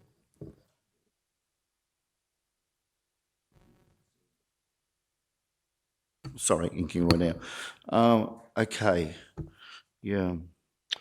Councillor Duff. So that was the question I was going to ask. Is you're talking about like having to have these vehicles to move staff to and fro, but have we got staff, like, are we looking at maybe having the staff live and work where they work, that rather than having them travel back and forward? Like, is that something that could be considered as a way to be more efficient, or do they need to traverse from Kingaroy, wherever? Yeah. I see. Unfortunately, we only have one technical officer for building and one technical officer of parks. So the officers, they work across the entire region. So whether they live here in Kingaroy or Lenango doesn't really matter because we need those positions to travel everywhere. So, Chris today was in Blackbutt and then he was up in Mergen and then he's out at Proston. So he's going everywhere for your capital works projects. Thank you. So that's, from Parks' perspective, that's 3 vehicles that we'd need to consider as additional to the fleet CapEx to accommodate the 2 parks and the 1 technical officer. Okay, yep. All right, any further questions on the Parks, on the livability OPEX? Manager Jennifer, was there anything you wanted to add from your side with facilities? Thank you. Thank you, Mr. Mayor. Just probably a few things I'd like to point out. That Community and Lifestyle only has 1 vehicle allocated to it across 30 staff. It's allocated to the Coordinator of Commercial Enterprises and that's it. So my request for an additional fleet is to support our facilities officer based at BP Dam, and his role is to complete small and minor maintenance around the dams as well as the mowing. And then on demand, he's been helping us in our other assets of the sale yards as well. So we had him out this week prior to the sale, helping put rails up, that sort of thing. So he doesn't have a vehicle at the moment. So that's been challenging because, he's a really valued employee. But when you don't give staff the right resources to do their job and do their job well, it can create a bit of a cultural issue there. So just wanting to support and keep that officer because it's been such a great step forward for our dams, and we're getting so many wonderful compliments about people stay at the dams because that work's being done. It's also a lot cheaper to have somebody in that role doing that sort of work at our dams than it is to rely totally on contractors. So we're talking about small to medium carpentry work and things like that. So it's just a lot easier to have an office there doing those little fix-ups as people is checking out, rather than waiting for a contractor to come in. So we've changed from the original prior to restructure. Obviously, Parks staff were doing some of this work. We did try contractors, but the cost was quite exorbitant. So we're just trying to find a happy medium between contractors when we need them, in-house staff, and then maybe looking at a secondary contract for the dam managers and what's the best model. So we're just sort of playing with that a little bit to get the right balance. So that's that one. With regards to staffing in the library, we have proposed to keep 3 casual staff, and this is to support basically absenteeism and when staff get sick. So we're at a level of staffing essentially that if we have 2 or 3 staff members sick on any one roster or shift, I guess, or day, that we are at a point where we will need to start closing the library for the day. So it also affects, obviously, our ability to deliver our funded programs like First 5 Forever. and our outreach programs such as Turarana and our aged care homes, which I think are really important to our operational and corporate plan of helping people age in place. Sorry, Manager, yes. Yep, sorry, I've got a bit of a list here. In with commercial enterprises, there's a proposal to extend a 12-month contract for administration staff, and that is to help some of our staff members take their leave. So they haven't been able to take their leave. So it's important that they get their leave balance down, but also really important that we have a good succession of staff that are well versed, particularly in the cemetery space, because it is so sensitive. So there's a proposal to hold somebody there and have that knowledge built in the organisation. The last one is just to let you know that traditionally Council has engaged a contract ARO at the Kingaroy Aerodrome to complete serviceability inspections, and our contractor has taken some personal leave, and so rather than going out to the market and having a contract ARO, which are hard to find, that's out of region, we've chosen to upskill our own staff. So we now have 4 AROs, myself being one, that can complete those serviceabilities. So the additional vehicle, and happy to negotiate with Fleet that it's a part-time vehicle, is to support the delivery of that serviceability inspection that's required under a CASA regulation twice per week. And it's a standard council vehicle with flashing beacon, but it's not a role that can be delivered by a private vehicle on a vehicle allowance because our vehicles are not insured to go airside. So it's sort of a bit non-negotiable, that one. So yeah, it's just one of those things that if we have a plane incident out there, we need to be able to pull a car quickly, get out there, secure, and basically run our serviceability inspections. And I think that's enough. Thank you. Thank you, Manager. So just in summary, we've got a facilities officer who hasn't got a vehicle at the moment to move through those different locations you mentioned, and we haven't got a vehicle that's really readily available for the ARO. Brandon, that being the case, we talked about maybe trying to work with you on the ARO option. Is it realistically feasible to be able to schedule a vehicle for the ARO, or are we just expecting too much from our fleet capacity? So, Mr. Mayor, we, being that the vehicle required is a utility and with flashing lights, so there is vehicles that could be used, but they're all sedans. So we do currently have a pool vehicle that is on order that is coming as a utility, and for these reasons that it can be used for things like ARO can be used for services while people are having vehicles maintained, repaired, breakdowns, things like that. So for the airport, definitely we should be able to cover that with this new pool ute. So we trial that for 12 months or so once we receive it and see how we go. Would that be the thinking? Yeah, okay. Yep. So it's really just the one extra vehicle for the facilities officer on top of the 3 that we were looking at for parks and the technical officer there.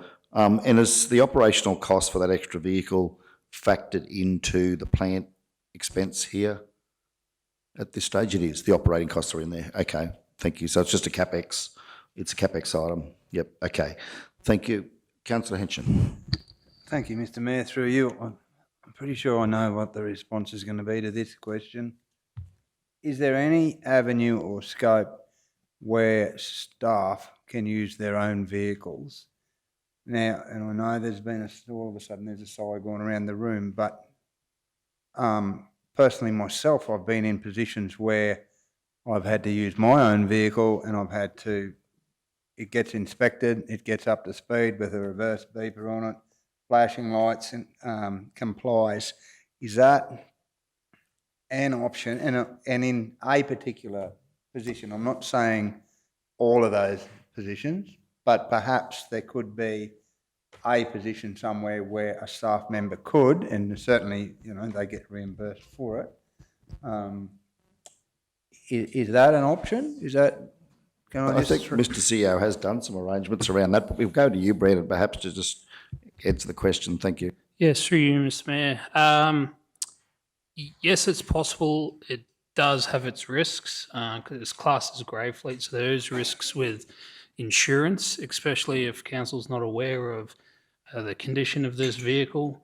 Since it's not a council vehicle, we don't know whether it's been maintained, whether it's roadworthy, whether it has the right right insurances, and especially if there's going to be more than one staff member in there, if that person's taking other staff, there is a high risk with that.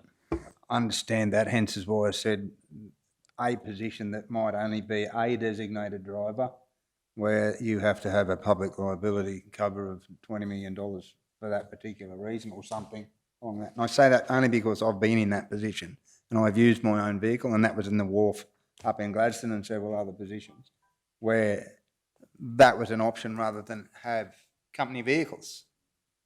So just throwing it out there. Yeah, thanks, Councillor. I guess probably have to be careful there in terms of work cover too, would we? If someone has an accident and the tyre has a bally, or there's faulty suspension or brakes or something that hadn't been repaired, I would have thought we could find ourselves in hot water with work cover in relation to any liability claim that employee could come forward with. So, yeah, to you on that, GM Yeah, Jarvis. just really, Mr Mayor, we do sometimes, the other managers and GMs do get staff to use their private vehicles and they pay them mileage.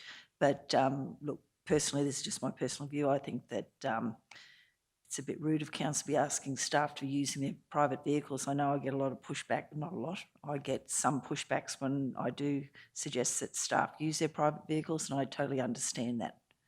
They're them not wishing to use their private vehicles for council purposes.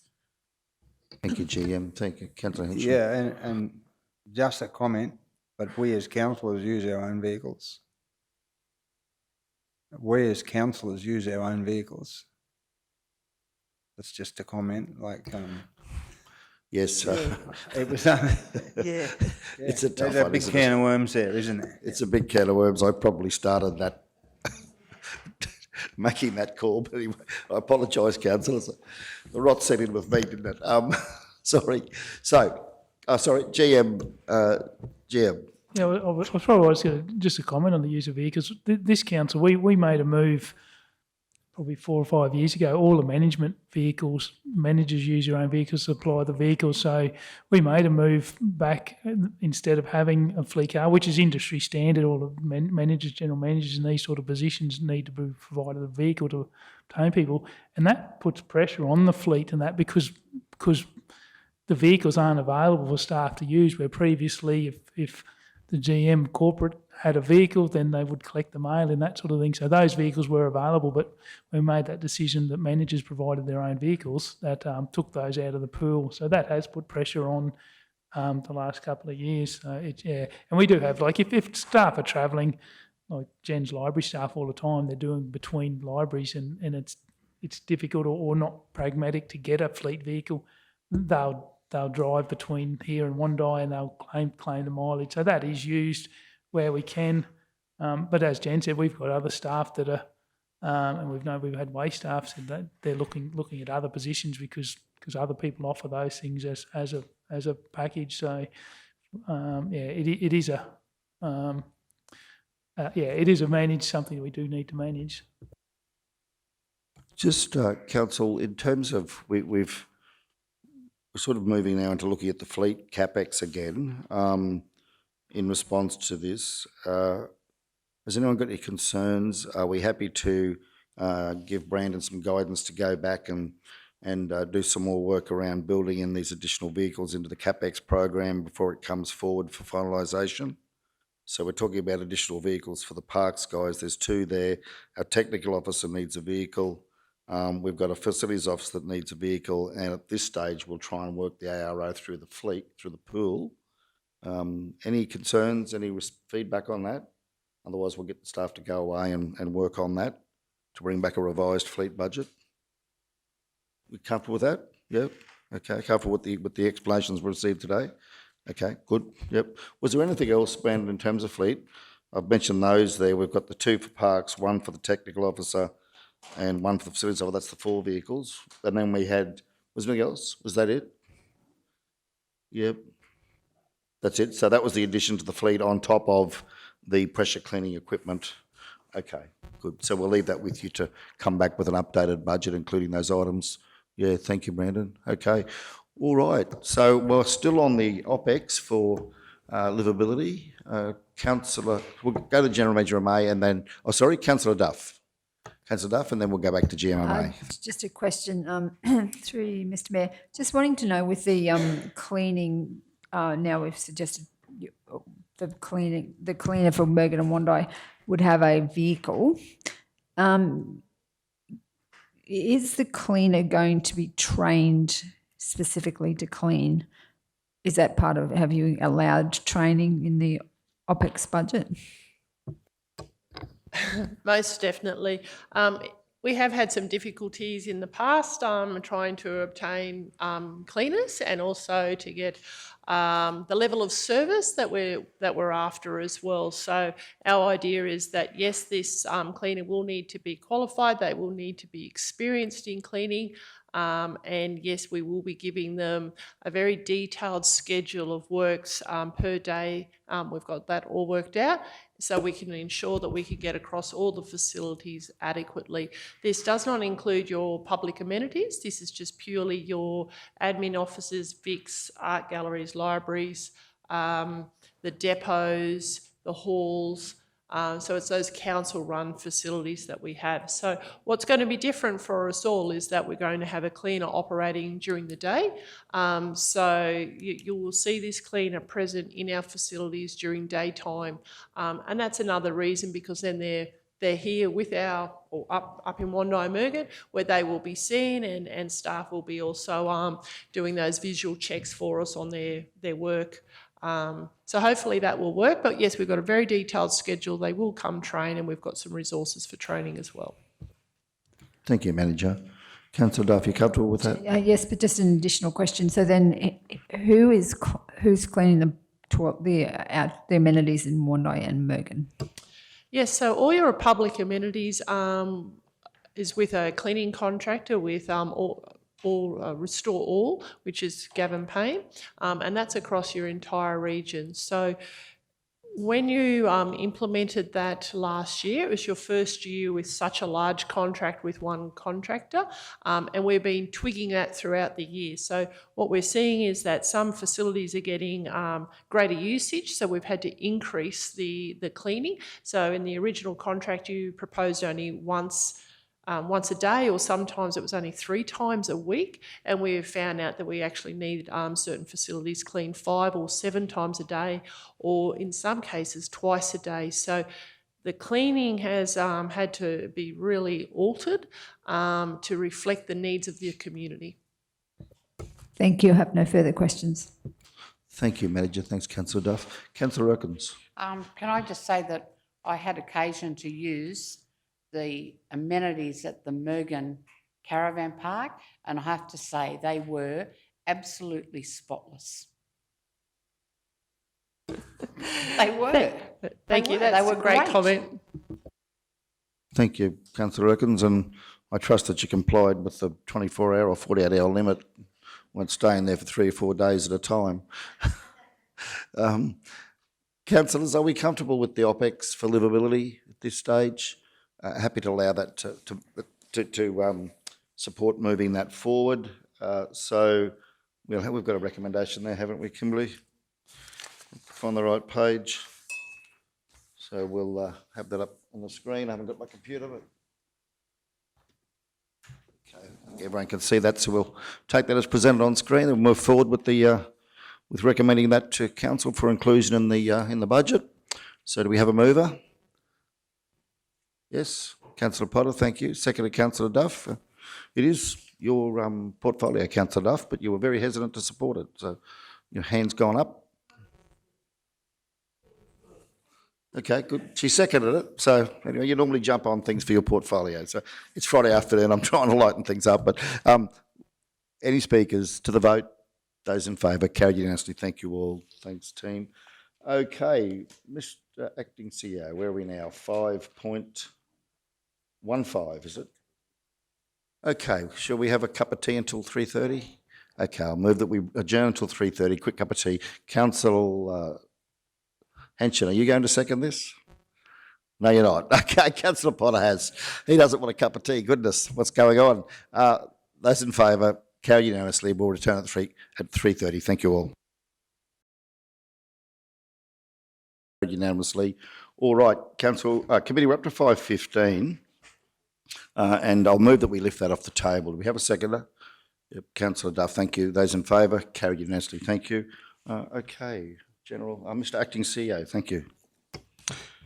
Yeah, thank you, Mr. Mayor, through you. So this is one that was raised on Wednesday, was put in as I believe it came from a notice of motion, probably more for Pete's benefit and Leanne's. It was laid on the table, pending that it be discussed either through the OPEX budget for Parks and Gardens or through the CAPEX budget through Parks and Gardens. So I think there was a foreshadowed motion there, which Councillor Jones had put forward.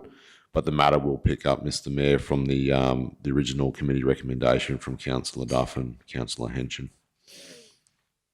Okay, Councillor Duff, you've moved the original motion. Would you like to add anything further to that for the benefit of the committee?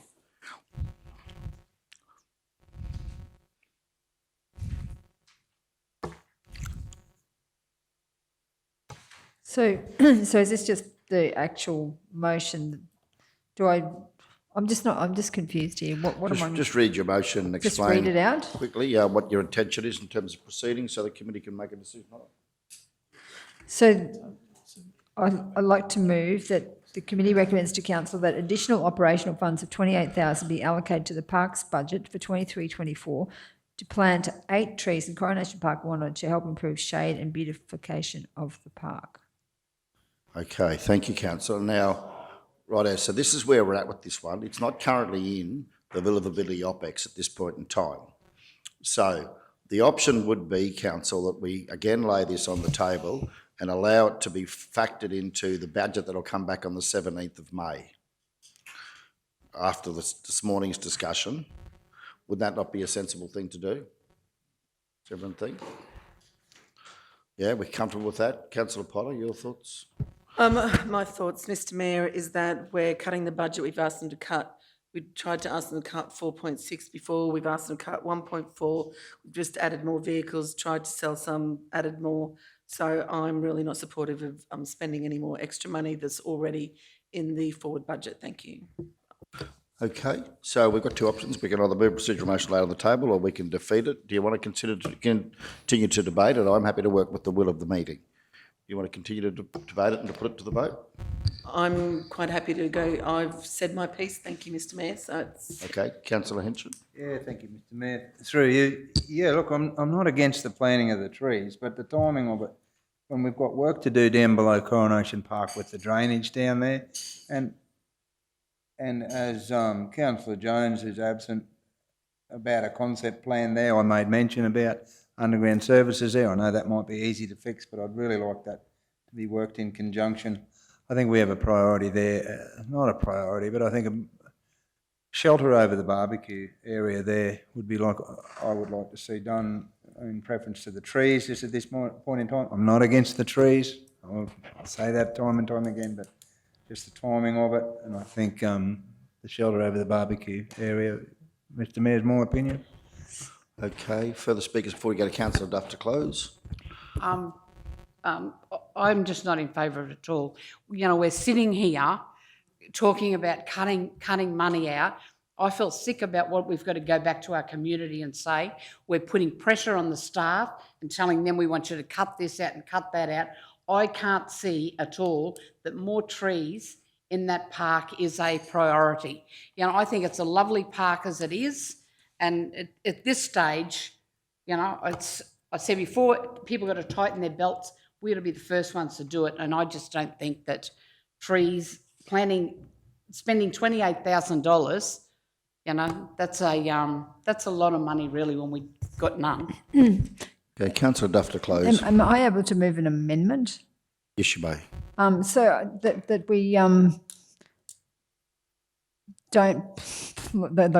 delete that section there, and then we just talk to the Lions Club in Wandai with the proposal to put a shade shelter over the barbecue?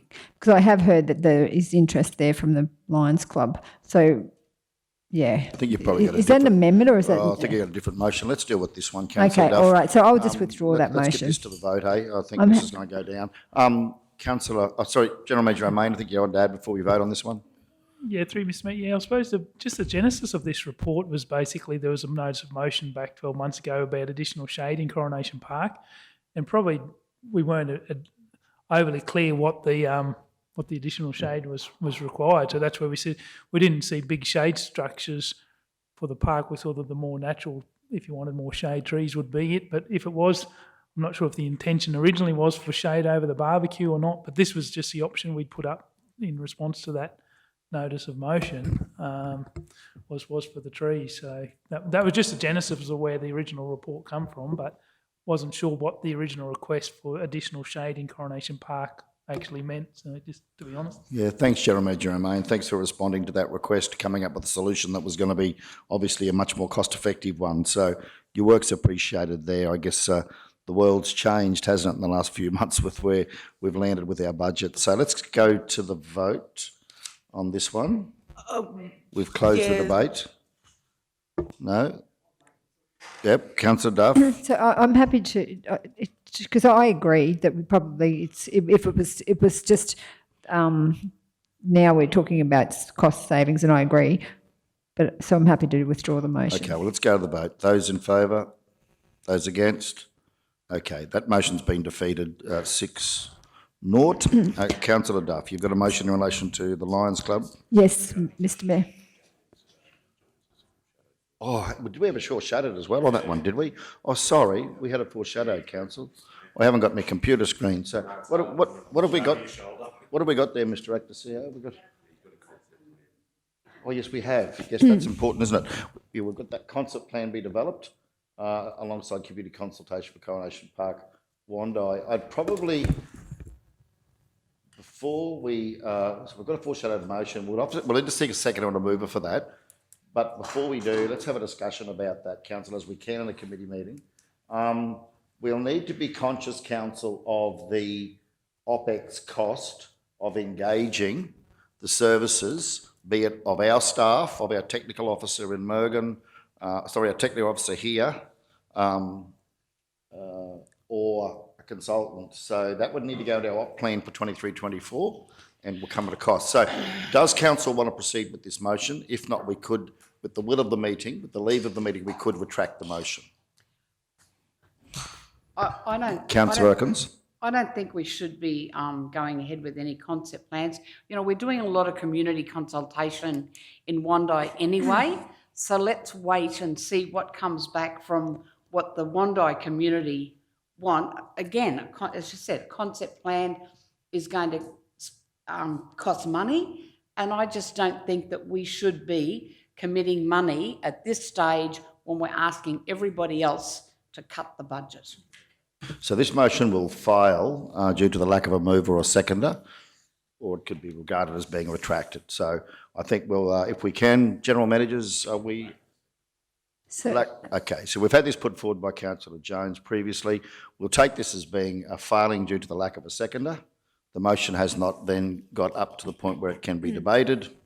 So we'll now move on to the next item, if we're comfortable with that. Now, Councillor Duff, you wanted to have a foreshadowed motion in relation to some trees and the I'd like to move that we work with the Wandai Lions Club to see if they were interested in raising the funds to put shade over the barbecue in Wandai Coronation Park. Okay, seconder? Councillor Potter, thank you. Councillor Duff, first opportunity to speak.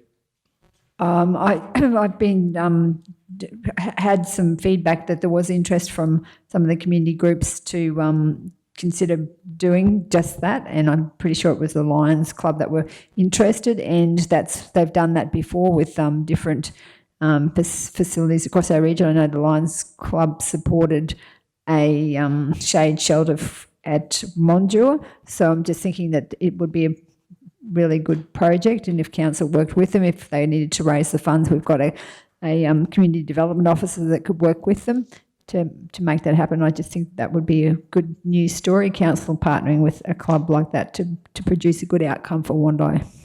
Okay, Councillor Potter. Yeah, thank you, Mr Mayor. I just want to see that with the wording of that, a concept plan, hang on, where's the wording of this one? The council work with the Lions Club to raise funds for the shade shelter for the barbecue. You're looking about some other shade shelter. We shouldn't just maybe can take barbecue out, but maybe for the shade shelter at Coronation Park, for shade shelters at Coronation Park maybe. Because we can actually help them apply for the community benefit grant at the moment, which is up to 35, I believe, or something along those lines, if it's still open. So that's something that that council could work with the Lions Club to put in a application for the different grants that are around. So, Councillor Duff, you happen, if we are, then happy to specifically just have for. Well, I think that was specifically for over the barbecue, but I'm happy if we could get additional shade. But certainly we want to include the barbecue, so shade shelter over the barbecue and any additional shade. Okay. Okay, Councillor Okins. I also would like to just see it over the barbecue. One of the reasons being, I think that is one of the parks that when you pull up there, it's a beautiful open park. I think those shade shelters stuck all over them take away from it. Most kids now wear hats and sunscreen and they don't spend a lot of time out in the sun anyway. So it is a lovely big open airy looking park. They had those markets in there. So the shade shelter over the barbecue, you stand there cooking and there is a shade shelter for some seating. So I'd prefer to work with the Lions for that, but leave the rest of it, I think, open until maybe a time when we can afford to get some trees, or maybe some of the community want to put a tree in. Yeah, thanks, Councillor Okins. I'm going to have to argue with you passionately about this. As the CEO of the Melanoma Foundation, let me assure you that hats and sunscreen don't do as near a good a job as permanent shade. The skin cancer rates in southwest Queensland are the highest in the world and continue to be. There's one person dies every 6 hours from this disease, and I don't think we should have playgrounds in our community that don't have shade shelters. Majority of people who die from skin cancer, melanoma, absorb the UV between the age of 0 and 17, and it'll pop back up some years later. So, look, I would be suggesting, Manager Leanne, that we should be having more shade shelters, more shade, not less. Our climate is only getting hotter, the UV's getting worse, and I think we've got a lot of responsibility to protect our community from one of the most dangerous cancers that we know. So I'd like to see us support all options for shade down there, including over the playground if we can for the kids. Yeah, thank you. Councillor Henson. Yeah, thank you, Mr Mayor. Yeah, look, the barbecue was the priority there, the shelter over. And again, I say, and I fully understand and appreciate your comments, Mr Mayor, the barbecue shelter was a priority with the conversations I've had with the Lions people, as Councillor Duff has said. And I do say again, and it won't be hard, I'm sure, by our staff, but there's underground power services there everywhere in that park, and water services. It could be just not that straightforward, that's for sure. The other thing by putting, and again, needs to be some very diligent work done there, shelters up there. That's a seriously busy full park, as you'll see tomorrow, with markets there. So if we start to put shelters in certain places, it could also detract from the markets that go up there. But fully supportive of the shelter over the barbecue. Yeah, I know about the work with Lions Club, Councillor Duff, and additional shade structures in Coronation Park. I think that the Lions Club was certainly more receptive to that shelter over the barbecue. So whether you'd consider just for this motion over the barbecue rather than other additional shade structures? So, yeah, happy to, but I agree with the Mayor, but also every single, whether it be the markets or whether it be any event in Wandai, they always put a marquee up of some description in front of the Perseus Lob Pavilion, because otherwise people are just sitting in the hot sun. So I think that wouldn't wouldn't impede any of the, like, interfere with any of the market stalls. It's just, that's just would be just such an asset. So I'm not that keen to withdraw the traditional shade shelters from the motion. Look, I'll be voting against this motion if we don't put something up for shade over that playground. Councillors, I'm sorry, but I drive past there and I cringe. I cringe when I look at the children playing in that playground without shade. Knowing what it can do to you and how deadly melanoma is and the damage is done between the ages of 0 and 17, I cringe to think we have any playground in this region that doesn't have a shade shelter over it. I think we are playing with fire to allow kids to play out in the hot sun in our climate. So I won't be supporting it if it doesn't have that. I've got to say, sorry guys. Councillor Potter. Yep, no, look, I agree with you, Mr Mayor, over the play area, but also, same as Councillor Duff, the Wando residents that have spoken to me actually spoke about shade shelter in front of the Perth Islab because they're sitting in front of that and watching whatever is on the stage, sitting in the full sun usually. So, although according to this photo, they'd be in shade right now, but yeah, no, it's the shelter in front of Percy Slab over the playground. And if we can get a community group to actually apply for funding through another source, I think that's a win-win for all. Okay. Well, Councillor Duff, anything to close? No, I think it's been adequately covered. Thank you. All right. Well, let's go to the vote. Those in favour? Carried. How much business? It was here. 5-0. Thanks, Kimberly. Now, where are we up to, councillors? 5:10. Okay. Upgrades to pergolas at Hart Street, Blackbutt units at page 58. Thank you, managers. Manager Leanne.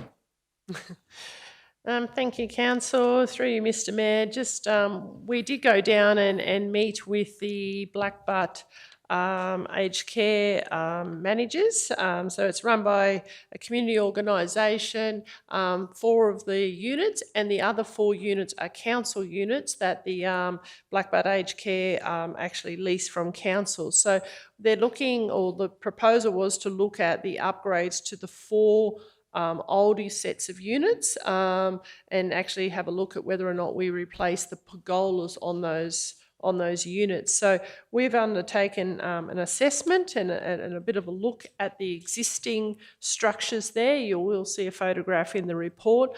They are in fair condition, so they're not falling down. They're not eaten out by white ants or rot. But what they are is limited in size because they're only over a small portion of area for the person to be able to sit outside.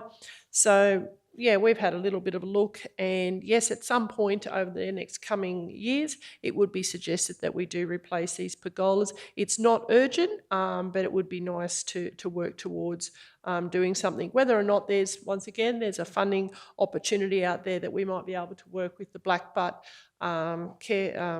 Aged Care Association and see if there's other funding. We haven't done that yet. We've just brought it back to council as your request to look at what would it cost to replace them, and we're looking at $58,000 for the 4 units. So at this stage we haven't placed this in our capital works program for facilities. As I said, it's not an urgent project, but it would be nice to do in coming years. So our recommendation as officers that we would consider probably in the 24-25 capital works program, as we didn't put it in this one. So, but happy to discuss it or answer any questions. We also provide you with an example of what we would build as a replacement there as well, and just make it a little bit wider and a little bit longer, so it actually provided them with more shade and shelter. Thank you, Manager, and thank you for meeting with the community and bringing back that report. Councillors, I would like to move this one. Having met with the Aged Care Association down there, they do a lot of work, these guys, I think, Manager Leanne, don't they, in their own time, their own effort. Most of it they manage and sort out for themselves. So I'd at least like to move this. Do we have a seconder? Thank you, Councillor Duff. Any speakers on this one? Happy for it to go up for consideration in 24-25. Okay, those in favour? Okay, carried 5-0. Thanks very much, councillors. Thanks, Manager Leanne. Okay, so let's keep going. We're getting close. 511, the Buildings, Communities, NRM and Parks proposed CapEx program for 23-24 at 63 through you, General Manager O'May. Thank you. Yeah, through you, Mr Mayor, might just hand directly over to the team to run through their projects. I think we've got, is it Community, Jen, first up?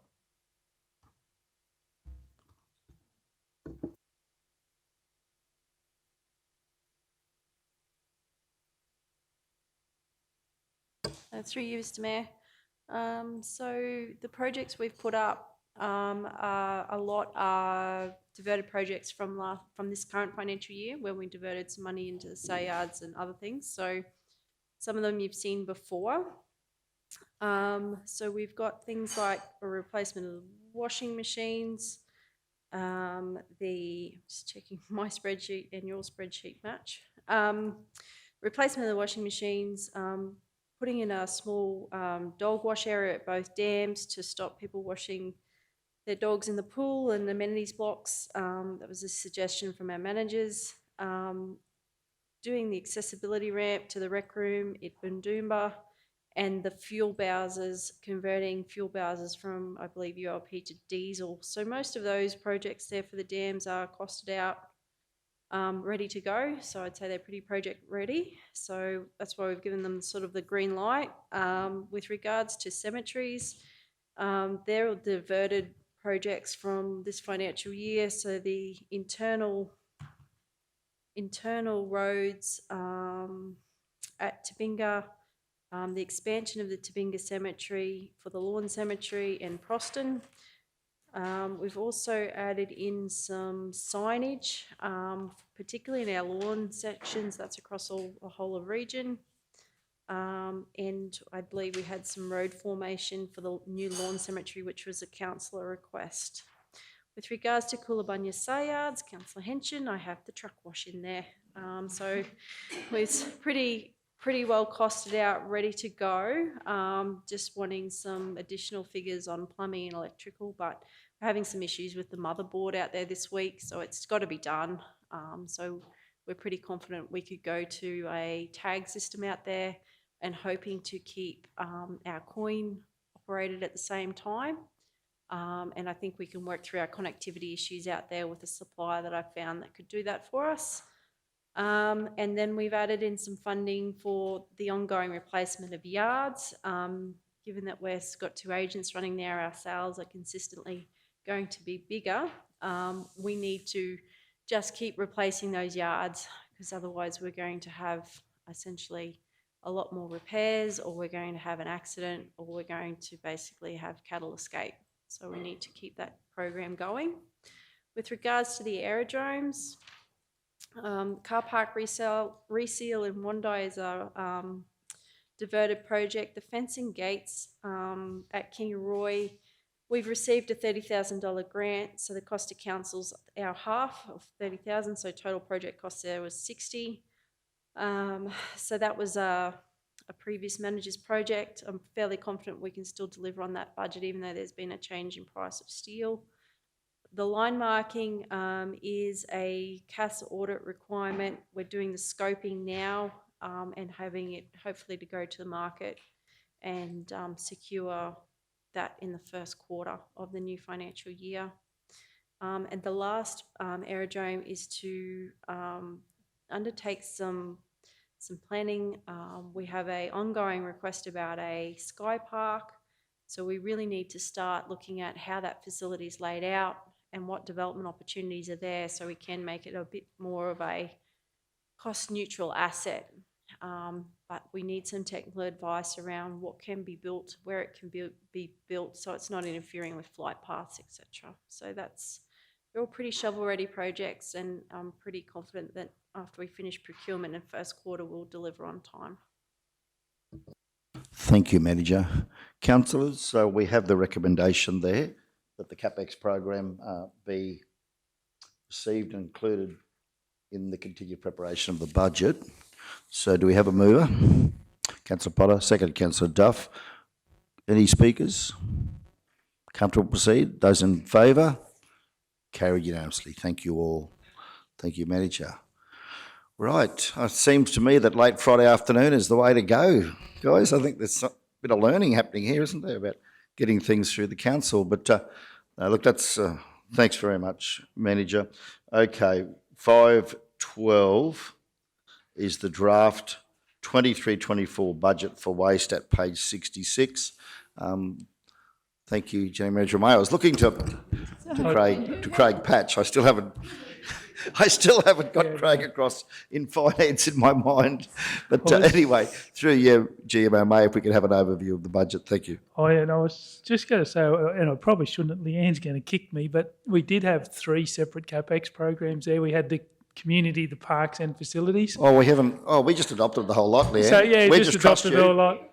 I just had to go, all the blood drained out of our finance manager's face, so I thought I should own up. Leanne, is there anything, look, we've already adopted, we've already passed the resolution, so we probably can't go back. But is there anything in there that you want to bring to our attention after the event? Okay, let's... Mr Actor CEO has recommended we go through it as a preview. Okay. Yeah, Can we through do you, that? Mr Mayor, I might just run through it, and if you've got any further Let's questions... have a general discussion around it. Yes. My sincere apologies, I was... Obvious reasons, yeah, thank you. So I'll just run through property very quickly. It's a very conservative budget for facilities because we're trying to stay within what we originally had in depreciation from existing years, so for facilities. And the reason why we've done that, to be honest with you, is facilities is travelling quite nicely. We've been investing a lot of money over the last 5 years through Works for Queensland and other funding sources, and there's a limited number of urgent projects, so that's great news for the organisation. But I do want to highlight some projects here that do need to be funded in the next 12 months. Proston Caravan Park amenities refurbishment, we are recommending to council. I know it's got limited use, this facility, but this is a facility that is receiving a lot of complaints. The facility does not have a PWD, it does have asbestos. The cubicles are actually falling down and the surface is unsuitable inside, and also the tiles are falling all off the walls. So this facility, we've certainly been sweating over a long period of time, and we would be keen to actually do some restoration works in here, and we're asking for a budget of $150,000 to do that. Once we got this amenities up and repaired, I think there is a great opportunity to enter into a lease arrangement going forward in negotiations with the Proston Camp Draft Committee and Show Society, and this is a concern for them. If one of these facilities is in such a bad state, they don't have this sort of money to bring this facility up to speed. So I think if we got it up and going and operational again, it would be highly used, and they would look at maybe running the caravan park and utilising this facility in the future. So I'm through, Mr Mayor, I just have to back that up. They'll take it over. They're absolutely keen as anything, but it's just in a terrible state. Yes. Yep. In the depots, what we are flagging this year is a potential solar energy project at the Kingaroy Depot. The Kingaroy Depot is one of our larger energy use facilities, and we would be keen to just do a bit of further research on that and look at investing in some solar panels and saving on some electricity costs. So we were just flagging that. Also, the Mergen Crib Room requires a major repairs. It's in, it's very, very disappointing for our staff to go back to that facility. So we would be keen to look at either refurbishing it or actually bringing in a portable donga and making a suitable crib hut there in Mergen. There's also a part at the Mergen Depot there that we need to just make it a hard stand, so we want to move some gravel and materials into there because we do park machinery on an area there that's not totally fenced and not suitable at this stage because it's just grassed area.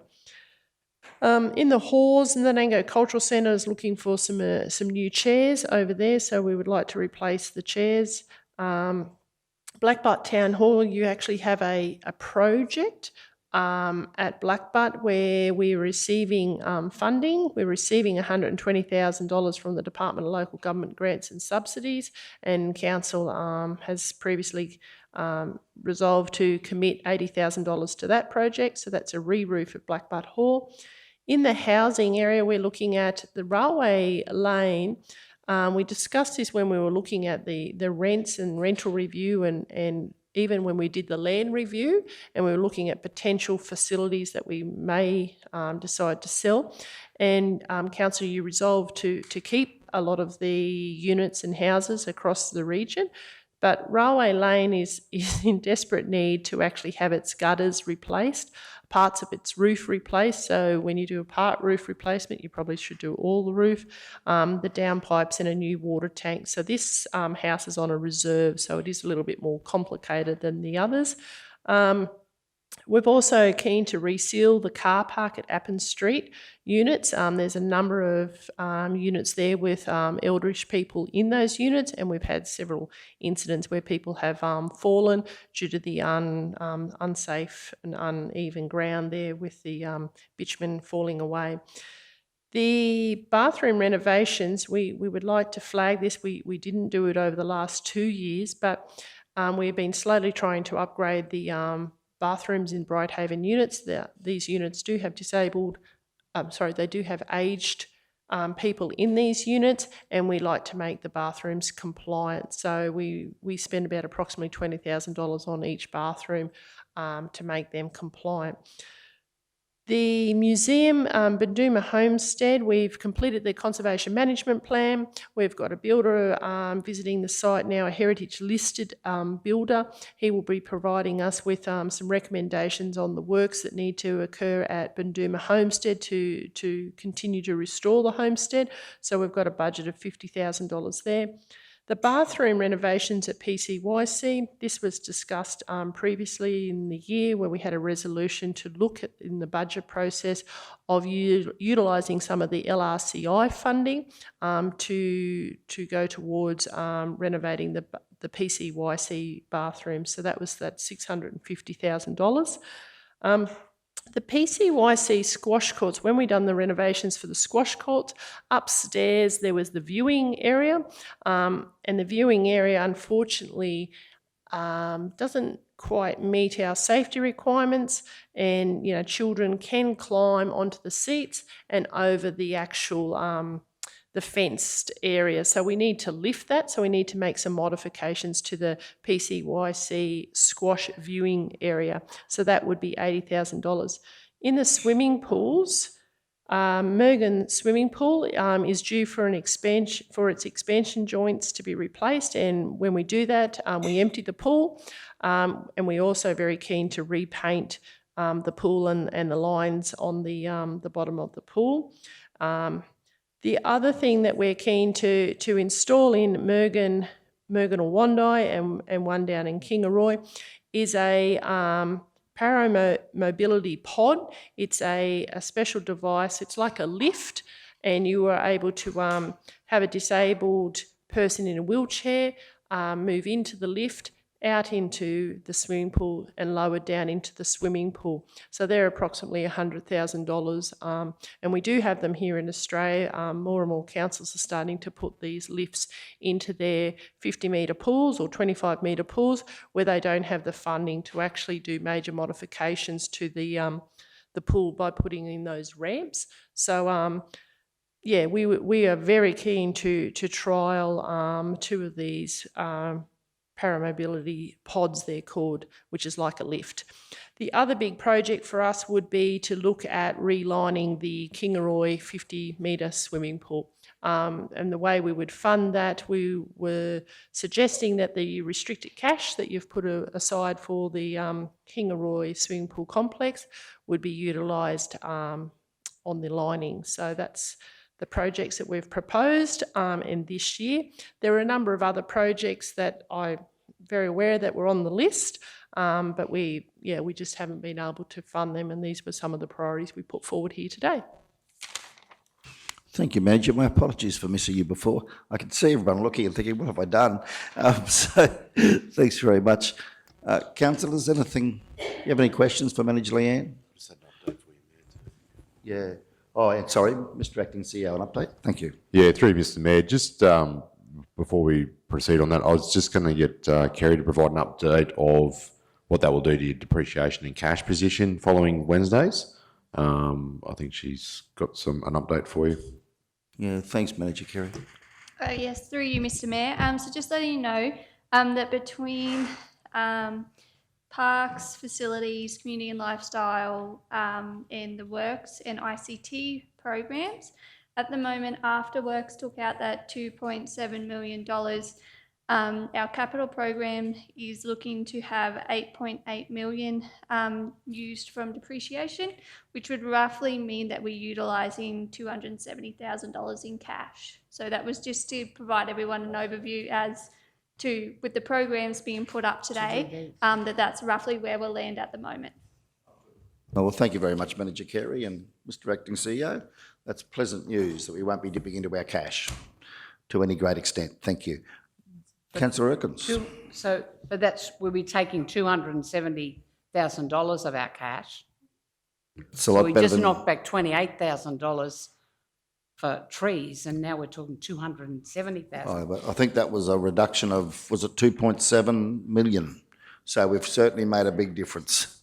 Yeah, it's 10% of what we started with. So okay, I personally find this there are too many things there for me to actually, I'd rather take some time to go through what they are, because I can see some things that like I would like to get some more information on the Proston Caravan Park. Are we going to be running that as a commercial project, and they're going to be run as a caravan park and we're charging for it? So we're spending another $150,000 on a free camping. While I like them free camping areas, that's a lot of money to be spent on that. Oh, sorry, Councillor. I think the intention was to enter into negotiations to potentially lease that out so that then someone else could actually manage operation, it. Then. No, the Proston Caravan Park's not a commercial operation. It has limited number of people that utilise the caravan park there at Proston. There's already a free camp in town. So the people that come to the caravan park are people that are wanting to stay longer than 24 hours or 48 hours that they have in the free camp, so they go to the caravan park. We have an arrangement with the lady that runs the rural produce store, and she will collect the fees from the people that stay in the caravan park. So it's people like builders that want to go out there and stay for a week or two because they're doing an insurance job on someone's house. There's no other accommodation for them. The dam's all booked out or whatever. So they'll end up camping at our caravan park. The other thing is when the Proston Show Society is having their camp draft and their show, you will find that there's an overflow of people camping, and people actually occupy the camping spots at the caravan park. So it's definitely not commercial. It doesn't generate a lot of money at all for us. And you also have one permanent person that has been there for a long period of time that's there as well. So, we've talked about Proston Caravan Park a long time since I've been here, and we keep sweating it, we keep patching it, we keep trying to do something to it, but it's getting to a situation where we really need to close the doors on it, or we need to bring it up to standard, let people continue to utilise it that use the caravan park, and if the Show Society are really keen to take it on, then they run it and they generate income from it, and if they want to promote it, then that's up to them how they do that. But ideally would be for council to get out of it altogether, because before we spent the $150,000, I would think. Well,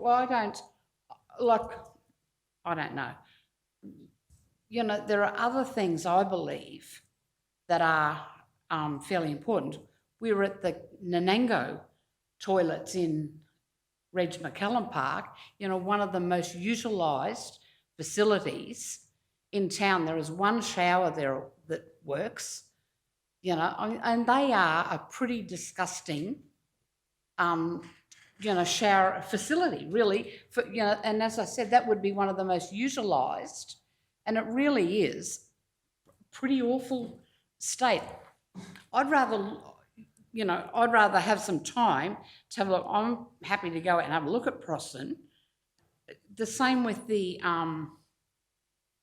Brighthaven units, that wasn't really that long ago they spent a lot of money on those.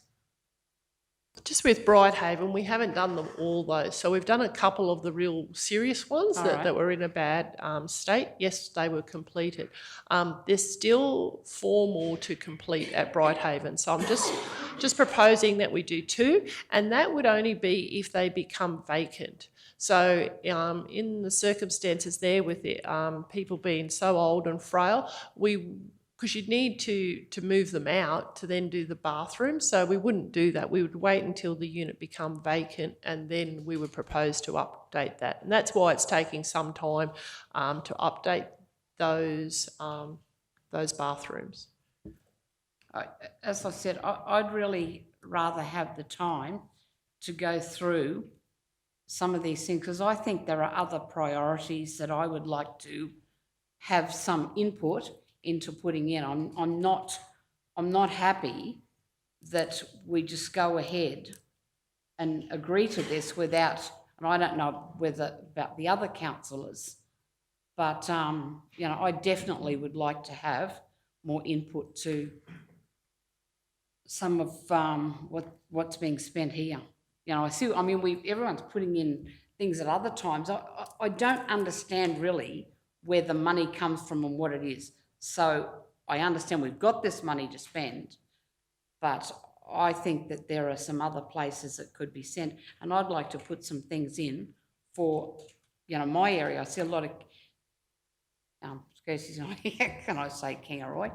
But, Moffatdale, Binduma, all the northern end, Kingaroy North, there's not a lot down from, Division 1 and 2, and I would like to have some input, if I could. Yeah. Thank you. Mr. Mayor, I do still need to just highlight, we haven't gone through parks. So, and some of the questions that Councillor Erkins has referred to in terms of the other bathroom renovations or public amenity renovations or replacements is in that program. So if I could just pop over to parks and then, we can have further discussion. Just in parks, we've talked about a number of projects here.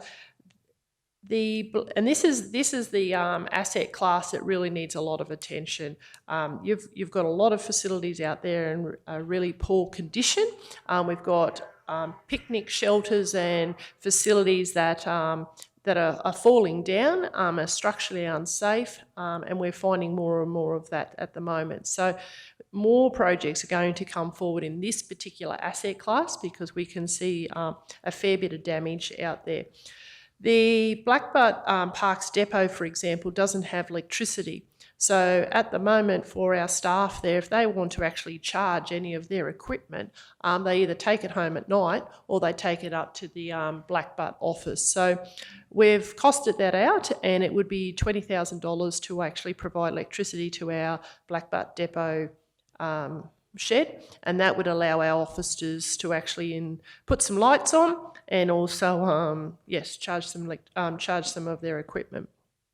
The Blackbutt Les Muller Park, we certainly need to replace a shade shelter there and one barbecue shelter. So we've suggested $40,000. So when they did the renovations down the Les Muller Park, there's been a large shade shelter left there, but it's in very poor structural condition. So our recommendation is to actually replace that.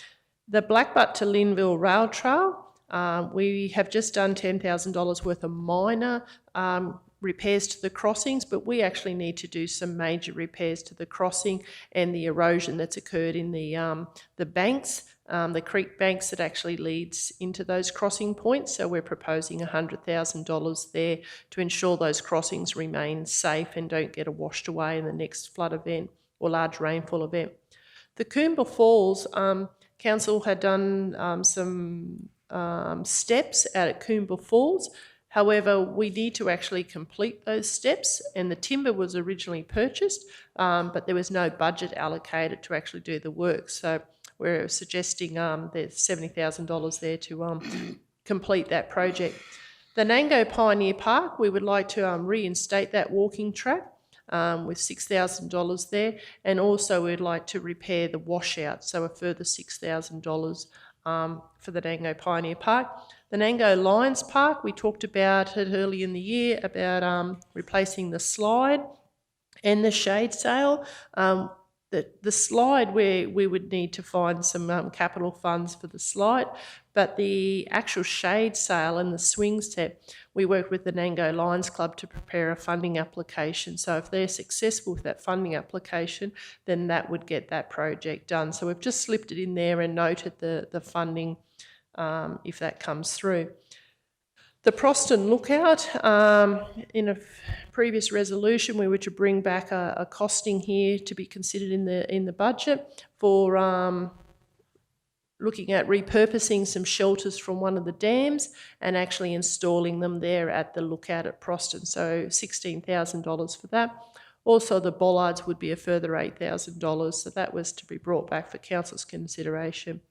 Proston Railway Park walking tracks also receive flood damage, and it requires $10,000 worth of deco and repairs done out there. The Cumbia Park redevelopment works for Queensland. You have an allocation of $115,000 there in your works for Queensland. That will occur next year. Kingaroy Memorial Park, the footbridge replacement. This is a flood damage project as well. We have got a funding application in with QRA for $231,030. So we're still waiting on the outcome and announcement of that project. If that doesn't get funded under QRA, we will have to bring that back to council for consideration because that footbridge has been closed now for some period of time. And our community do remind us of the inconvenience of that actual footbridge being closed and people crossing down into the drain, which is probably not appropriate.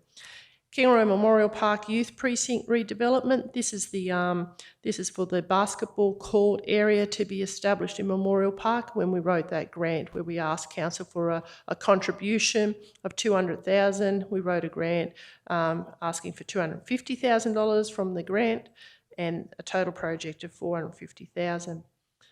Kingaroy Memorial Park, you have $320,000 left in your works for Queensland. We have that totally costed out now and coming back to the council meeting for allocation, and that would be delivered next financial year. Kingaroy Lions Park Playground and Softball, that was resolved by council. It's a works for Queensland as well for $150,000 worth of works down there for the playground. Mergen Skate Park, this is a new project. Mergen half basketball court next to the skate park. We propose a half basketball court there for $32,000. So we've proposed that as a new project. Sorry, through you, Mr. Mayor. That I think we also put in. Did we get feedback from Lou O'Brien's office to put that one up as a project? Unfortunately, we didn't able to submit that project in time because each of the elected member areas had different dates in which we had to put those submissions in, and unfortunately we were unable to deliver that in time. So I think we had a 3-day turnaround period from the day that we brought this to council, and we just didn't achieve it. So I'm sorry for that. It closed, that one closed, yeah, Lou O'Brien's actually closed, sorry, before we got in here. So yeah, so anyway, yep. So that's why we've brought it in here and put it as a project. Mergen Krebs Street Dog Park, it's another project that you had on one of your lists as a priority project, and we've costed that as $100,000 for Mergen. There still needs to be a bit of community consultation around the Mergen Dog Park. We've got 3 options that we've been working on, so the location hasn't actually exactly been finalised for that, but that project would work through next financial year. Stage 2 of QE2 redevelopment, just flagging it here for consideration for $450,000. That's the sort of funding that we would look at if we were to go ahead and with the stage 2 of QE2. The other big project for Council's consideration is the reseal of the Kingaroy to Mergun Rail Trail. The remainder of your LRCI funding is $994,465, and we propose that would reseal from Kingaroy to Mergun.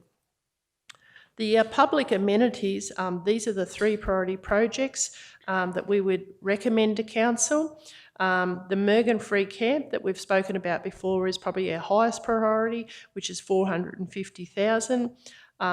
Our 2 second priorities is both the Nango and Kingaroy. So the Nango being the Butter Factory Park. That project there, we're very keen to upgrade the toilet block at Butter Factory Park. And then Kingaroy Lions Park is $290,000, which is a Works for Queensland project that you've approved. So that's our conservative program for parks. I appreciate there's a large number of other projects. We would love to see a nature play parks in the region. We'd love to see further upgrades in our parks, whether it's Cumbia, Blackbutt, Marulan Skate Park, Kingaroy Youth Park. There's another list of projects there that we haven't added them today. We've just gone with those high priority ones for your consideration. So, and it also depends on where we fall with the depreciation and that conversation. Yeah, thank you, Manager. Obviously, you've got a long list of projects as well in your portfolio, and you've had to go through and prioritise them. So thank you for doing that. I think Councillor Erkins, you're first, and then we'll go to Councillor Potter. I definitely am not. I'm not happy. And this is just a very quick add up. I think there's 300,000 approximately in the Nanango area, of which 220 is to replace the toilet in Butter Factory Park for $220,000, which I think is a lot of money to put in, a facility there, when, as I said, areas like the Reg McCallum toilet, I just don't know that I agree with the priorities, and I would much rather have further discussion on some of these things, and I don't think now I don't think we've got time to do it. But there's a lot of money on a lot of things here that I just can't see the value in. I think you could spread it a lot better. So through you, Mr Mayor, so that I had a look with Councillor Erkins and the Mayor yesterday at Reg McCallum Park, but I think that Councillor Erkins was more of a operational maintenance where you'd paint it and make it look nice, whereas I think that these other ones are complete like a capital project where you just do a new facility. That's right. Okay. At the moment, the Reg McCallum Park would be repaired under our operational budget for all the vandalism there, and also the vandalism that we've received at Les Muller Park. We would pick them up under our operational budget at the moment. So those costings have been prepared. Councillor Potter. Yeah, look, I know I've talked about this before, but it never seems to get on the agenda anywhere. Just wondering about the Gudja Boardwalk. What's happened? I know it burnt down. We didn't have insurance. There's still some of the boardwalk there, and I'm just wondering whether it's something that later on we'll be doing, or what is our plan for that? Because I do believe that would be a great environmental area, but yeah. You can take that question on notice. It's fine. It's on the list of projects, but it's not in the top priority. So yeah, okay, thanks. That's right. Like Mr Mayor said, there's a mountain of projects you've got in this asset class, and prioritising them is very difficult. The way that I prioritise the projects are projects based around some of your safety needs, where we are getting complaints and we've got corrective actions. So that's some of the top priority that we give these projects. And then we have a look at some of the projects. If we keep adding maintenance operational dollars in year after year, we're actually getting further behind. And that's what we find with some of the amenities like Mergen. We just cannot put any more money operationally into that asset. We really need to replace it. So there's a combination, but yes, there are a couple of new projects in there. I appreciate that for Mergen and Proston, Kingaroy.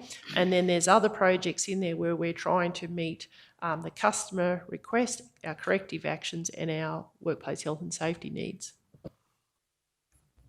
Councillor Erkins.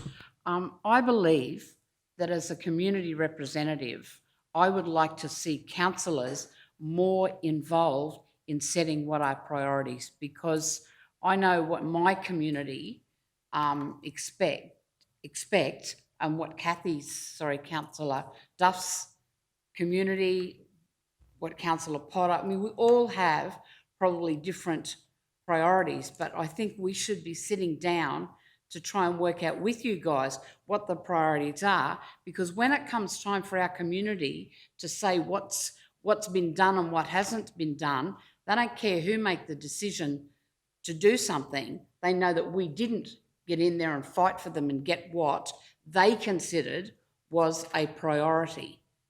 So, I would just like to have more input into what these are, what the priorities are, and what we consider are, things that our community expect. Okay, any further comments around this, Councillor Henson? Thank you, Mr Mayor. Yeah, through you, this is what we face with Councillor Erkins, with trying to come up with lists. I look at the Proston Caravan amenity refurbishment there, $150,000, and I go across to the other side and it says new PWD asbestos removal, replace cubicle panelling and seal floor service. I don't have a problem with that. The minute we mention asbestos and it's in a public space, and we've talked about this in Memorial Park, and we talked about it, I think, down in Windra, was it, Councillor Duff, where the old tennis courts used to be? That's instant. That's just, to me, that's instant. You're talking health, you're talking people's public health risks there. And many of these other, we've all got things, our list, and our managers come to us with pages upon pages, and we've got them with requests that, be it the community, be ourselves, and I look through that, and that's the starting point. And if they're the priorities, how good would it be to tick those boxes?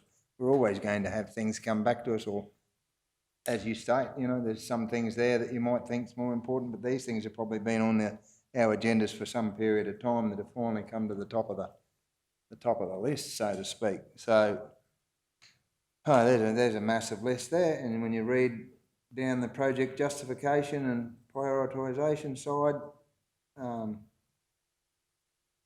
can I ask the possibility of getting them done in the 23-24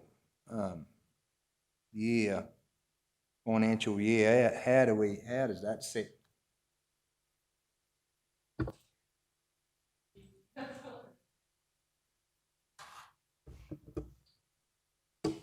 Yep. Thank you for the question, through you, Mr Mayor. It's a huge program for Parks. As I said earlier, you heard me talk about one technical officer in Parks that's delivering a lot of our projects with the assistance of some of the facility officers. So we certainly won't want to see too many more projects on there, because we're going to need assistance and additional staff to deliver it. All these works here would be delivered through contractors. So it's about contractor availability to build these assets for us. So there's a fair bit of work in coordinating the contractors, and that's why you want a variety of works. You don't want all of the works to be about buildings. We need builders, we need concreters, we need people doing the resealing, people doing the re-gravelling and concreting, just a variety of different trades, and we'll be able to expand that over the region and have a variety of different contractors work for us. But yeah, we need to be very careful that we don't clump it all up and only have building works, because we're just not going to have the builders in the region to deliver it. Thank you, Manager. Any further speakers? No. Councillor Erkins? Sorry, time Mr lucky. Mayor. All I can see, so I say to you, I haven't been here very long, But let me tell you, in this case, I haven't been here very long, and I think that's to my benefit, because as a person out in the community, what a community member is complaining about is the fact that our roads aren't being done. So we're taking money from our roads, which everybody knows, everyone uses roads. We're cutting these guys down on money to spend there, and yet we're spending money on, putting in new toilets. I just think we've got our priorities wrong, because I think as a community, as I've said before, good, clean toilets are what they're looking for, not new modern toilets. They're looking for clean toilets. When I gave the compliment on the Mergen showers, I meant that. They're old, but they are clean. I didn't see any issues in the ladies. That's for sure. I'd rather see us fix them up. Don't spend money putting in new ones. Spend some money on doing things that our community want us to do, especially when we're talking about putting up our rates for them. Do things that our community are looking for us to do. And honestly, I can see the pool in Kingaroy as a great issue. A new liner to go in there is a great thing. But, some of the other things there, how many people really go there and play on them? How many people drive on the potholes getting into it? I just think that we somehow have got our priorities all wrong. What are our community looking for? And I don't think a lot of them are looking for, they don't care whether we complete the steps down to Coomba Falls or not, unless we've got some grant funding to do it. But, there's a lot of things that I think we are getting. We're looking at doing the nice, bright, shiny things. And I think we need the down-to-earth things that people are looking for. Right, well, Councillor Sorry, Erkins, I Leanne. could be really tough on you here on a couple of points there, but it is late in the day. Let me say that I've got complete faith in Manager Leanne. She's had to consider a lot of factors in this. The steps at Coomba Falls, we've got public health and safety issues there that have to be brought into consideration. We are going to be seeing $49 million spent on our road network over the next 18 months. I know it's grant funding, but also is some of this. So, there's a massive roads program going on over the next 18 months. This area has their own depreciation funds that they are entitled to spend, in fact, are expected to spend on renewing these assets. And if we don't, then someone in the future is going to have to. We can keep patching them up and putting paint over them. Mr. Mayor, people are falling over on our footpaths in the town too. I personally think it's more important to fix things like that. Well, we are, and we've got a program to do that. We've done that in every town except Wondai and Nanango, and I know that General Manager Mean's got that on his forward program to consider. So, look, I'm aware of Leanne's big list. I think she's had to consider and juggle a lot of balls here, and I think this is a sensible, balanced approach to the factors that she's had to take into account in developing this budget. So I'm fully supportive of this, and it's one of those areas where, I probably would say that as the regional mayor, I know across the region the priorities reasonably well, but my level of understanding is nowhere near what our staff understanding is. They're out there all the time, looking at the buildings, inspecting them. These people are builders, they are technical people, and if they say something's not structurally sound, I think we've got to take that advice. I think would be irresponsible to do otherwise. So, Councillor Henson. Through you, and all due respect, Councillor Erkins, a huge amount of these things have been on this list or a list since I've been a councillor. And it's nice to see, and one's the PCYC in Mergen. We walked into those toilets, I'm not sure how many, that's some time ago, and nothing's happened there. To see that on this list to me, honestly, that's yeah, it's great to see that something's going to happen there, because it's been 3 years, if not close to it, since we walked in there with Manager Leanne and Manager O'May, where, yeah, there's some, and the squash courts, that's been done up the top. The park in Cumbia, that's another one, and the list goes on. These are projects that have come from the bottom slowly up. So, I can understand your sentiments, Councillor Erkins, but I'm sure I speak on behalf of some of the other councillors here that, you know, it's good to see these that have come to the top. And I understand what you're saying about your community. There's a lot of these that have been there for a number of years. So, capital works and roads, this is what we have to deal with. This is part of our honeymoon period with the budgeting process. So, yeah, thanks, Mr. Mayor. Thanks, councillor. Okay, let's, Kimberly's given us a motion here just to receive this report from Manager Leanne. We have, but we just want to tick this one off, if we could, thanks. We just want to receive this additional report. Can we do that? Yeah, I think it's a good idea. We need to close this out. So that the committee receive the proposed 23-24 draft budgets for parks and facilities. We might just put CapEx there, thanks. Yeah. Yeah, it's proposed for CapEx. Yeah. Okay, so I'll move that. Do we have a seconder? Councillor Potter, thank you. We go to the vote. Those in favour? Okay, carried 5-0. Thanks, everybody. Thank you, Manager Leanne. Okay, on to waste. I think we've covered everything, haven't we? Have we covered everything in your CapEx? Gee, am I sorry about that? You've got such a big department, haven't you? It's so much going on. 512, draft 23 for OPEX budget for waste. That is at page 66. Thanks, GM. Yeah, thank you. I'll just right on time. So, I might just say, yeah, either good or bad timing, depending.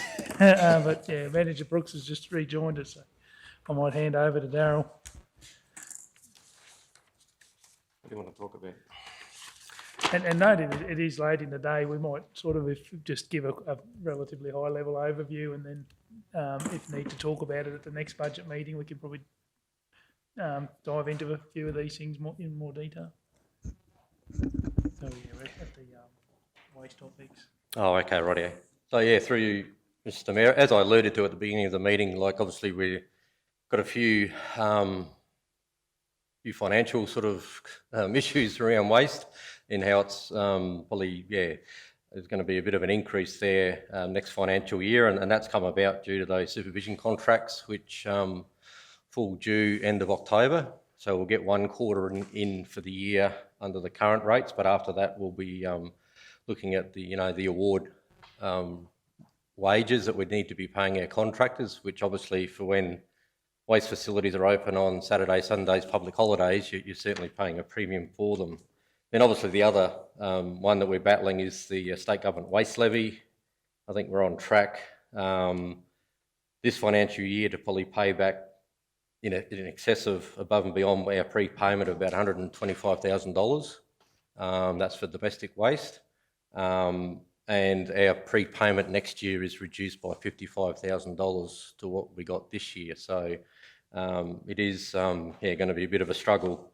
So quickly, I think going through it, if there's anything there, Kingaroy, we're obviously with increase in fees, we're hoping for some increase in revenue there coming in.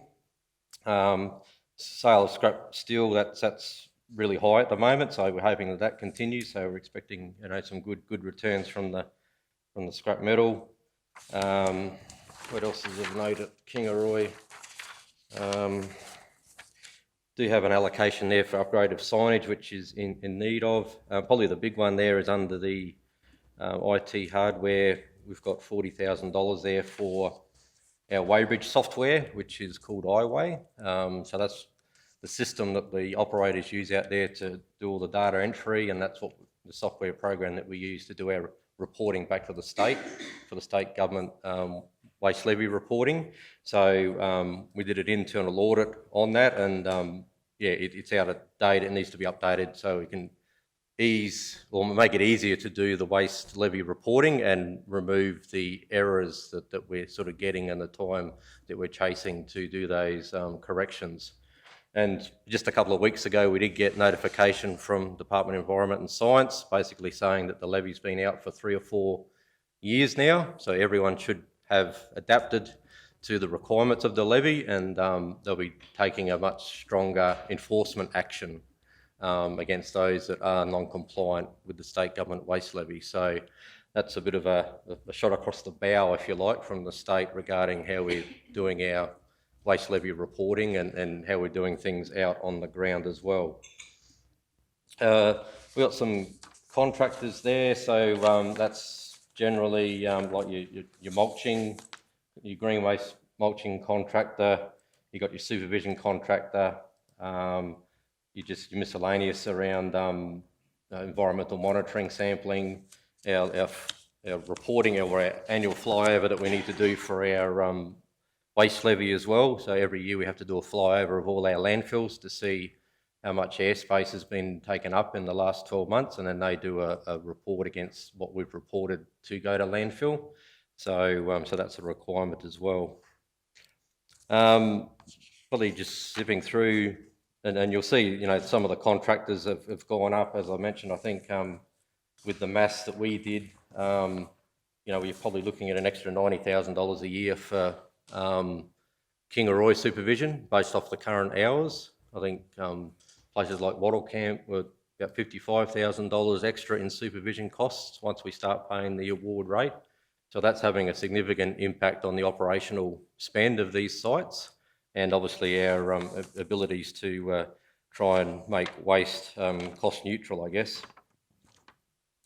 Just trying to pick out the highlights or where the significant increases are, but if there's something there that you want further clarification, I'm happy to take any questions. Obviously, we've got a full year of curbside recycling, so we've only had 6 months, so there'll be some additional costs there, but then obviously that's offset by additional income as well. So, yeah. So without boring you too much, is there anything in particular there that you'd like to ask questions on? Thanks, Manager Darrell. Councillors, questions or comments? I think you pretty well gave us a heads up earlier today that this was coming, and we can see there's a significant increase in costs associated with waste levy and contracts, including supervision and collection and recycling and other collection contracts.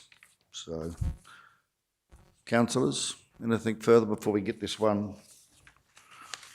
through? So we'll go straight to the recommendations that the committee receive the proposed 23-24 draft budget for the Waste Department and provide guidance for adjustments to be included in the continued preparation of the full South Burnett Regional Council 23-24 budget. Do we have a mover? Councillor Henson, thank you. Councillor Potter has seconded, thank you. Any speakers? No, to the vote, those in favour, carry unanimously, thank you all. We'll stay through you, General Manager May, with you, Darrell, for the waste CapEx budget. Thank you. Yeah, thanks, Mr Mayor. Through you, also we just got the two main projects there. The first one's at the Maidenwell Transfer Station. So we're anticipating $250,000 next financial year, with about $100,000 being spent this financial year. We are sort of struggling because I think that number's been kicking around for a while, and with construction costs and all that sort of stuff, we are a little bit nervous as to whether that's sufficient to deliver what is expected at Maidenwell, but we'll keep working through that. And the other one is the Nanango Weighbridge, which is a funded, partly funded project. So that's progressing, and we'll finish that off next financial year.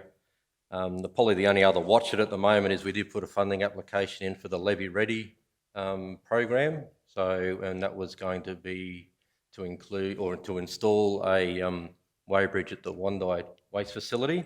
So that's a 60% funded